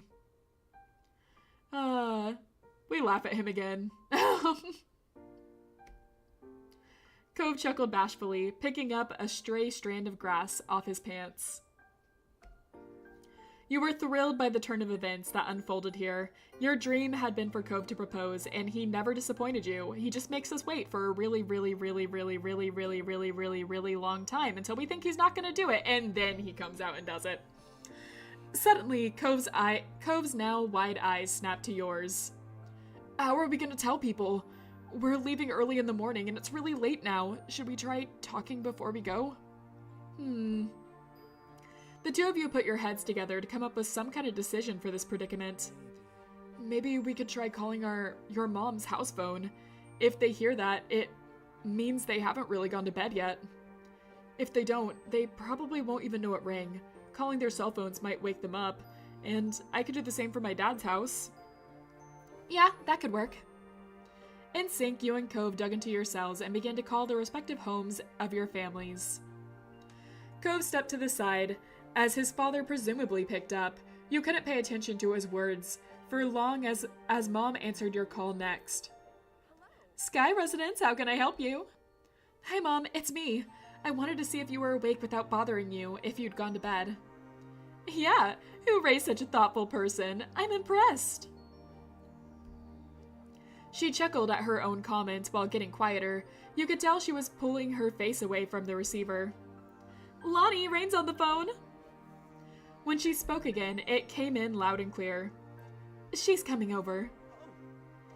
Oh, You twisted your head to the side after hearing Cove's explanation and saw him tap at the screen to switch things to speaker mode. Say hi, Dad and Mom. Rain is here, and so are her moms, sort of. They're on the phone, too. You quickly followed Cove's move and let your moms be on the speaker. Hey, Sky family! Good evening, ladies! Hello, it's nice to hear from you. Agreed, even though it's unexpected. What's happening, kiddos? Just stopped in to leave a like on the stream. Yeah, I understand it's not everyone's kind of game. We'll be playing some different ones here after a few streams. Thanks for stopping in, though. Love to see you here. Alright. Agreed, even though it's unexpected. What's happening, kiddos? Well, the thing is, Oh, wait, I'm gonna call Liz. Pam, get your phone. You can call Lee. They know. Oh god, they know. What? You don't have to do that. I want to, sweetie. This is news you're going to enjoy hearing, isn't it? I'm certain they won't mind. I mean... Hey, in that case, Kyra and I could call your friends. I've got their numbers. Seriously? Of course. They've had to call me plenty of times to try reaching you whenever you've misplaced your phone or forgot to charge it. Dad. Laugh nervously. Ha ha ha ha. Oh, you're calling everyone. That's great. I've not prepared myself at all. What laugh was that? God, my voice is shot. An awkward smile crept on your face, and you tried to absorb what was happening. Your parents got to work, leaving the old landlines on while they used their cells to call Liz, Lee, Miranda, and Terry's apartment, and Derek's, respectively. Every call went through, and soon your whole main group was on the line, and they were expecting answers. There was no putting it off. Well... Oh my god. Put it on Cove. Our life ends here. Trek-kun, do your job. Oh no. Isekai edition.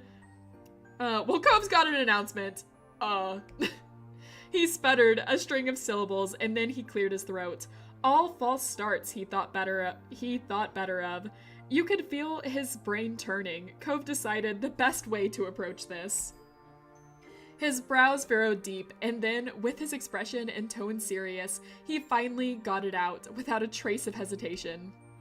We're getting married. Rain and I are engaged. Cove reached over to take your hand as a physical sign of your union. Even though no one could see it, it made him feel better. The hill filled with cheers of congratulations. You heard Terry's distinctive whoop and your mom start to joyfully whisper to each other away from the receiver. Lee squealed and Kyra cooed. There was no confusion or need for pause. Everyone in your life was immediately on board with your plans. Cove turned his head and beamed at you, excitement in his smile. It was coupled with a fond squeeze to your hand. You grinned back at him. I'm so proud of you, Cove. The two of you are going to be happy. I'm sure of it. Dad. Cove sniffled, eyes wide and emotional. Yeah, I will be. Both of us will be. Kyra spoke up gently. Thank you for being so wonderful to my baby. I'm lucky and grateful that you're going to be a part of my life forever. Well put, Kyra. Rain is a keeper for sure. That's right, I'm a keeper. Your family couldn't stay quiet for long and began to chime in. I can't believe how grown up you are, but I couldn't be happier with how it all happened. Congratulations, Rain. You are one of the smartest cookies there are. You're making an amazing life for yourself. TLC, congratulations, we're getting divorced. Oh no! Our Life 2 Real Edition. This is totally amazing. You're seriously getting married? It's like we're real adults and all that. Yeah, I'd almost be hard to believe that my baby's sister is marrying a person. You know, if Cove wasn't such an obvious choice as a husband for you. Her tone turned abnormally gentle. You're doing good. Thanks for the positive rating. You're welcome. Lee giggled and your mom's had some chuckles. Cove stood awkwardly, not entirely sure if he or Liz was being laughed at. Your three friends had stayed silent. You believed that they were intentionally giving your families a chance to have a moment. But once they said their pieces, it didn't take long for your friends to jump into the conversation excitedly. Congratulations on the engagement! It's crazy how we're really at this point in our lives. Some days it feels like high school was yesterday. So great. But it's great. You both are definitely Sunset Bird's best couple. Terry nodded on eagerly. You are the aspiration. I'm stoked that you're going to be official. This is a big step, but I'd say you've more than earned it with everything you've been going through over the years. You both deserve to be with each other for the rest of your lives. Cove had appeared weepy before, but this settled it. He cried. Everyone's words had built up and coalesced into Cove's shedding the happiest tears you'd seen. Thank you. These were people you cared dearly about, and they were so happy that with your engagement. It was heartwarming. Good luck, kiddos. You've got a journey ahead of you. Cliff agreed with a chuckle. They've known each other for 15 years already and still haven't gotten sick of each other yet. How hard could making it work for the rest of their lives be? For the two of them, not difficult at all. You'd better come around again for the actual wedding. Are you kidding me? I'll be the first one there. Liz snorted through her phone. I'll be there even if you forget to send me an invitation. You don't get to escape me that easily. Wait, is that your way of inviting us to your wedding? Cove glanced at you and shrugged. He didn't have a problem with it. It was efficient. Everyone on the call should be invited to the wedding anyway. It's not his wife. They separated before the game started. They're divorced. They're mega divorced.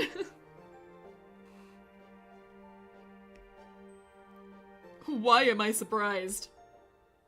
Everyone started laughing. To your satisfaction, it seemed like they had already started planning to be guests. But ultimately, the night was growing late, and the many phone calls all had to come to an end. After goodbyes were shared, you were left with just one another again in the quiet space of Poppy Hill. I think that was nice. Me too. You have to go to the hotel now, huh? We have to go to the hotel now. I think I can do that. Are you sure?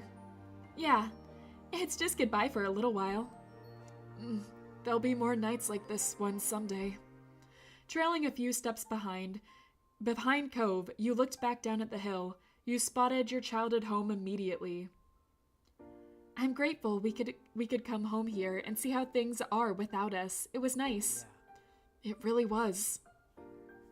With Cove right there along with you, you made your way down the hill, with the same stars above trailing the way. Your last night in Sunset Bird was closing out. You were lost deep within a dream, adrift in the current of your unconscious mind. Cove was with you even there, his presence strong in your mind, flitted from scene to scene, the logic of the conscious world melting around you. Something jolted you from your slumber. The visions you'd constructed slipped away even as you scrambled to catch them. It had been a good dream. You opened your eyes to the unlit, unfamiliar ceiling. The darkness permeated the room so thoroughly that you weren't sure if it was still the middle of the night. As your eyes adjusted what little light there was to catch onto, a smiling face cozied itself right above you. There he was. Rain! Good morning, Rain.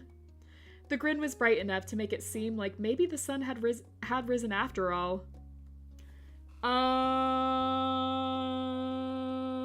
Please stop being a morning person. That's good. Oh, I almost dropped my tablet bin. No! Let's not do that. You simply could not cope with this much energy radiating off of him right now. Cove laughed at your response. Sorry. The word slipped so easily from his lips that you knew he didn't feel sorry at all. Pulled the covers over our head. It was too early for this. With any luck, Cove would take your not-so-subtle hint and try again after you had gotten a decent night's rest. But you were without luck, as Cove made no attempt to leave you be. I'm guessing you woke me up for some reason. Are you going to let me know? Well, this is our last day here. Everyone might still be asleep, but if we get up right now, we can at least see the neighborhood. Do you want to? I don't have a choice here. Cove only shrugged. Is that a yes or what? Okay, yeah, I'll come with you. All right. Great. Then he held out one of his hands to help you get up too. We'll take it, I guess. We are kind of like engaged. Cove's grip was strong as his fingers closed around you. He pulled, tugging you up with ease. Before you could head out, you and Cove both needed to get dressed. You did so quietly. Man, this goes on. I know that this ends soon. God, it really is going to be 5 hours. It really is. It really is. The strangeness of the hour meant that your body seemed less coordinated than usual. Each article of clothing, a new puzzle, but you managed it. The two of you were eventually ready to head out into the wide world. Dawn still hadn't broken when you left the hotel, yet it was easy enough to get a ride down into Sunset Bird. The journey was peaceful. You might have expected sleep to attempt to claim you once again, with the sky still so dark, but Cove's excited energy was infectious. Morning was finally starting to come over Sunset Bird as you arrived, almost like the sun itself wanted to be there to welcome you. Cove turned towards you, his eyes sparkling with anticipation. Now for another full scene of brunch with your family and friends. No, not again. Please, not again, not more. Dinner with Baxter, lunch and beach time with friends. No, God, no.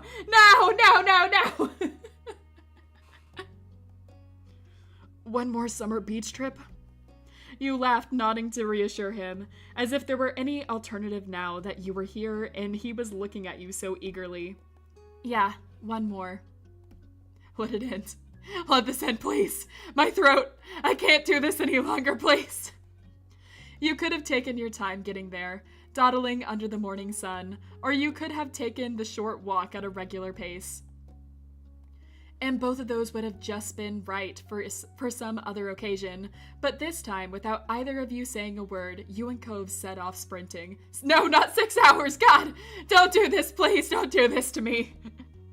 The two of you tore gleefully down the streets towards the beach, as excited and as ungainly as the kids you'd once been.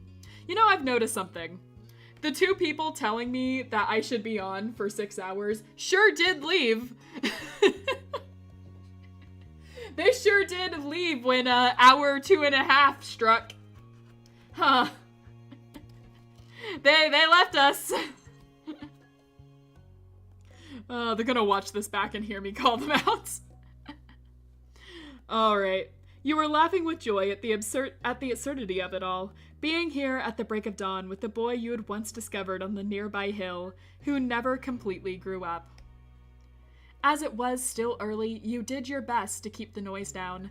To the side, you saw Cove covering his mouth to stifle his own giggles, similarly aware of the people sleeping in the condos around you.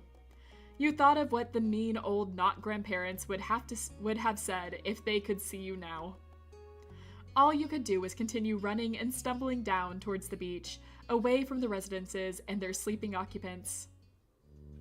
It was only a few minutes before you arrived at the expanse ocean shore. Cove kicked off his shoes and strode right into the water, not stopping until his feet were entirely submerged and the wave tickled his ankles. Of course we're getting into the water, I'm a fish. After slipping your shoes off, you let the sea flow over you. It was cool against your skin, but not as cold as when the wave pulled back and your wet feet were exposed in the air again. The two of you stood there, watching as the sun continued its ascent over the horizon. Silence fell between you until finally dawn had fully broken. Even then, Cove spoke in a whisper. And she said 3 hours, lol, as a maximum. Oh, man. I did say that. I, in fact, did say that. Oh. Wow. I can't believe it's over. When will it be over, Cove? When is it? Let's see. How are we already at this point? It's been by so fast.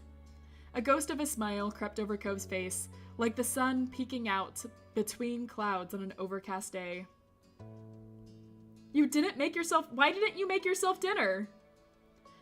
Cove reached out and enveloped your hand in his, pressing his palm tightly together. The silence returned just for a second. I'm glad we came this morning, and that we came on this whole visit back. I'm so glad. But more than anything, I'm glad for ending up in this town, in the first place, where I got to grow up with a really nice neighbor. I wouldn't have wanted any other life. Yeah, it's our life. Roll credits. Roll credits, please. Oh god, roll credits, please. I'm begging you. I'm grateful for meeting you too. Cove looked out the corner of his eyes, not turning his face away from the sea. His expression was full of affection, from the gentle curve of his smile to his clear, contented brow. It was a stark contrast to the tears rolling down his cheeks. You've kept me prisoner, here, you foul witch. You can make yourself dinner. I haven't cursed you for that. You counted yourself lucky. Even though you were leaving now, this place had gifted you with so much that you'd carry with you wherever life might take you. I think I broke my leg or stretched it really good, but hey, at least I didn't feel any pain. Don't break your leg. Please don't break your leg. The memories you'd made, the lessons you'd learned, the people you'd built relationships with, you kept those pieces of your life in Sunset Bird forever. You stood with Cove, silently watching as bright rays swept away the last of the night shadows until the day truly arrived. Your spirits were high as the sun rose even higher in the sky. The two of you found yourself meandering back to the neighborhood street on a sandy street, strolling down the path just as you'd done thousands of times before. I really thought it was ending on the beach, and it's not. We're still going. This was where it all started. You were compelled to look at the exact spot you'd first encountered Mr. Holden, sitting dejected on the curb. Brunch with the moms time, please, please. No more, I'm begging you. He wasn't like that anymore. Still, you couldn't forget the day it began, just as you couldn't believe what an adventure it led to. Things had never been the same since that moment, and you couldn't be happier for it. Your mental lingering on that meeting had turned physical, causing you to stop in your tracks. It was only when you heard Cove's voice calling your name that you remembered when you were and realized what you'd done. And what a present it was. A shining sun, a clear blue sky, and Cove James Holden by your side. All the most natural things in the world. So what's the next step? You watch Cove expectantly, waiting for him to guide you forward from here. There was a crinkle around his eyes as he laughed. It's up to you now. You're giving me too much power. Aren't you worried about it going to my head? Cove smirked, shaking his head. Don't worry about it. I'm listening, so go ahead. His eyes met yours, holding your gaze. I believe in you, Rain. No matter how much time might pass, there were some things that you could count on to be consistent. Cove, your family, his family, and all your other loved ones being there for you when you needed it was one of those things since the beginning and for always. Knowing they were there and you would never be truly alone made the future look all the much brighter. Oh god. Oh no. There's so much. That t-shirt looks a little bit good. We picked it out for him. I wanted him to go with the whole casual Friday look. Spacer streams only end at the reasonable time when she accidentally hits in stream. Hold on here. That was one time. There was only one time I accidentally ended the stream. Want to grab something to eat? Your early morning escapade had stirred up your appetite, and you were positive it could have for Cove as well. Cove nodded, his gaze shifting from you to roam across the little place that you both called home. There's a lot that's still out there in the world. A lot of different ways things can go in the future, but for this, I think that'd be a perfect choice. You beamed, his approval of your suggestion lifting your spirits even higher. Your days growing up in Sunset Bird had been so wonderful. Even the prospect of leaving again made your chest ache, but you weren't going to let that stop you. It would be hard, but you knew that it would still be there, waiting, whenever you wanted to return.